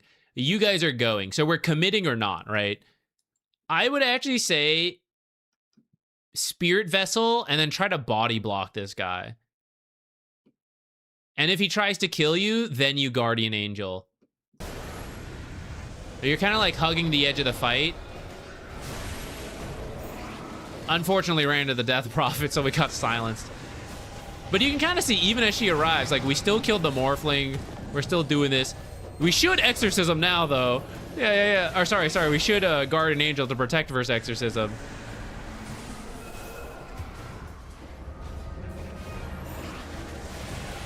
I think you might have been able to save the other guy.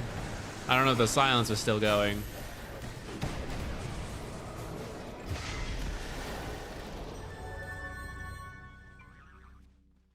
All right, now we go ward. It's not your question, but now it's a warding time.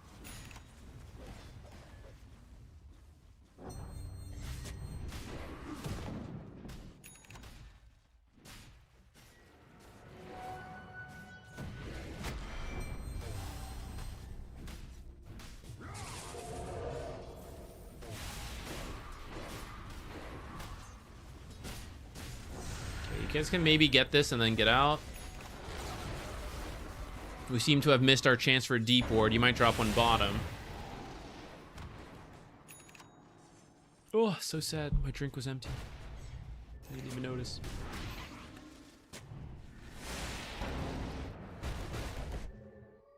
Ended up having to run back in for the deep ward. I'm glad it's down eventually, but try to do that one after that fight and they're all dead. A lot safer.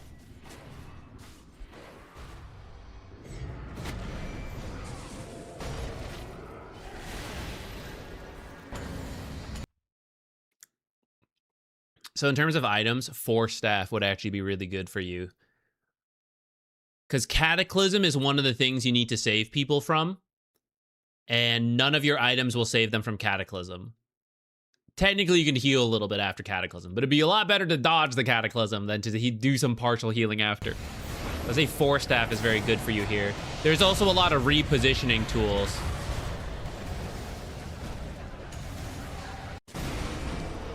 Alright. Let's talk through this slowly.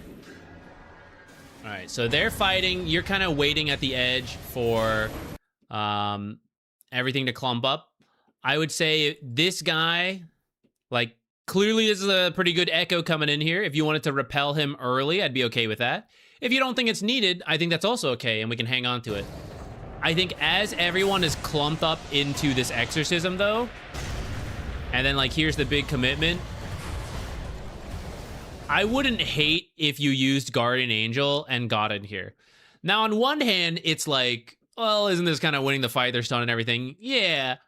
On the other hand, there's only a 60-second cooldown. It's really not that much to throw out. Like, if you win this fight, it will be up by the next fight. And the only way you maybe lose this fight is right now is the turn, right? Is like with Exorcism going, Morphling, the stun ends, he like starts fighting. This is the moment they have to fight if they're going to do it. So I feel like here is where you want to Exorcism and just get in here and start fighting with them. It's already a pretty good start with like 2 kills. You did try. I see we blinked in and then started, But because of that, he got hit by a silence, which was very unlucky timing, I will admit. But if you have the blink, you should Guardian Angel and then blink in. Because then when you do get hit by silences, when you get hit by a random tornado you didn't expect, when you get stunned, it doesn't matter. Guardian Angel's already going. I'm doing my job. And it would have, yeah, unfortunately, it would have maybe saved you. And actually, we're seeing this is like then the turn, right? Is like that Cataclysm hit. Maybe if I had Force Staff, I could have moved someone. But also, if I had ulted first before jumping in, then it would have been a little better. Still looks like it's mostly working out, though. See if we can jump in front of this guy and body block. You can drop a sentry looking for him. Guess he ran top. He should be pushing top soon once he knows where they are. If he has any wards anywhere, Invoker should push top.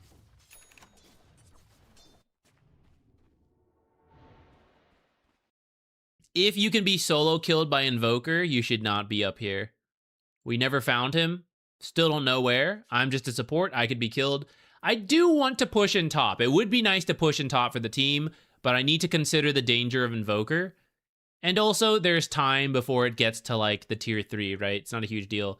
These guys are moving forward, and actually there's enough death time where perhaps we could actually hit this tier 3. You, with the heals, could really help to protect Monkey King if he starts working on this tower. The save hero should rarely be the one who splits away from the team. Because who do you save when you're on your own? Only yourself. At that point, like, what's the point of a save hero? The save hero saves other heroes. So almost always when someone needs to split away, it's not you, it's like them. Unless your save is on cooldown and you have no other ways to save. But that's actually, most save heroes have a couple different saves or low cooldown. Omni, for example, like, you have Repel. Oracle, even without the ultimate, has the W and the Q. Dazzle Grave is low cooldown and has heals. You can actually see with the death timers, your team actually could have pushed this a little bit, but they got scared.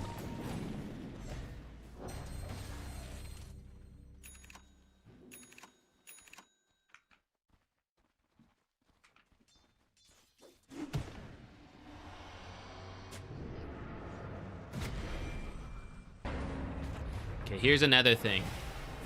Figure out repel range plus blink, and do not, like, anytime your team starts doing stuff, don't exit that range on whoever you want to save, which in this case, I'm going to say Monkey King seems like the strongest hero on your team from what we've seen.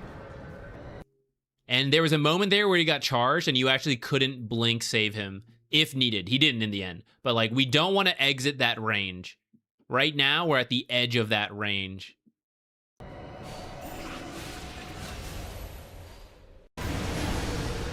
Let's go back and show that one more time before we break this fight down, which... So you kind of jump in, you're hitting the Spirit Breaker. Now, that can be okay. For example, earlier I mentioned, like, let's go body block that Morphling. But why? Because actually, in that case, we knew where a lot of the heroes were, and we had already gotten some kills, so I felt confident going in. Spirit Breaker is the initiator. Sometimes he's messing around, sometimes he's starting a fight. We don't actually know. When I look at this, the only other hero I see is Morphling. So if we all jump on the Spirit Breaker, it's like he initiated on all of us. But I'm a save hero. So without more information, I can't also jump in like this. I have to stay at the edge of whatever the range of my abilities to save are, so that if they do set up a fight here, I can do what I need to.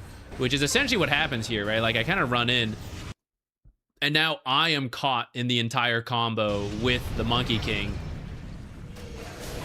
You end up using Repel, I think, on yourself there to get out of that.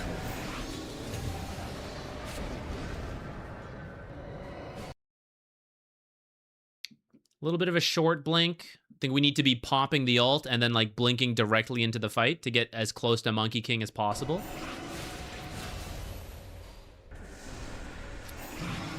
A lot of the physical damage we can reduce there. Now, in a bigger picture, actually your team just should not have done this because Axe and Earthshaker were not there. I don't think you guys realize that, but that's the bigger thing, is the map awareness to realize we probably shouldn't even chase for that fight at all.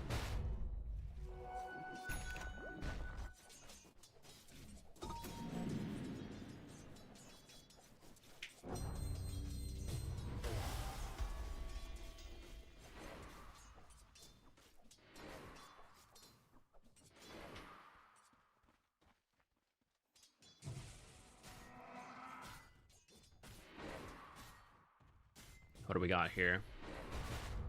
This one can actually be good to make sure you stay alive as long as possible to do your stuff. Otherwise, evasion and move speed are pretty good. So is like the armor. I don't think they have MKBs.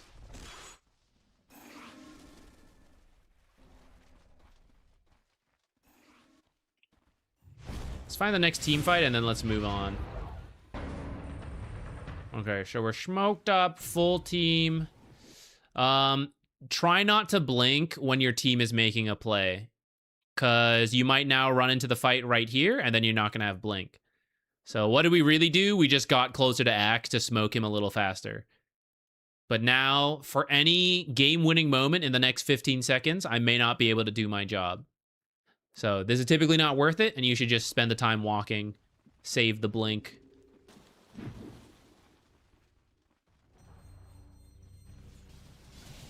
I do think someone wants to push in the lane, and I would do that before the smoke, actually. But now that the smoke has happened, you kind of have to commit to it. You can't come over here and do this stuff, because they're about to commit to the fight, and can I blink save them right now? One, I used the blink earlier, so no. But two, I'm certainly too far away now, because I came over here.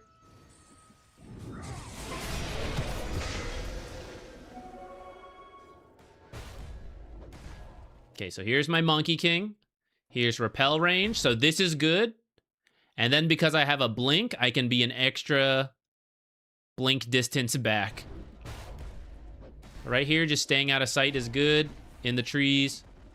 See where he goes. He goes this way. Okay, we go after him.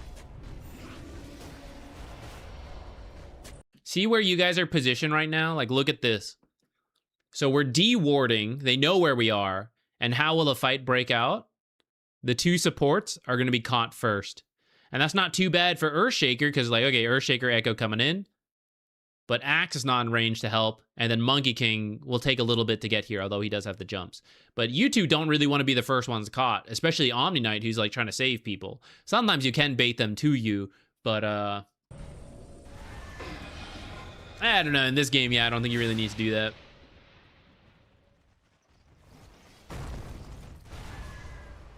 See, just another blink up here. For what? Just to, like, channel this a little faster. And then if they decide to fight, should they? Maybe not, with, like, Morphling dead. But in a pub game, you never know. People take bad fights all the time, which then accidentally turn out to be good fights. So just be careful of this blink. They will see it too, right? This is a very common observer location. It turns out there was one. So they see you use the blink, and now they might know they can jump someone back here. Why have you trapped me here, Earthshaker?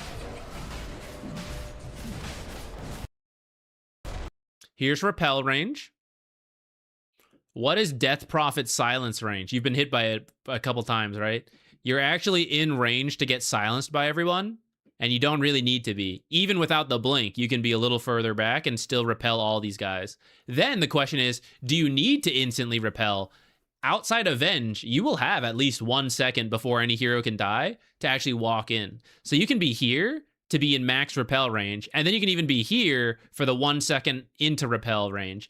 And then with a blink, you can actually be up here if you wanted to be super careful, but you can just be like a little further back as necessary.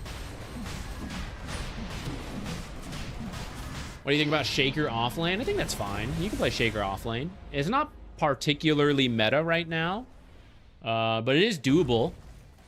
You have to be good with the totem denies.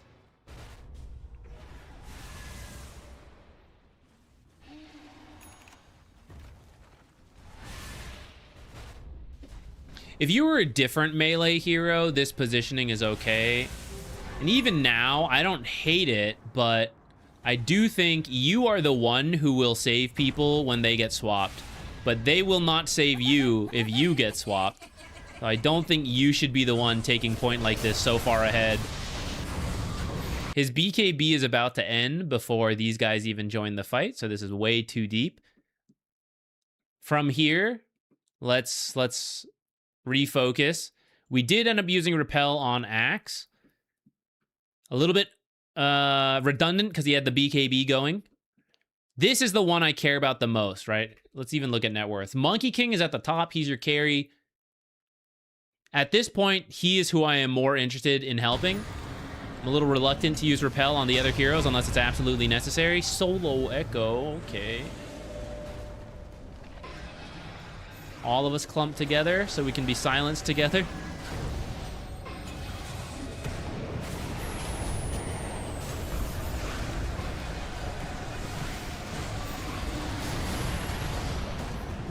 There we go.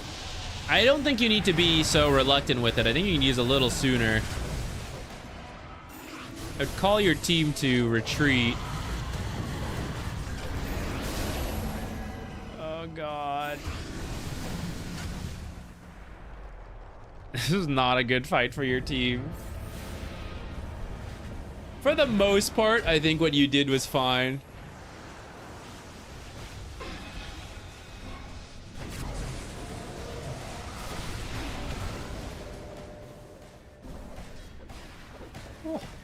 This worked out. Phew. Coffee call, thank you. Which here would be the best, worst in-laws? Who are the nicest heroes? Yo, Largo's got to be such a great in-law. That guy's so chill. Largo's got to be good.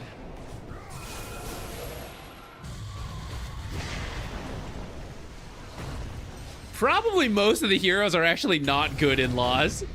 Actually, if you think about it, a lot of them are either straight up evil or they're kind of assholes. Like, you know, like Axe, Monkey King.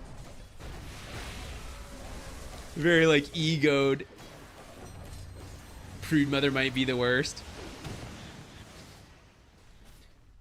She seems pretty chill in the what was the lore we had? The Crownfall. She just wanted to do her own thing.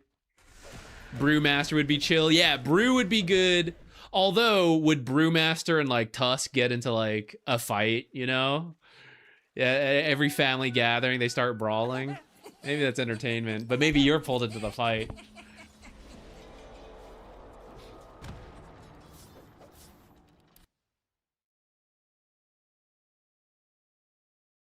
Oh no.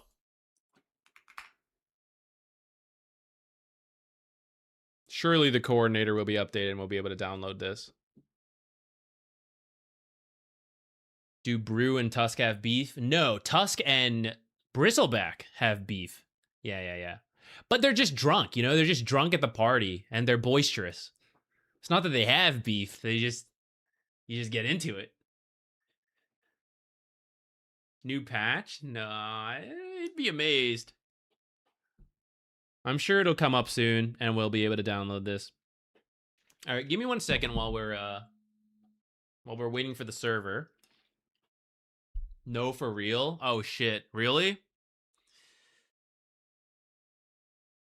Really? Okay, whether there is a patch or the server's just down, I will get you your replay. We won't scam you out of this. Once it downloads, we'll do it for you at some point. Or if there is a patch and you want to do a different one, we can also do that. I'll just make note that you did the donation for a replay and we'll get it at some point. Let me try, let's see. Let's close it, see if there is an update.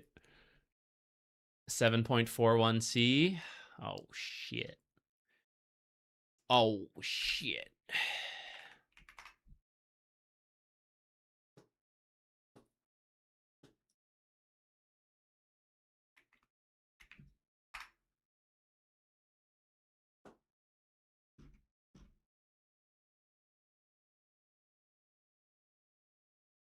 I do not see it right now.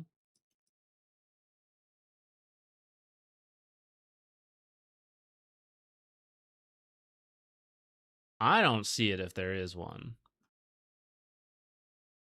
Maybe it's just being slow. It's good. We were gonna do one more and stop. Supposedly patch or not, I don't know. I can't see it right now. We're gonna find out. My blueprint.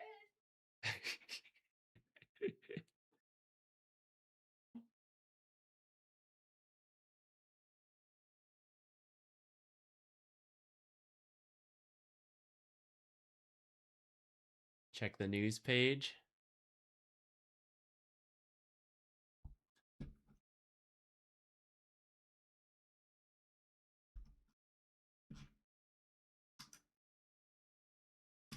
I do see a 7.41c gameplay patch. Check the notes here. All right. I see. Okay, hold on. Where's my sticky note of people we have scammed? Where's my pen? Okay, we will get you your replay. I guess we got to do the patch now, and your replay may not be as relevant. If you still want it to be this replay, let me know. We'll download it when possible. Still can't download it right now. But otherwise, you can drop by at any moment, and I will have your name written down, and we can do a replay for you at that time. Let me find my pen. Well, let me do that in a second, actually. That's actually kind of a pain, because now it really will be a scam. I don't know if I'm going to stream next week or for a little bit. But hopefully we'll be able to get yours in on like Friday maybe, or maybe it'll be down the line at some point. I'm not sure. We need to do the hold on. We got to change all the titles and thumbnails and everything. One second.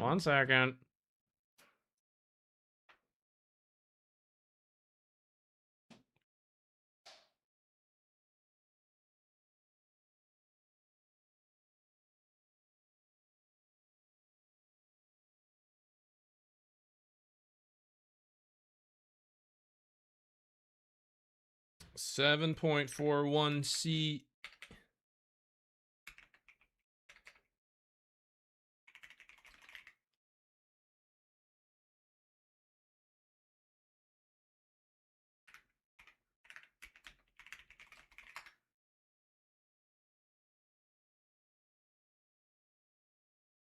Okay, we'll put that. Let me ping the Discord.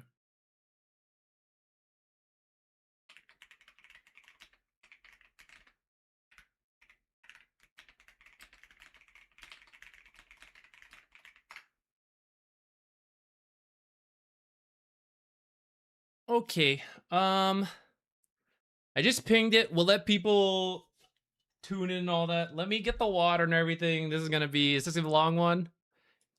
Yeah. This is like a 2.5 patch read, 2.5 hour. I don't know. We'll see.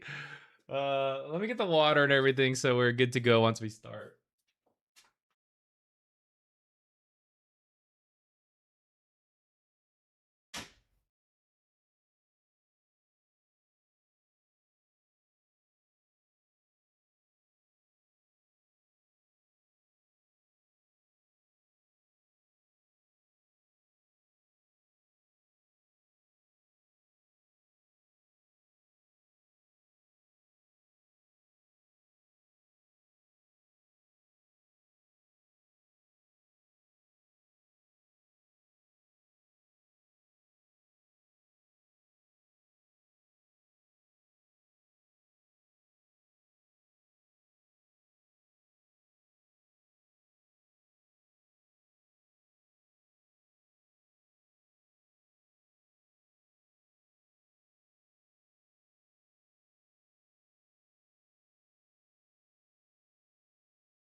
All right.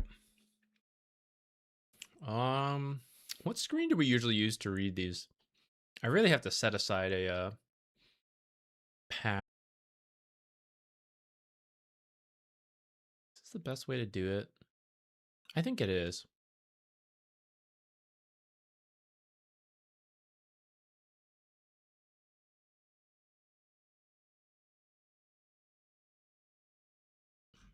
Let me change this to be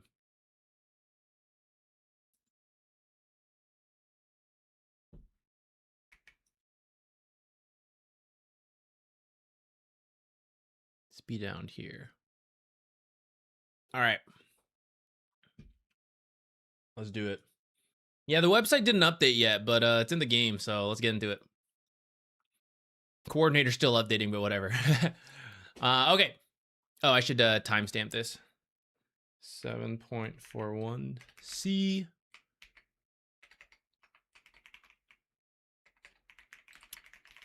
General changes. What do we got? Mechanics, units with flying vision no longer ignore vision restrictions of Roshan's pit. They can no longer see into them from outside and vice versa. Okay. Affects clockwork during jetpack. Drow Rangers, Glacier. I didn't actually know Glacier worked like that. Damn. Monkey King during Tree Dance. Night Stalker during Dark Ascension. Treant Protectors. Eyes in the Forest. No, why? And Visage Familiars. I guess this is fine, but I don't really understand why. I actually think it's cool that only a few, like, look at this. There's only a few heroes that can actually see into the pit. So I actually thought that was kind of a cool thing for those to have, especially because so few of them are actually meta, like in pubs. Let me change that. Like, one of the most common to have is Visage Alt, or the easiest to have, and Visage is not common in pubs. Treant, in the past, before he got the shard, right, he needed an ag in him, so that one was quite rare, so that felt worth it. Even with the shard that has now been nerfed, it feels like that should be one of the strengths of the shard. Night Stalker ult is only up sometimes. Glacier you have to buy, and you have to be really close to the pit, which is questionable. Monkey Tree Dance, okay, that one was the easiest and most annoying. And then Clockwork Jetpack is like, you have to have a shard, you have to fly close. And also, you don't even need to because you have Rocket Flare if you didn't want to. So, I don't know. I guess they just really want the pit to be dangerous. I don't know. Tormentor, do they make it a little easier? Health regen duration. Health regen increase 2% to 2.25. Harder. Alleviation duration 10 to 15. Oh, no, sorry. Alleviation is the... Oh, okay. It heals you more and it heals you longer. Okay. So they made it more forgiving after you have done Tormentor. I thought it was like giving more regen to... Okay. I guess that's fine, though it's really annoying to have to be there for 15 seconds. I wish they would just increase the rate more. Like, you're already moving to the corner of the map, which is not always bad, but like, you're there, you do Tormentor... You're telling me we gotta sit there for 15 seconds after that? I guess you don't have to, or you can just leave, but if you want to be healed up, you gotta be there quite a while.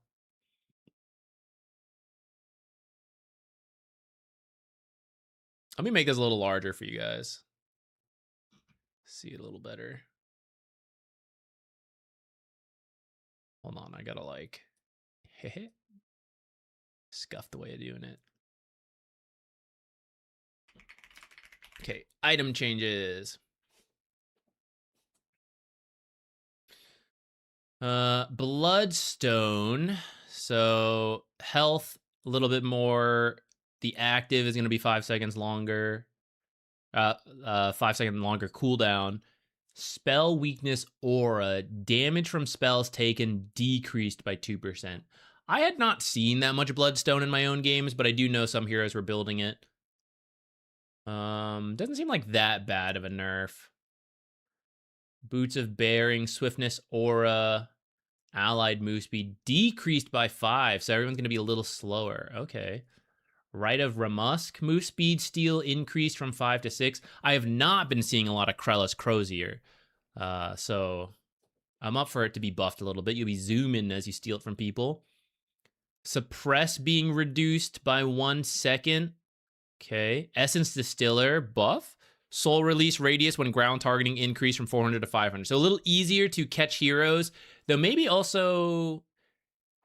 Is it harder to hit the hero you want to hit if there's like more? Maybe. But in general, that's going to be good. Especially when you're like looking for an invis hero or a hero in the tree. The radius means the total area is a lot larger. So a lot easier to catch like a Ricky or a Monkey King or something.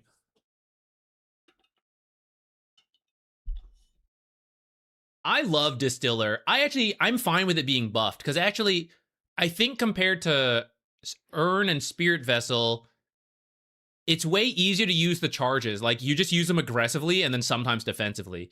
Essence Distiller is like, should I use it aggressively, defensively, or utility? And there's not enough charges. It's tough to actually use all of them. Like, all the different uses. Which you could argue is like, oh, you have to choose which one. It's like, okay, I get it. But also the build-up's not even that good. And it's not as aggressive to get kills like Vessel is. So it's harder to get charges. It is providing vision, but sometimes that does not immediately lead to the kill, and you weren't always getting charges. So I felt it very hard to use the ground targeted stuff for the payoff, especially if you like might miss in the end. So I'm okay with it.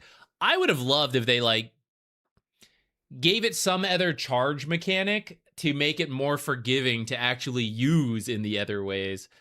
But maybe that's just bias because I like the item. Maybe it, it shouldn't be that strong. Yeah, the vision element's like really cool on it. Okay, Harpoon, draw forth, can no longer move the Harpoon caster when rooted, leashed, or bound. Good, it didn't make sense. The target is still moving for the unchanged distance in this case. However, a tree cast won't have any effect. I'm gonna have to reread that and understand this. I don't know what that... Still affects rooted, leashed, bound targets. Okay, hold on. Can we... What does that mean? I don't think I understand. Hopefully this like server needing to be updated. Hopefully the patch is still in. We can actually test this.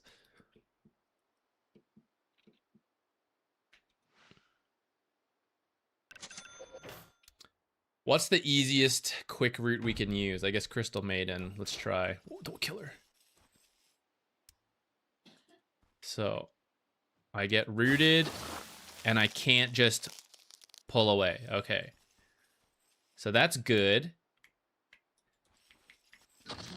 I'm too slow.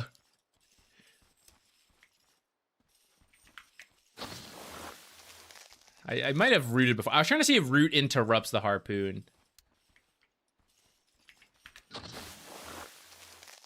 I think it did. I think I stopped it. Maybe I didn't. We'll try one more time. The cast is too slow.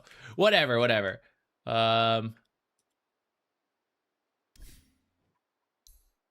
Bring me back to the patch. The target is still moved for the unchanged distance in this case. However, a tree cast won't have any effect. So if I use it on a hero... Ah, I see. I still bring the hero in? Is that what it means? I think the target still moved. Okay. I think we understand this now. I think that's fair. It was really annoying. Actually, I'm kind of curious if it'll still happen. I don't know if I can create the scenario on my own. Oops. But sometimes you like throw a stun and then the Harpoon would still carry them away. That was really annoying. I'm not going to be able to create this situation. Actually, I'll tell you what. Someone with a travel time on the stun we'd be able to do this.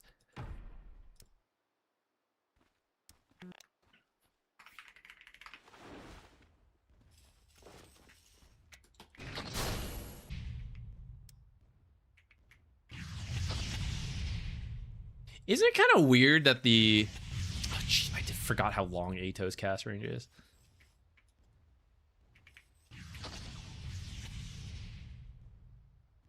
It's kind of weird the stun seems to like still go through, like pull through the stun, but not the root. But maybe I'm just messing up the timings.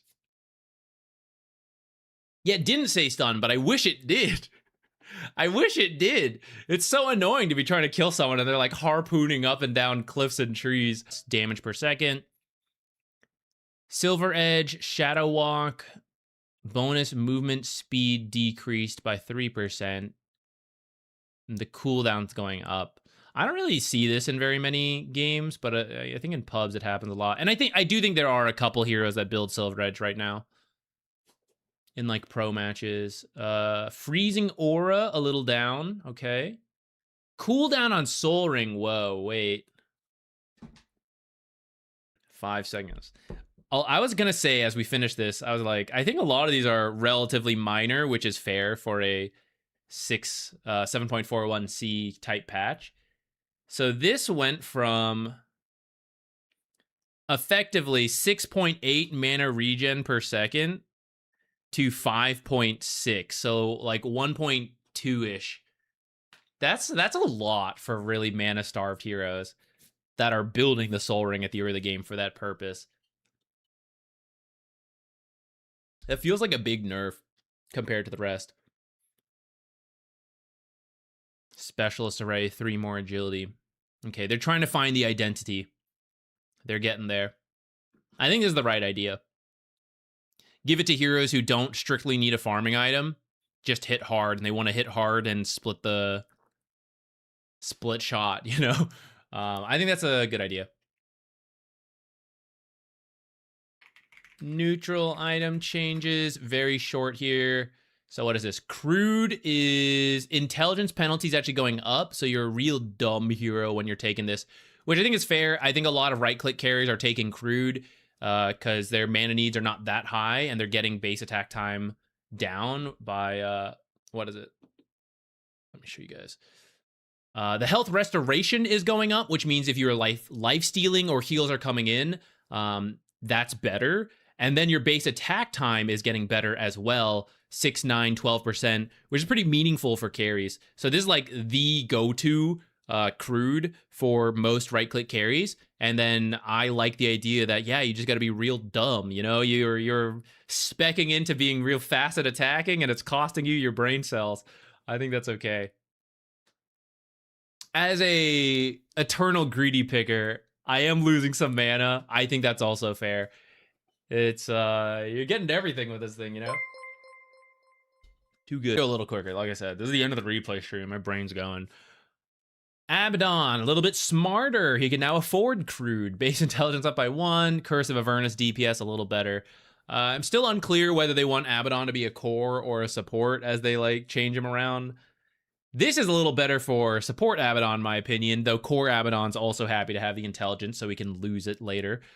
And then this is like a core thing, right? Support Abaddon probably takes the Aphotic Shield HP regen.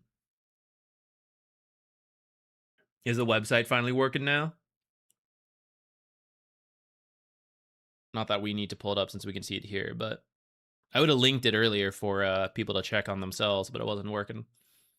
Okay, Elk. He did get a little bit of a nerf, but he's still been pretty popular. So bonus base and max extra gold per melted scepter decreased from 6 to 3. Acid spray, a flat 21, which is technically better at level 1, but for most of the game, it's going to be worse. And you max this pretty early to increase your farm speed, and it's 2 seconds less, which is a big deal. Maybe big's extreme, like medium deal. Chemical Rage, bonus health. Okay, the level 1 ult is when you're dealing the most, right? Because like you're getting Soul Ring. Well, maybe not anymore. I don't know. But you're taking damage from farming, from using Soul Ring, and then you heal up with Chemical Rage. I don't know what the exact math is, and I guess we could look at it. I guess in my jaw or something.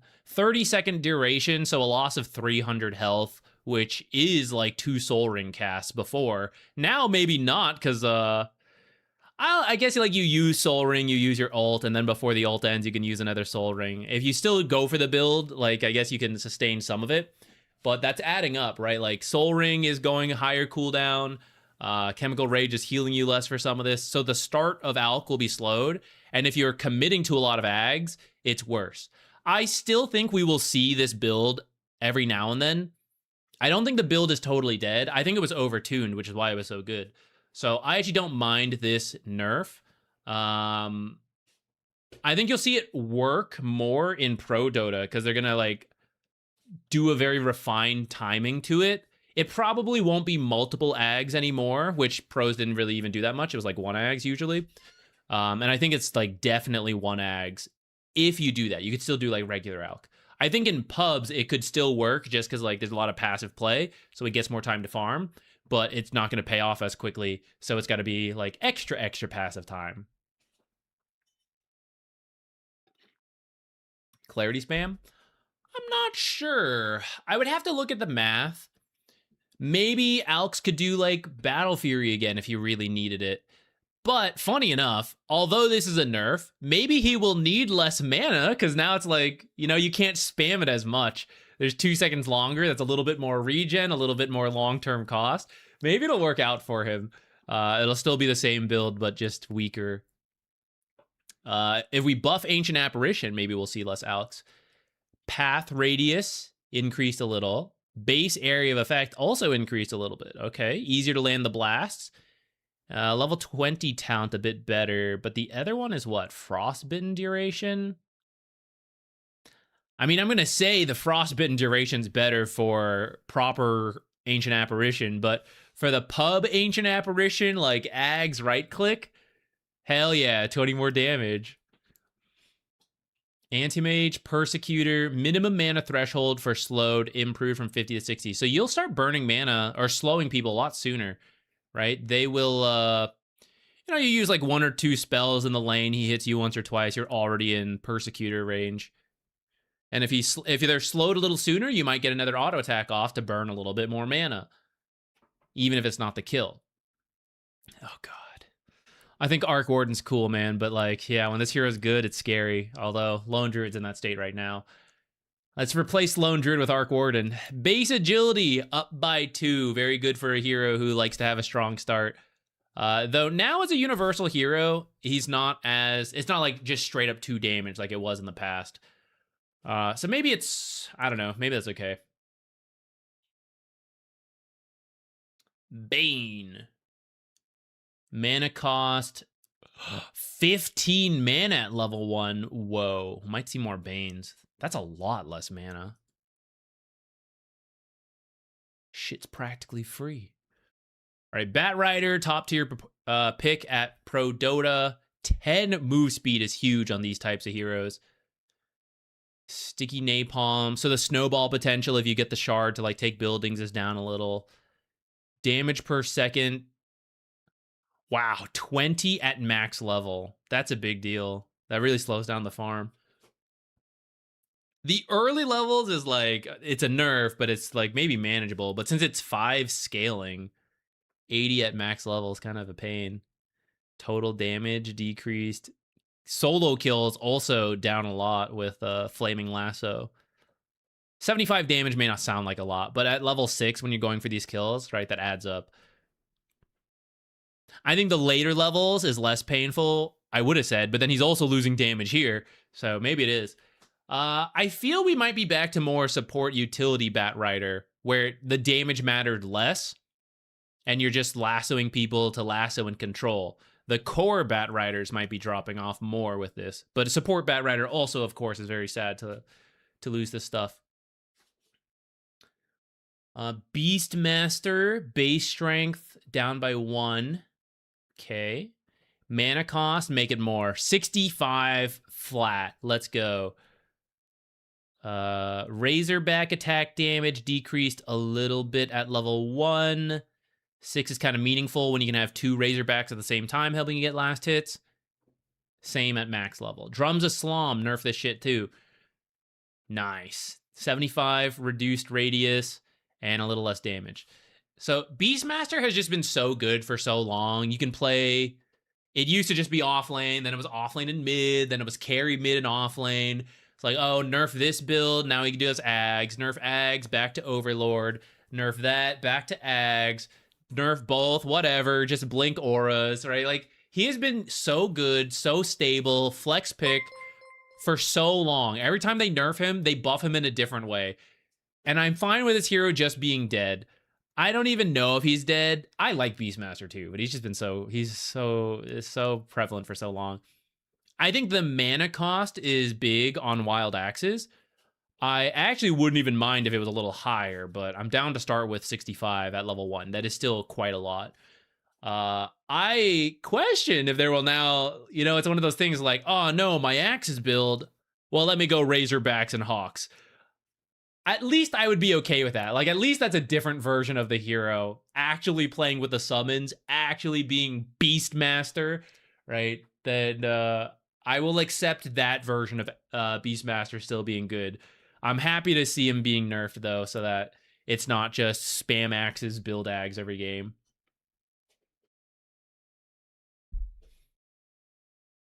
A lot of the links to C are pointing to B. Yeah, the website doesn't seem to be updated right now, but this is in the game. This is 7.41C.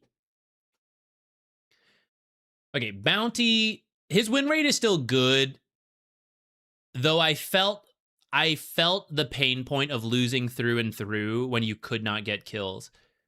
I'm curious if they're going to nerf him, though, anyways, because his win rate is still good in pubs.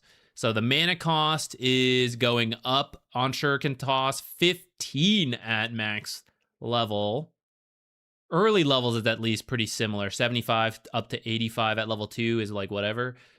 Shadow Walk bonus speed increase. Oh, faster. 3% at level 1. And the track cost is being decreased. Oh. Okay, overall, I actually quite like this.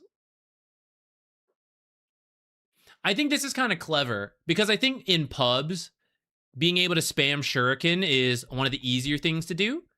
And you get, like, team fight kills. And if you're, like, farming ags, whatever, on, like, bounty in pubs, right, this is going to hurt you a little bit more. Although if you have an ags, you have a lot of mana anyways. These buffs are less good for pub Dota, whereas win rate's good, and better for high-level Dota, whereas win rate is not as good. Because the early rotations to make use of these move speeds are something that's just not done in a regular pub. The mana cost of track, which should actually be his, like, scout and rotate tool more than just, like, I'm spamming Shuriken, hee hee hoo hoo. I like this idea. Brewmaster. Cancel split now has a 3-second initial cooldown. Is this just so you don't, like, double tap, accidentally end your ult? Is that what this is? I never actually, like, played Brewmaster with the split. Does anyone actually play the hero? Is that what it is?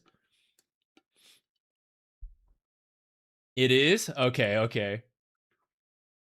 I have double tapped a lot. I'm sorry for your loss. Okay, that's a nice quality of life change for him. This is good. Yeah. This is a good quality of life change. Bristleback. So Warpath is what? Nerfed? Oh, 5. You can get up to like 8 stacks pretty easily, pretty consistently. So 40 damage already just off of that. And then it could be a little higher as well. Hairball, cooldown a little higher. And then the talent, Bristleback damage threshold increase from 25 to 30. Do people take... Oh, I see. This is a buff because people don't take this talent. I was a little confused. I was like, oh, it's going to do... Like, it takes more damage to proc it. That seems weird. No, it's... Instead of minus 25 to the threshold, it's minus 30. This is a buff because no one really takes this talent. Okay.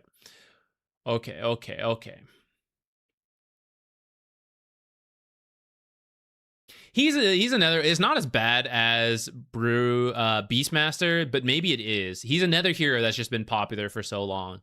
I wouldn't mind heavier nerfs a little bit. Spiderling radius increase from 800 to 1200. This is the new one is like the Spiderlings also get insatiable hunger, and now you can be a little further away. So buff. and mana cost decreased on Spinner Snare. I thought web just by default, but I forgot about the Ag Spinner Snare. All right, that's whatever to me. Who cares? Who cares? Who's even building Ags anyways? Broodmother did get nerfed because she is one of the most consistent Soul Ring builders. She is so mana starved at the beginning of the game. If you guys have never played her, which I know a lot of people haven't, because you're trying to spam out spiders, you are so mana starved. And if you ever have to reorganize webs, you lose a lot of farming speed because you're using all your mana for that. So that's going to be annoying for her. I feel like the insatiable hunger buff is actually not even that big of a deal because most of the time the spiders are near you. And then no one's building Spinner Snare. So even with this, I think she's overall nerfed here. Centaur, what are you? Base strength up by 1 and strength gain up by 0.1. Reclaim your top strength hero status little bit by little bit. And the hoof stomp. Okay, just small buffs to Centaur.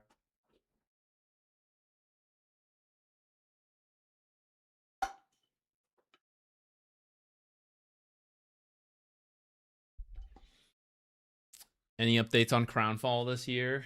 F's in chat, I don't know. I would love some kind of fun event mode, but I have no idea. No idea. Chaos Knight, critical strike, max 10% higher at level 1 and at max. So just a flat 10% increase. Okay. A little bit better damage output, a little better farming speed. Darkseer, he's only picked up sometimes. He's not very popular at Pro Dota. A little bit better intelligence. Spam out your ion shells some more. Okay. Kind of minor. He's also a Soul Ring builder, isn't he? So maybe it's like even for him in the end then. You have a little bit more mana pool and mild amount of mana regen. You don't always have to build Soul Ring, but I think he did? Maybe not. Maybe I'm behind on his build. I feel like he did, though, and he's going to be sad about that. Dark Willow, a little bit higher radius on Terrorize. Okay. That's nice. I don't think that's, like, that crazy, though. It is kind of an impactful teamfight ability, though. Maybe that's stronger than I realize. Dawnbreaker, a little less damage just by 1. Landing stun is 0.2 less. She's in a pretty good spot. Her laning stage is just strong because she's getting the daytime buffs. And then same when she ults in. So I think a small nerf is fine. She also really liked Harpoon, which I actually think she's probably hurt by Harpoon a little less because she has another mobility option compared to some of the other Harpoon builders. We lean into the memes harder, but we actually nerf him this time in the memes instead of buffing him. Okay. Reduce the HP regen. I think that's good. Okay, Drow. Frost arrow damage going up. And the mana cost on Gust going down. I am confused on this hero. Let me double check the win rate right now. Because when they nerfed her last time, which I thought was good, but they didn't buff her enough that I was like, is this... like, what's with this hero? But her win rate actually kind of went up at that time. It looks like in the end it did decline again. It's sitting at 47 right now on Dota buff for like all ranks. So they did, and wait, actually I'm looking at the mid lane, not the carry. What is carry Drow? Oh yeah, carry Drow's at like 50.5. So that's why I was a little confused. I was like, huh, I thought that nerf would be more to her. She's actually in an okay spot, but they are still giving her like a... Actually, I don't even know if this is that small of a buff. This is like, okay, sure, save some mana. But the slight extra damage on Frost Arrows does help in the laning stage for kills and last hits.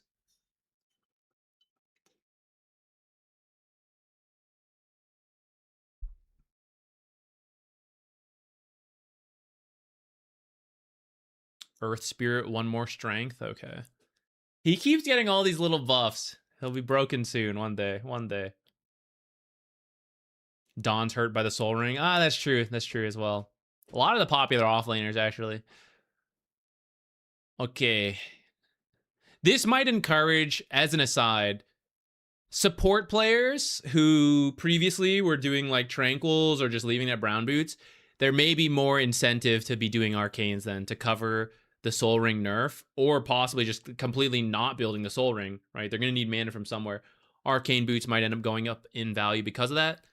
Crystal Maiden stocks, Keeper stocks, Io stocks, though he also built soul ring, but like, you know, they may go up in popularity.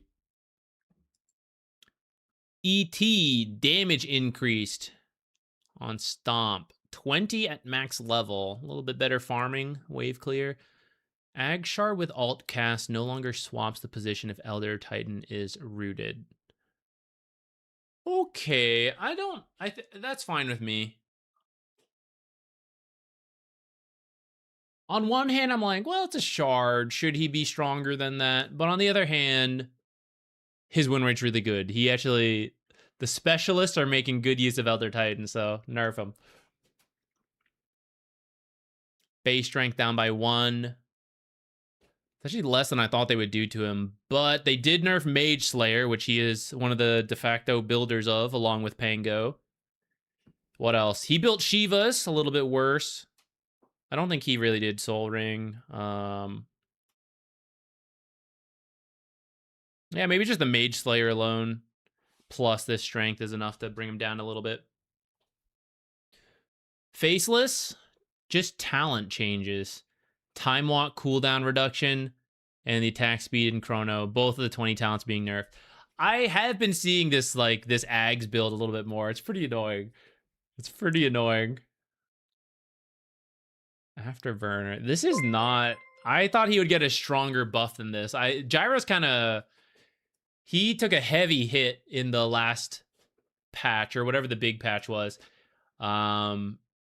I don't know if an extra second on Afterburner. It doesn't seem that strong to me. Maybe it's better than I realize. You know, extra move speed's always kind of nice, but... Oh, this is not that great.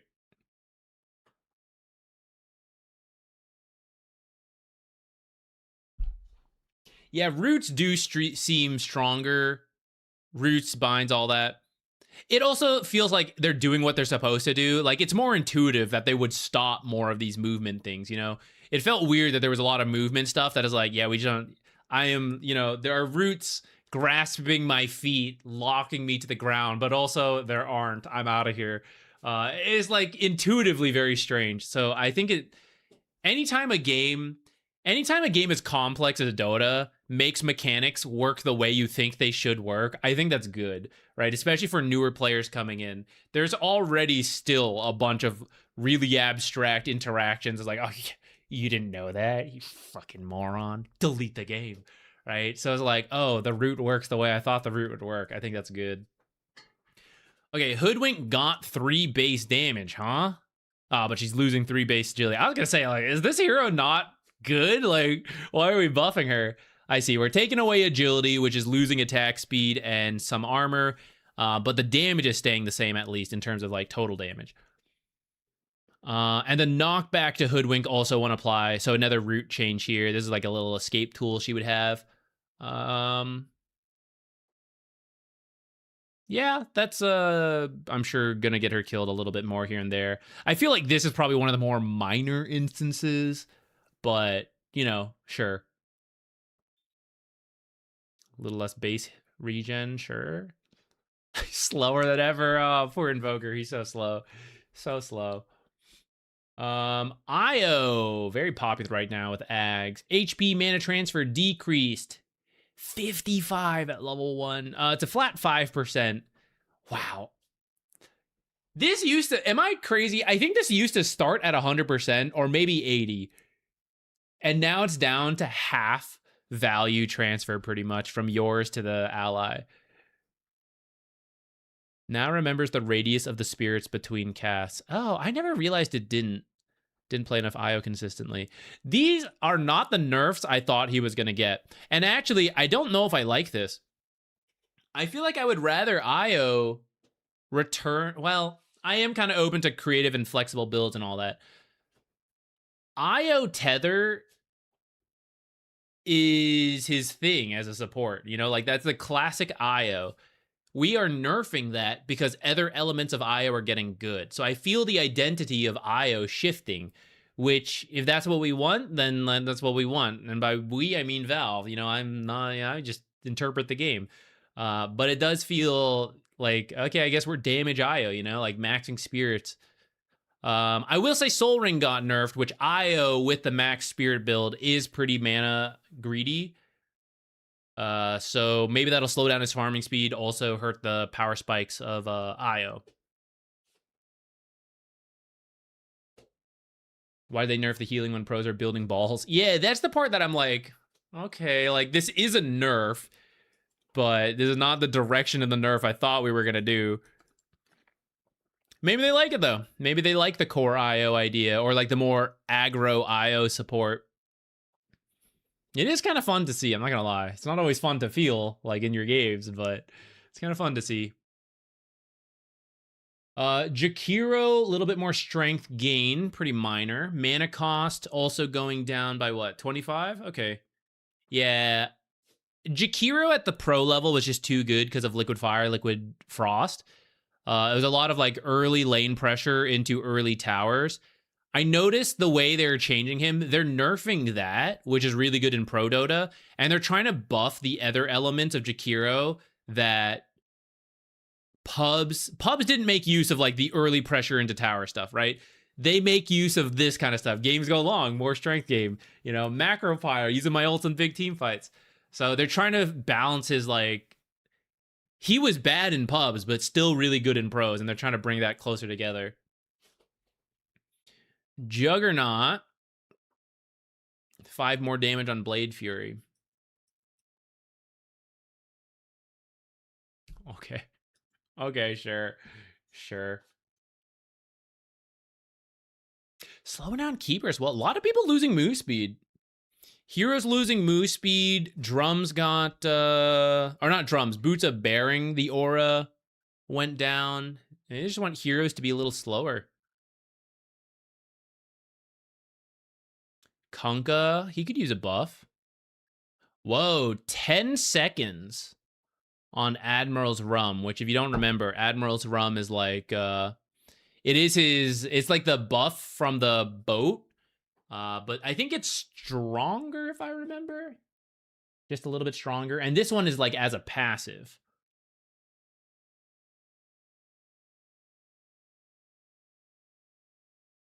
True, there has been a lot of fast heroes lately. Trying to slow things down again, perhaps. Largo. 200 catchy lick damage, which nobody really took this talent. I don't think it was any good. I think 2-time catchy lick charges does sound a lot more tempting, but it is competing with Grooven Armor Aura, which is a real tough one, because there's always some physical damage, if not a lot of physical damage. But it is true there are some games that are a little bit more magic-oriented, or games where dispels and repositioning could be extremely strong. I think this is a way more competitive talent, which is good. I literally just never... Who gives a shit about 200 catchy lick damage? You know, it just did not matter. And then 25, the 2x catchy lick charges that got moved to 20 is now 2x frog stomp. Does that mean it just happens way faster? Or you like mini stun someone for that duration? Hold on, we gotta see this. Bum, bum, bum, bum, bum, bum, bum, bum. That's me. I'm the new frog. Level 25 frog.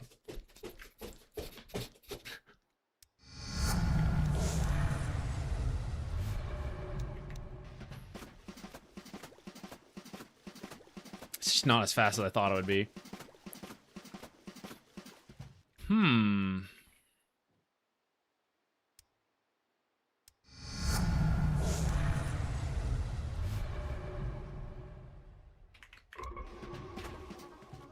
So this is it before for comparison.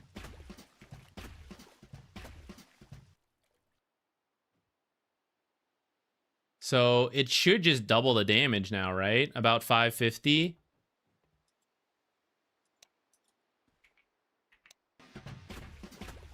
Now they're going faster. I wasn't sure if it was one of those things where it's like, oh, it's doing less damage, but the intervals are going up or whatever. But yeah, it's literally just double damage, more mini stuns. That is also a lot more competitive with the plus 30%, 30% amphibian Rhapsody song effects. Though the songs are still really good. I think I would say that one's probably still better. I'm trying to think of when this is good. Because honestly, one cast is still plenty for farming, especially because you can play songs while it's going. Team fights, if they have a stun, like you have a stun and you throw it on someone, you are getting like 500 more damage. That's kind of cool. I guess you just chuck it and then play the song anyways. But essentially a 30% increase in song value on the other alt. The scaling of this talent is better than leveling up the ult from like level 1 to level 2 to level 3, if you look at the numbers. That's why this talent is so good, because that's kind of his thing, is playing the song. But Frog Stomp damage is pretty good. Double the stun is pretty good, I'm not gonna lie. I still think you're going Amphibian Rhapsody though right now. I'm trying to think of when you would want it the other. Is that a buff or a nerf on paper for Froggo? I think it's overall a buff, although not that strong of a buff. Because the thing is, you can still do the exact same build as before, so it's not a nerf, right? The main build, at least for the talents that changed, was Groove and Armor Aura into the song effects. So like you can do the exact same thing. But there are potentially situations, at level 20 especially, where you don't really need armor as much, and actually 2 uses of Catchy Lick could be better. So I think this is the bigger buff to him, especially support Largo, who can make it to 20 in pubs. 25 for support Largo is like, well, I never get there anyways. And core Largo is probably still doing this because you have the Ags and everything. But again, core Largo might also enjoy 550 extra magic damage. Especially like what? Let's say you still got the Sanj and...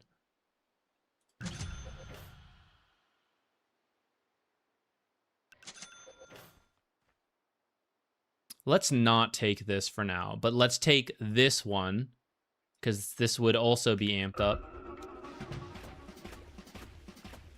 Even before I buff myself with Bullbelly Blitz and all that.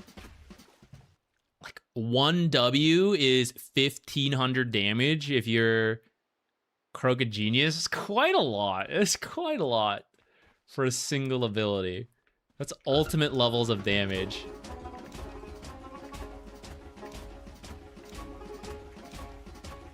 Oh, wait, I was only playing one song. Oops. Hold on. Let's do 2 tests here. Let us compare no percent HP damage just to, like, make it a little clearer.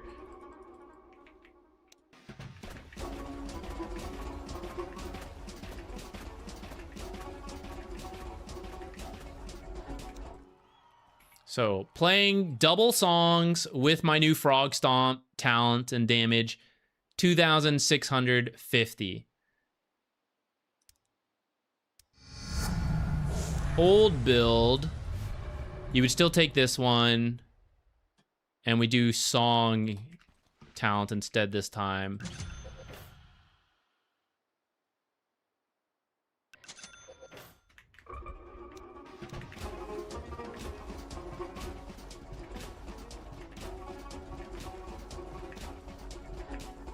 I think I played once more compared to last time.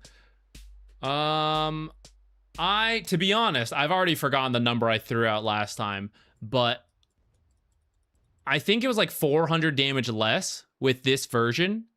However, you're also getting the speed boost, or you're also getting the heal. That's why I still think this amphibian song is going to be better. The damage, though, guys. The damage.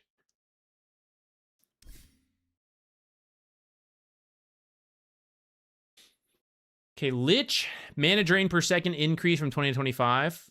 I actually don't really know if this hero needed a buff. I think this is like, I called this like an S tier pub, I think. S tier pub support. I don't really know it needed a buff. Okay. Lena. I actually want to make Lena support work. What did they give her? damage on LSA, only up at max level by 15, and damage on Laguna 20. Don't think I'll be playing support Lena still. Hello, Hef. We're reading through. We're halfway there, Hef. Okay.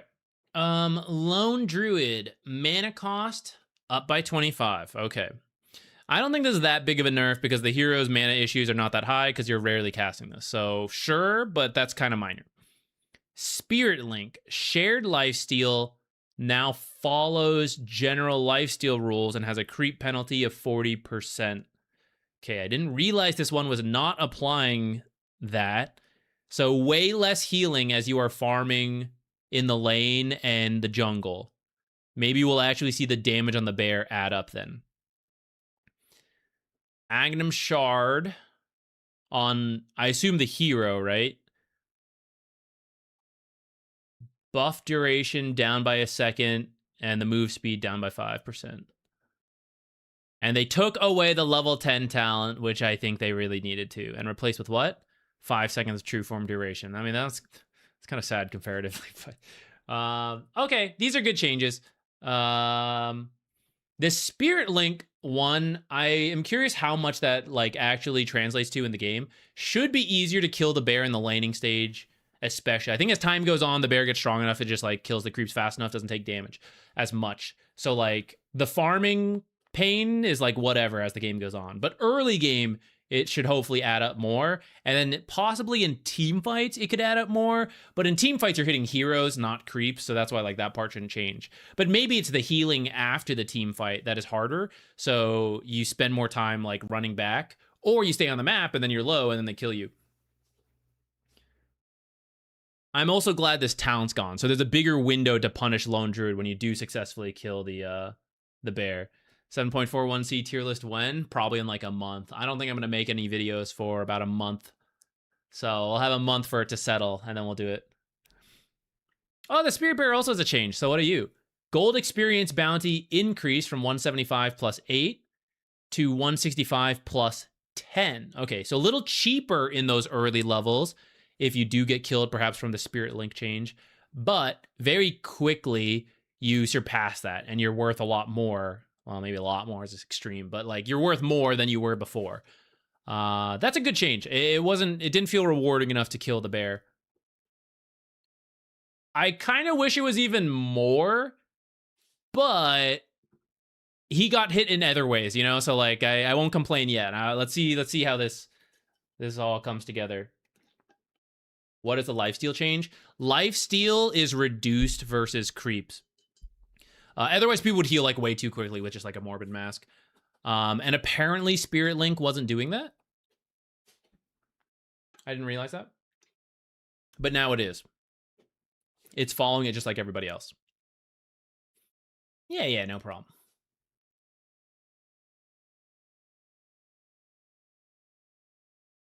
Okay, Lycan. Oh, also the Demolish talent went down, which actually I think this is good. This is one of the things we threw out as a possible idea for nerfing the Spirit Bears, that I thought it should like lose Demolish if it wasn't near the hero. So that way, when it had Ags and was ratting, it doesn't take the buildings as fast. This is like 5% less at max level. It's like in that vein. I still wouldn't mind seeing that implemented, that Demolish is not as effective when you aren't near the hero, to limit what it can do. Like, sure, it can cut the waves, but at least it's not destroying buildings faster than your entire team pushing in another lane.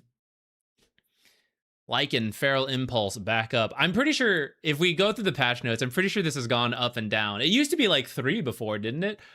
I don't quite remember, but Feral Impulse has gone up and down. Looks like it's time to go back up. A little bit better healing. The wolves are a little stronger with the talents. Okay, sure. Used to be 13 at max? Man, I don't even remember that one.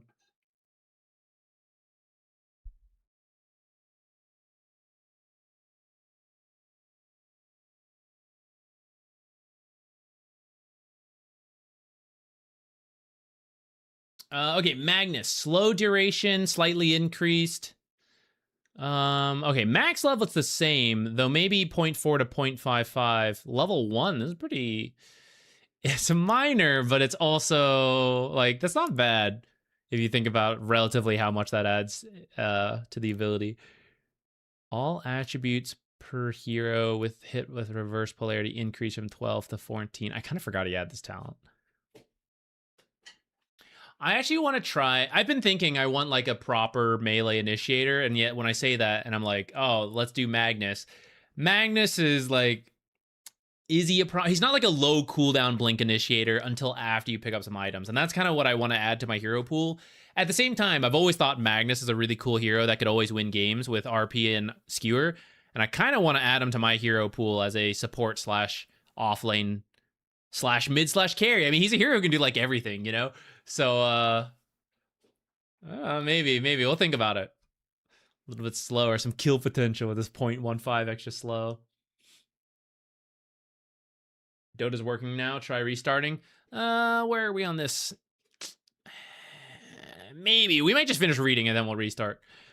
Okay, Marcy, bodyguard cast range a little bit higher. Okay, and dispo is a little strong. Okay, sure, whatever.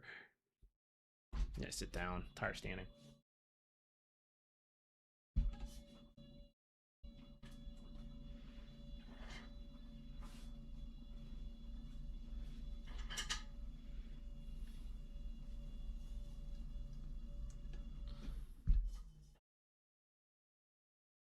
Mars, HP regen per extra enemy increased from 40 to 50%.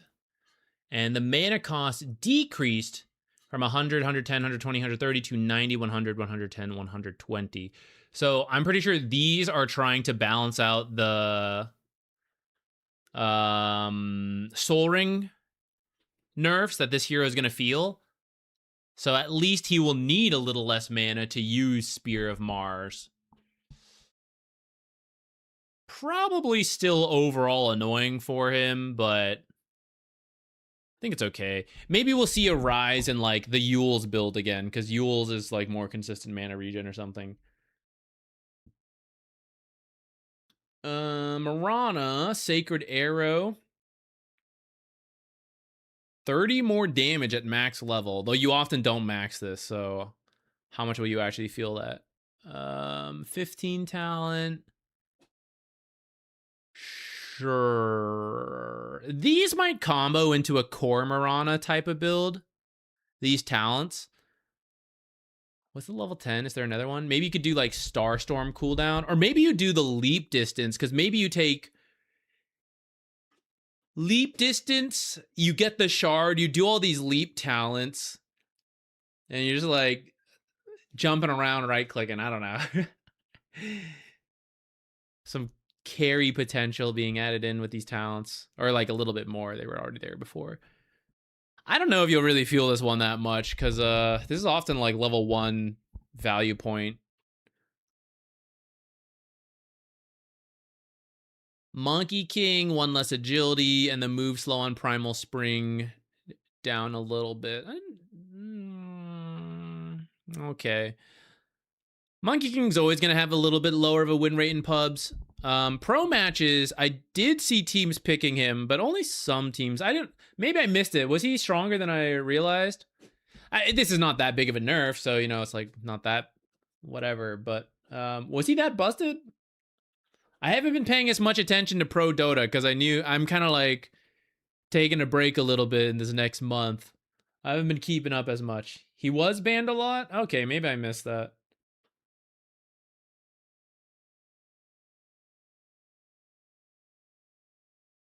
Good versus Lone Druid and Tiny getting banned a lot because of that.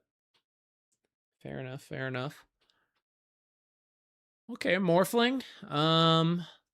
Waveform will now be cast in the desired direction if the target location is further than the cast range. So is this a bug? I didn't even know. I don't even know what this is. What is this? When you were casting too far, it was throwing you in a weird way? I did not know this was like an issue he had.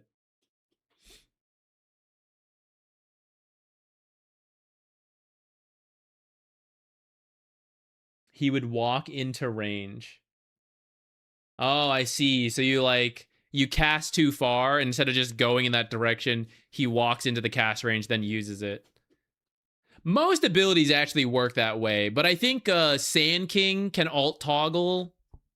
Oh no, his is like always max direction in the direction. Well, either way, okay. Quality of life for Morphling. I wonder if this can be alt toggled. This actually seems a little annoying. I feel like there are cases you actually do want to walk in and then cast it, and now you have to like make sure you're in range, but whatever.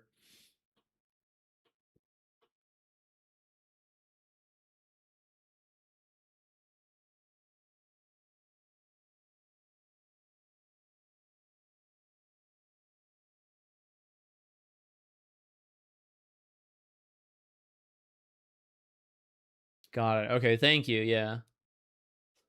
Okay, so that, I mean, overall, this is probably a better way to work than if you lose the ability to walk in and then waveform, which would be mostly, that's like mostly good for when you're trying to like multitask. You know, you're like, okay, go walk here and then waveform into the camp while I am, you know, microing an illusion somewhere else, while I'm buying this, I'm looking at this fight.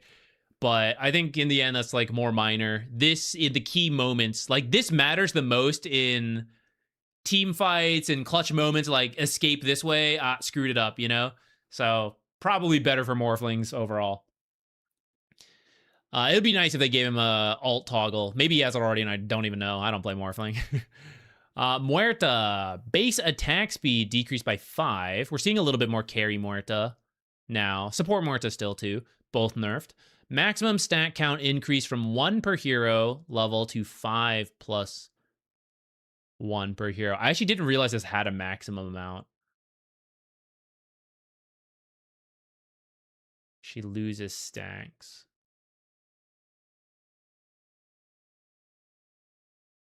Does this really need a cap? Does this need a maximum when you can lose half of them every time you die? That seems unnecessary, but whatever. I guess you rarely... The early levels, yeah, the early levels are where I could see you hitting the cap, because you only have a cap of 1 or 2, so like, oh, first blood fight, 3 heroes die. You know, I was like, oh, didn't get any of that. So I guess this makes more sense. In the late game, I doubt you are ever really hitting the cap that consistently, so it's probably not that big of a deal.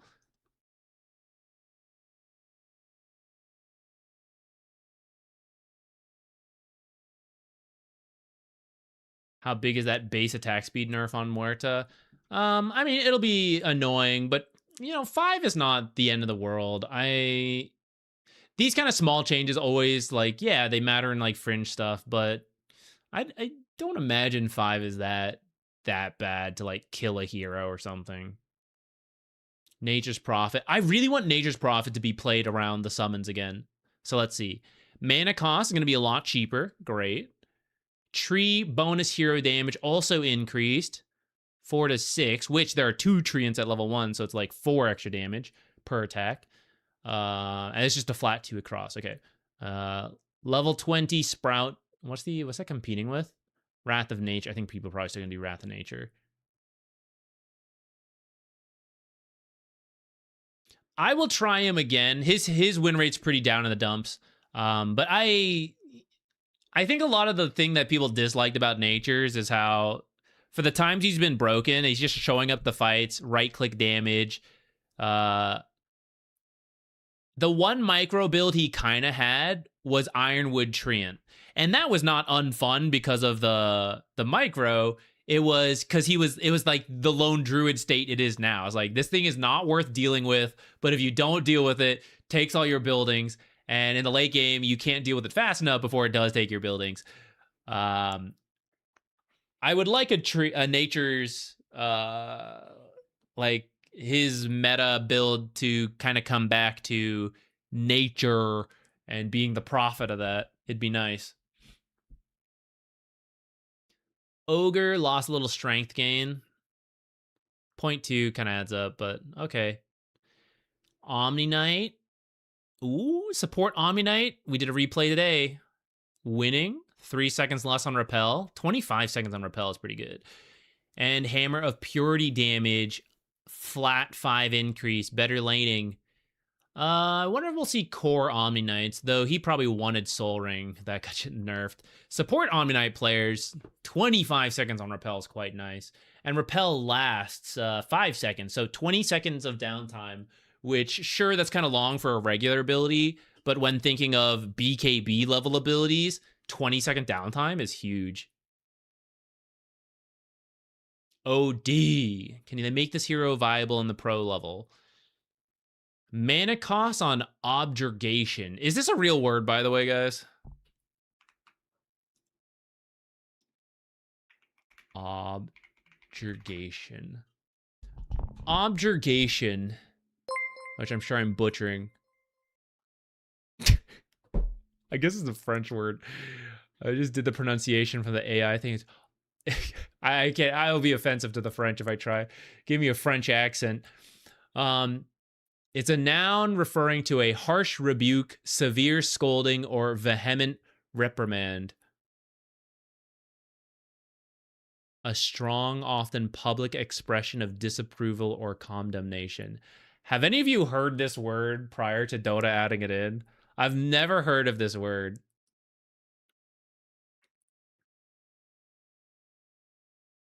No. This is one where you're digging through this is where you like find my username, you know, you're like digging through the dictionary, like we need an OD ability, flip to the O's. What can we use it here? What can we find? Okay, anyways, it's less mana. Less mana on it. Sanity's Eclipse. Radius going up at level 1, but not at max level. Okay. Astral capacity. These aren't really the... I guess as a regular ability, this is, sorry. As a regular ability, having this be cheaper by 75 mana is kind of nice.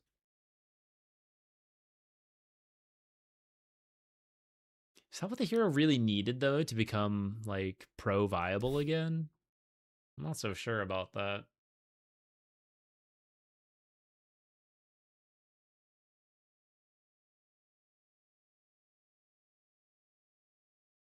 Health regen reduced by 1. Keep losing, Pango. Mana cost up on Swashbuckle. Roll up. Mana cost up. Wow, actually just across the board nerfs on Pango. Mage Slayer also nerfed. Diffusal was not nerfed, but I think Suppress on the upgrade was. And that was an item that Pango sometimes got to in the late game, if it made sense. Sometimes even earlier. Just losing. Probably still going to be a decent hero in the end. I think renaming OD would solve everything. Rename him to, like, please don't build a BKB and counter everything I do.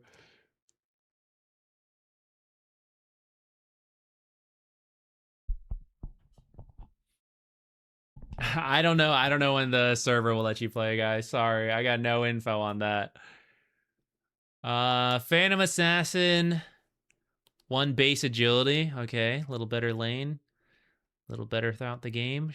Very mildly. Phantom strike duration increase. I actually don't know if that's the talent people go. I haven't looked into her talents trees. These seem kind of minor to me. This is a hero that like quickly snowballs into being broken though, so I guess you got to go minor, little steps at a time. PL, we actually do see people play some PL now. Aghanim Scepter bonus changed to blue, guys. Aghanim Scepter bonus max rush distance decreased. Okay. Doesn't seem too bad of a nerf. Phoenix, Dying Light. Phoenix is like such a consistent laner. Gonna lose some passive damage, so you're not doing as much there. Max health as heal per second decreased. There's a lot of tanky heroes in the meta right now, and that's actually pretty sizable. 0.4. Pick your treasure. Okay. What should we take, guys? Didn't I have this option before? Didn't I do this? Ward collection. Okay, I don't know why that. My coordinator's up, guys. If you guys weren't able to play, maybe this is it. Try it now. A lot of tanky heroes. Part of why Phoenix was good, and gonna do less healing there. 0.4% max HP heal per second nerf. So in total adds up quite a lot. Supernova damage down by a flat 10. Okay. Yeah, so just everything combined is a pain. But Phoenix was actually in such a strong place. I actually think Phoenix is probably still okay. Phoenix is probably just an average hero now. Though I wonder if with the Soul Ring change, if that hurts enough like melee strength offlaners, if there's a shift in who is good, then there may be less heroes for Phoenix to have natural synergy with or against. And then maybe Phoenix will drop off in that sense. I think even with these nerfs, though, Phoenix still seems like they'll be fine. Primal Beast. Nerf on Trample AoE. Okay. Not the end of the world, though I wonder why they did that. It didn't feel like it was really that necessary. Puck. Dream Coil Talent. 2% puckish. No, it's coming back. This puckish heal. No. That seems like a bad talent. Do you need puckish heal at level 15? Compared to 60 waning rift damage. Maybe math-wise, actually, maybe the extra regen is good. You can just stay on the mat longer. 60 waning rift damage is pretty sad. I don't really play Puck, so I don't have a great feel. Like, maybe there is a pain point where regen's good at that time frame. Whoa, debuff immunity piercing taken away. So that's just gone now. BKB actually counters this hero. But very low cooldown Dream Coil. What is that then? 75-second default, so 45 seconds. Huh. I mean, part of the thing that like makes Puck so good is that it's so annoying to deal with, and then even when you build BKB, you can still be controlled, even if you reduce a lot of the damage. Now BKB truly counters Puck, but you don't have Refresher BKB anymore, so Puck might be able to wait it out. But that is kind of big, I think. Waiting it out might be easier, though, because now you also have, like, reduced Dream Coil cooldown. You could arguably force BKBs out at a reduced cooldown. Just chuck this shit out, then back out, then go back in. But in the key moments where you wanted that debuff piercing, you don't have it. I could actually see reduced cooldown sometimes being better, though.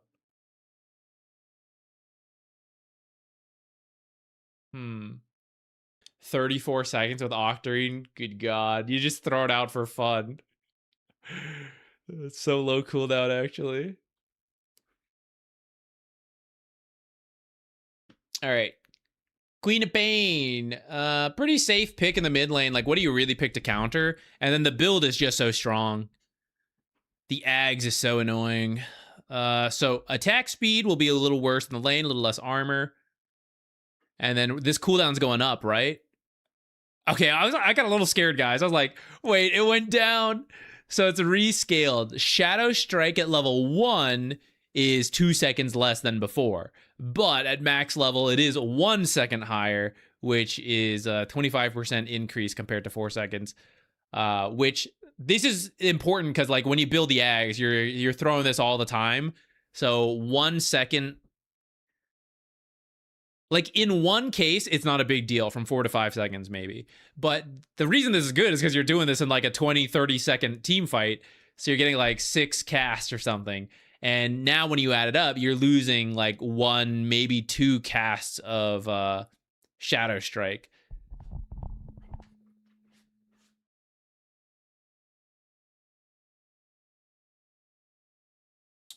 Okay. Razor. Small buff. A little bit bigger buff. Actually, I say this is a small buff, but this is 1 damage you're stealing per second, like 1 extra damage. So I guess that does kind of add in. Okay, didn't address his level 1 Q mana cost, though. Sure. Rubik, top tier pick. What is he losing? 0.3 agi gain. That's a lot. But kind of understandable. Part of the reason this hero is good again is because Curiosity improved his laning stage a lot. And you right click with that extra damage, and now you're losing that agility, you're losing the armor. So nerfing his lane presence. Talents. Okay, this is better, right? From -3 on the cooldown to -4. Okay, so that talent is better. This talent is worse. 25. I actually had never really even made it that far, so I don't even know if people were doing it or not. I think this is reasonable. I hope he will still be good. I didn't really get around to playing that much Rubik. I hope that's not like such a big nerf. This actually feels like more of a nerf to core Rubik, which already isn't that popular. I feel like support Rubik. You don't gain that much agility at the start of the game. You know, you're missing like 1 agility maybe in the first few levels, which is not that bad. Okay, Sand King. Base attack speed down by 10. Okay. Slow duration. I didn't even realize this went to 7 seconds. I guess it is hard to land. It's like short.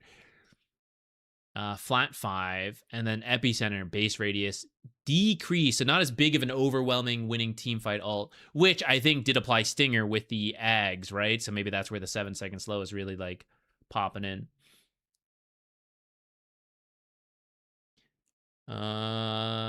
Cheaper Shadow Rays. Oh, armor reduction rescaled. Worse at early levels, but better at max level. Interesting.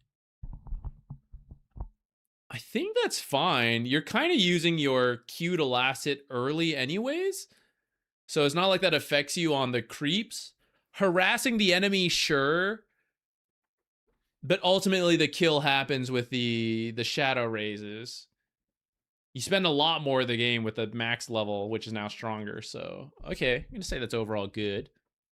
It's not like you're losing a bunch of early pressure, I guess. It's like, that's where this could have been bad, but I think that's not that bad. Skywrath Mage. Wow, 15-second Mystic Flare? Wait, is it Skywrath Mage time? That seems so good. That seems so good, actually. 55-second down to 15. I think I'll try Skywrath if I actually play more Dota before disappearing for a little bit. That seems strong. Implying you have the mana for more than one. True, but, you know, maybe he's building Arcanes more because of the Soul Ring nerf, so he's helping out his team with Arcanes. Maybe you're getting a Kaya more consistently or something for the damage that you can now output more consistently because of the cooldown reduction. This one's intriguing to me. I might try more Skywrath. Atos, arguably stronger now too because of all the root changes we've been seeing, has made roots more consistently do what they're supposed to do. I'll try some Skywrath. I like Skywrath. May not actually have the ability for it, but the mana for it. Maybe. Slardar. Okay. Level 1, the crush cooldown's going up, so some early kill potential going down, but it still ends up at 7 seconds. I actually feel like it's not that bad of a nerf to Slardar. The Soul Ring nerfs him.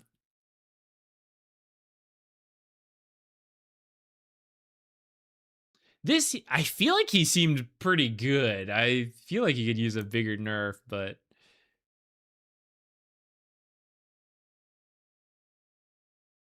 Ooh, 2 base damage for Snapfire. Stronger lanes, let's go.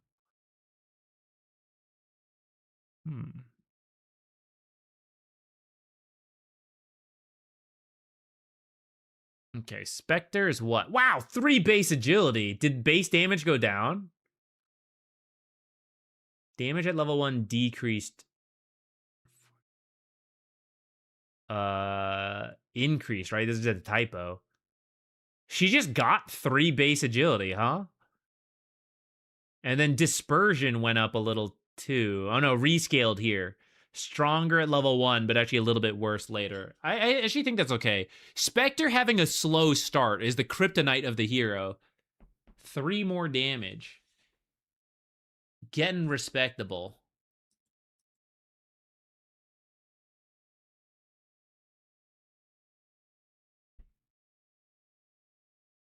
Galvanize now gains a charge every 3 levels. Okay.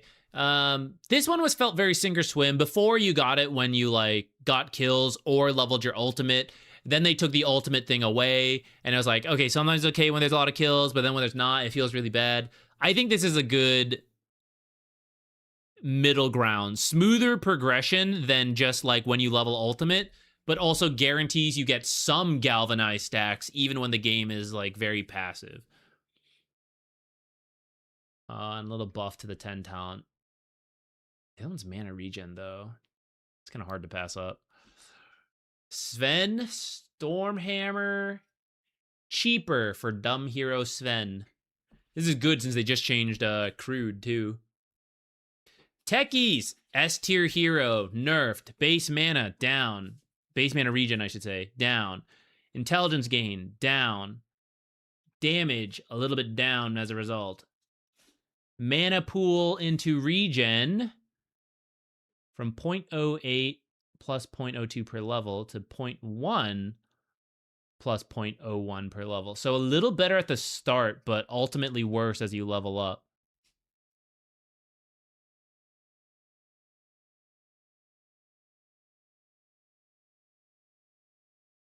And then the radius, okay.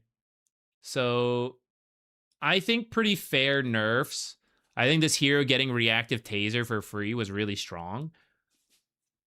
I think this is good. Will it be too much? I don't know, maybe, but I think bring him down into the realm.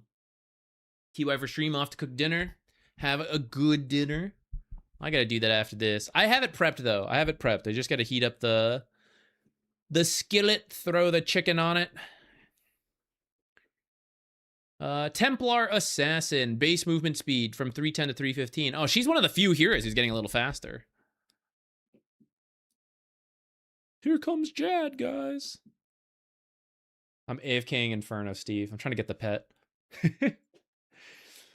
Okay, sure. Stronger lane, I guess. Tidehunter, base mana regen decreased by 0.5. Uh-oh, getting dumb over there, Tide. Some mana nerfs and everything affecting him, too.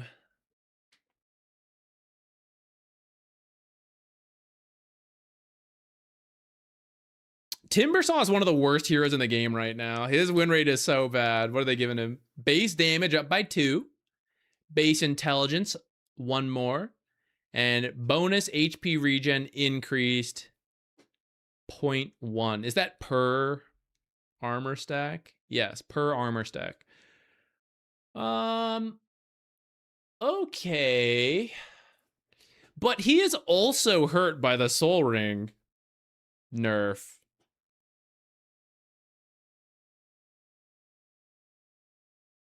He's arguably the most mana intensive hero of all these other strength melee type heroes.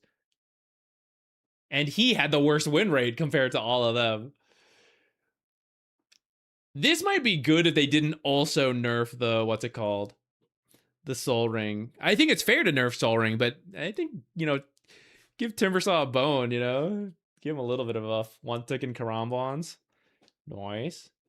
Did your first Inferno and Coliseum kill on leagues? Nice. Nice. I think the nice thing about a lot of content in old school RuneScape gets kind of trivialized, like once you get going in leagues. But the Coliseum, you can actually still learn to like solve a lot of the waves, and then you just kill it faster as opposed to having to sit there learning to solve it. So I think that one was a nice one. I feel like I got more free Coliseum practice in.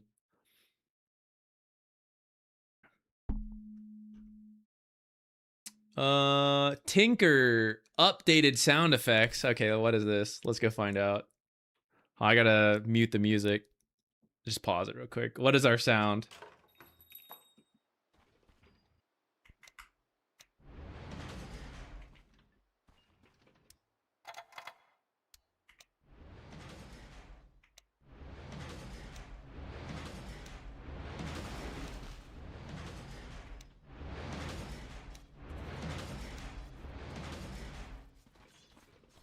All right, kind of a cool sound, but I will say, like, close your eyes, you know? It's, right now, I don't think it's that strong. But in the future,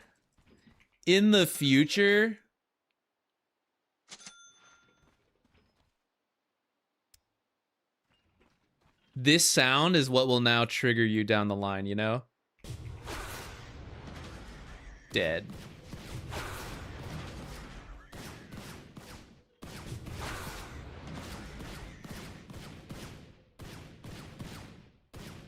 Oh no, leave me alone, Tinker. No, I hear it. I hear the turrets. That's gonna be the sound of death down the line. Yeah, the pushback's kind of cool. I think it's a nifty... That's the coolest thing about the turrets to me. Some of the repositioning things you can kind of do with it.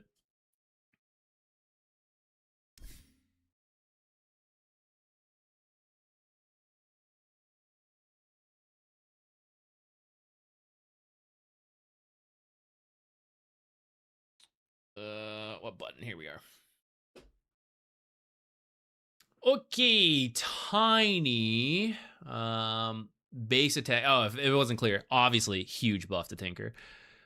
Tiny carry has been very popular. You can do him in the other roles, but that flexibility across, like, you could carry, could mid, could support. Maybe not the best in every role, but you never know, right?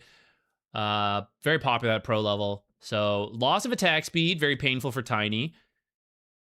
Bonus damage on toss is actually increasing. Maybe trying to move him back to being a spellcaster.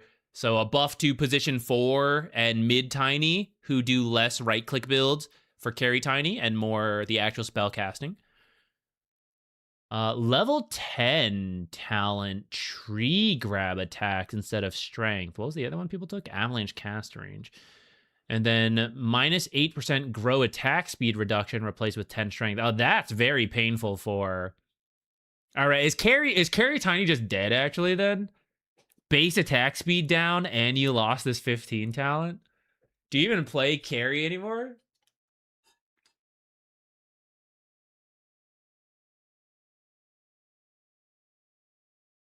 Can that be used to escape things? I have seen that Rune Sage where the Tinker, like, moves in aggressively and then drops the turret to, like, knock him away from the fight after farming, or, for example, like, start cast the machines, turret himself, knockback, escape. Tree, what have they done to you? Added AoE indicator to cast. Yeah! Okay, and heal per second decrease. Okay.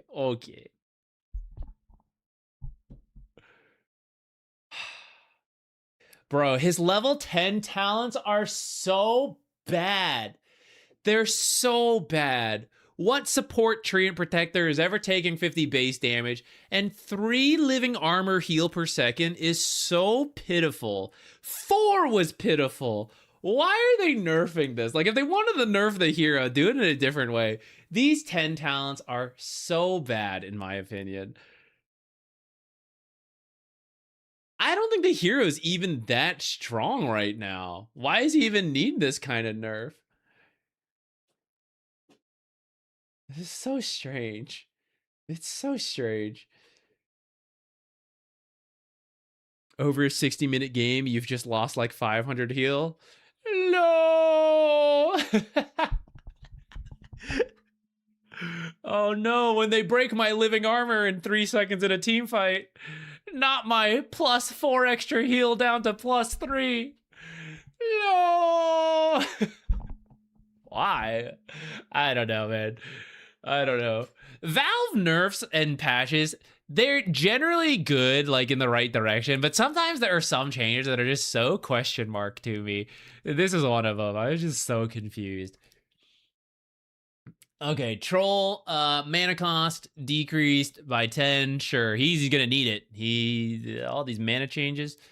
Damage increased. Whoa, 25 more at level 1. Maybe some more kill potential from Troll in these early lanes with some spell swaps and such. Tusk, no longer castable while rooted. Okay, fair. Just another root change. My boy Venno, what's gonna happen to him? Probably a nerf. Vengeful Spirit, self bonus. Ooh, oh, guys, I think I'm gonna play more Venge off lane. Is it good? But I'm gonna try like, I don't know, Echo Bashers and stuff. Maybe she needs Yags and I'll still have to do that, but I kind of want to try her. Actually, they buffed what's it called? The split shot and thing, whatever that is. Maybe that's a route for revenge. Maybe we try that. Okay, Venno. Move slow decreased by 2%. Okay. Snakebite damage per second rescaled. Better at late levels, but early lane it's worse. And that's kind of mainly where Snakebite gets its value. Okay, that's fine because I don't even like doing this build. I like maxing Plague Wards. Level 15, Poison Sting slow. A little stronger, except really it's just compensating for this. But 1% extra in the end. 40% Snakebite damage replaced with 100 Snakebite initial damage. What's that against? 2 Plague Wards? I'm taking Plague Wards. Though I wonder, okay, maybe this Snakebite talent could be good because like you use it on whoever you ult and then the ult splits. And I'm not sure, but I assume the Snakebite initial damage applies at that point. And then it like splits back. Okay, maybe there's some value there. At first I was like poo-poo on it, but I'll double check if that works how I think that works. And I might like that. But I really enjoy the reduced Plague Ward cooldown. I feel like it's so good for late game vision superiority and all that stuff. Viper nosedive went up a little bit. Okay. What else? Weaver mana cost going down as you leveled up for the swarm. Okay, sure. Wind Ranger. Talent, focus fire, cooldown, advance on kills decrease from 18 to 16. Okay. Level 25 HP execution threshold increased a little better. Okay, sure. This is a pretty late game talent. Granted, this one is quite strong for the reduction so that you can ult one target, kill him, move on. And yeah, it's a nerf, but ultimately this is still a pretty good talent, I feel. And it's so late that like a lot of games are already decided before the 25 talents. So I don't even know that's that big a deal. Wyvern slow duration decreased. All right, just worse. Did this hero really need a nerf? It had an all right win rate. I think it was slightly good. Like I put it like A tier, I think, but you know, I guess you can argue A tier heroes can be nerfed a little bit. Get everyone in that B tier.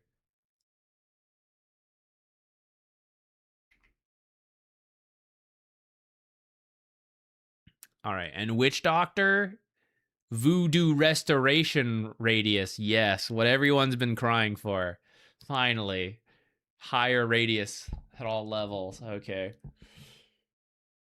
You were feeling Wyvern was very strong? Okay, maybe I just hadn't seen her. I had meant to get around to her. I thought she was good. I didn't know she needed like a big nerf or anything, which this isn't that big of a nerf, you know? It's like 4% slow and a little bit on the talent, so whatever.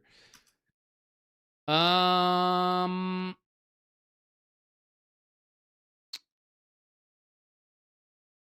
are the biggest changes here? The Soul Ring nerf seems like, I think, the biggest thing. And Harpoon. Harpoon plus Roots in general getting stronger.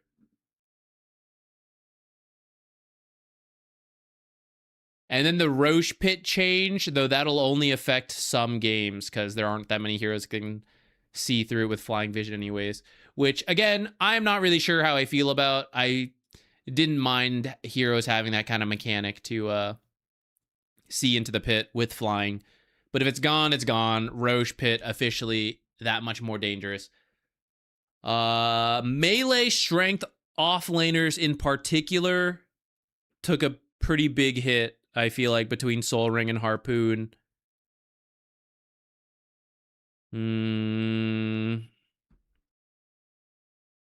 I suppose heroes that dealt with roots, like anyone who had their root cheating mechanic, also pretty big nerfed. What else? Some of these brought in line a little bit more. I think carries will be affected the most by this. And then in terms of the nerfs, it's mostly the broken heroes nerf. So like Alk, Lone Druid, Bat Rider, Beastmaster. I feel like some could have used a little more. Like Timbersaw, I think, could have been buffed a little more. No change to Chen. There are heroes here that didn't really get adjusted. Not that Chen's like terrible, but I feel like he could have used a little bit of a buff.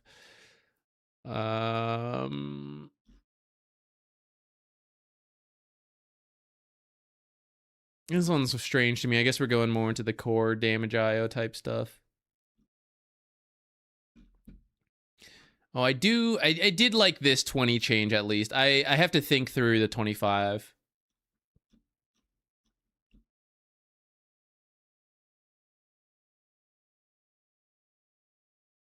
I do want to try this. I feel like it's not that big. Realistically, I'll try it, but I feel like it probably needs to be a bigger buff. Maybe Ags. Ags is a root, so maybe that indirectly buffed natures. And maybe if all of the strength offlaners are getting worse, maybe there's a return for him in the offlane or something as a summons hero. Omni support, maybe a little better.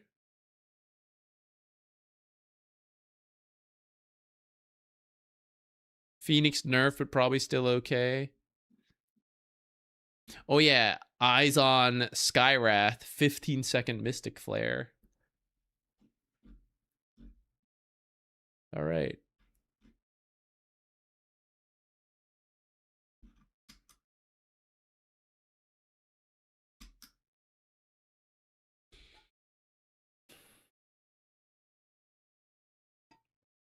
I did sort of try that once or twice. Support natures with the treants. It felt okay in the lane, but then just kind of, I don't know, it's not the same after. But they buffed it a little bit, so maybe you can win the lane harder.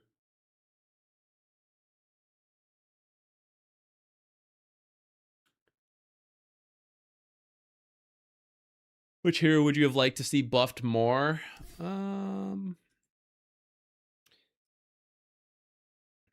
would have liked the treant support, like the Nature's Prophet. What button am I trying to press? Nature's Prophet with the treants. I would like to see that buffed a little bit better. I still don't like Clockwork without expanded armature, but I understand kind of where they're going with right now. I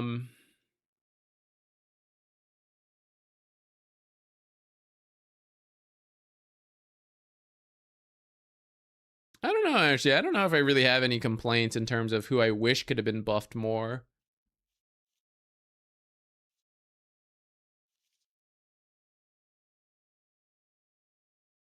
I'm surprised Silencer didn't get a nerf, actually. I feel like Silencer's quite strong. I don't think he got changed at all. Is Shaker support okay or don't recommend? I think that's fine. There's a lot of potential in pubs for Shaker support.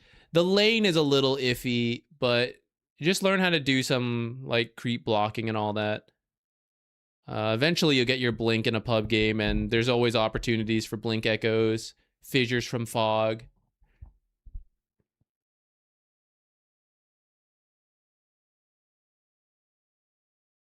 I don't get why Clock can't throw cogs in those circles.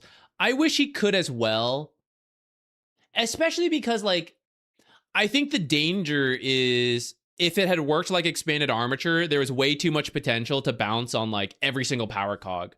But the others don't activate from the inside. So I feel like if you kick the cog, you should activate it so it can affect them inside. I think that would be fine. Maybe they tested it and it was too broken. Like maybe there's no way out and you get hit by like a million cogs because of the smaller range. But yeah, it's really throwing me off after having expanded armature for so long.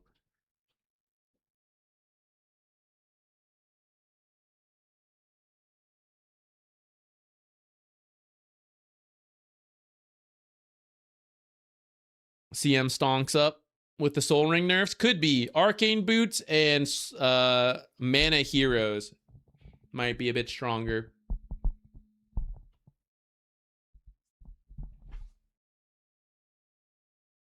I agree that his laning is pretty weak, Earthshaker. But the thing is, like, most pubs just don't capitalize on that, right? People are giving up Equilibrium all the time, back and forth. Like, what is the lane punish? It's like, oh, he's a weak laner. Let's just give him Equilibrium anyways. You know, so you get by it. That's why so many weak laners that are strong late game do well in pub Dota. Spectre, who I guess got a little better. You know, Nyx, Spearbreaker. These heroes are not good in the lane, but they're really good as time goes on. And they just slip by the laning stage because nobody's punishing them correctly, consistently. All right. Usually we'd probably play a game or two here, but I'm already tired, and I don't think we will. I don't think there's like anything that exciting here that I feel a rush to play. We will play probably Friday, and then since we have more people here for the patch, heads up, probably won't see me make a video or stream for a little bit for like the next like couple weeks to a month. Getting married and then moving and then all that. So there's just a lot going on. I'm just gonna cut back for a bit. If there's time, we'll do something, but otherwise, I will be back after we move and we're all settled, and then we'll try hard for MMR and resume all the content and stuff. Thank you guys. Thank you. I appreciate it. Thank you.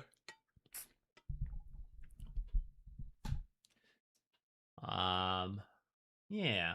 Let's see who's streaming. We can at least do a raid to end the day. Oh, flashbang myself. I guess we should pass on to someone playing Dota. Someone else will play the new heroes besides me. Or not new heroes, but a new patch. Who's doing Dota stuffs?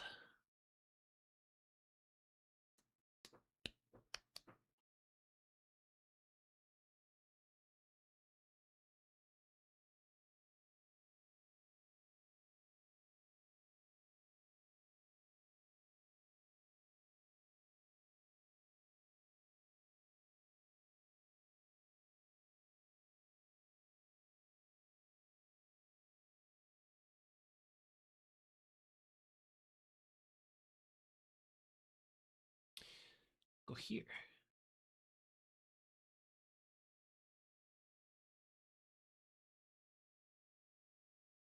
Okay. Thank you everybody for hanging out with me. Probably no stream tomorrow. Doing all the prep like I said. Stream on Friday. We'll play some of this new stuff. Probably, I don't even know, Skywrath maybe? Maybe we'll try Largo with like the double catchy lick as a support. I feel like support Largo stocks going up. Maybe some Crystal Maiden or something. I'm not sure. How about you guys? You guys test the patch a little bit for me. Friday, you tune in, you let me know who's good. We'll give those heroes a shot. It'll be mostly for fun, so we'll either play, like, you know, we'll play whatever for fun, because it's not really going into content for a bit. Alright, I will send you guys over to Rhea. Do this raid in a moment for the Twitch people, YouTube gang. Y'all are free to go like usual, since we have no raid mechanic there. But for all the Twitch gang, I will send you over. See you guys on Friday. If I don't see you, have a good time. Next replay stream, I'm not sure when it'll be, because I don't know if there'll be time next week for it. We'll find out. I will write down the name. Scammed one person out of their replay because of the patch, but we will get it down. And if you're here on Friday, then we can do your replay then. Okay, bye everybody.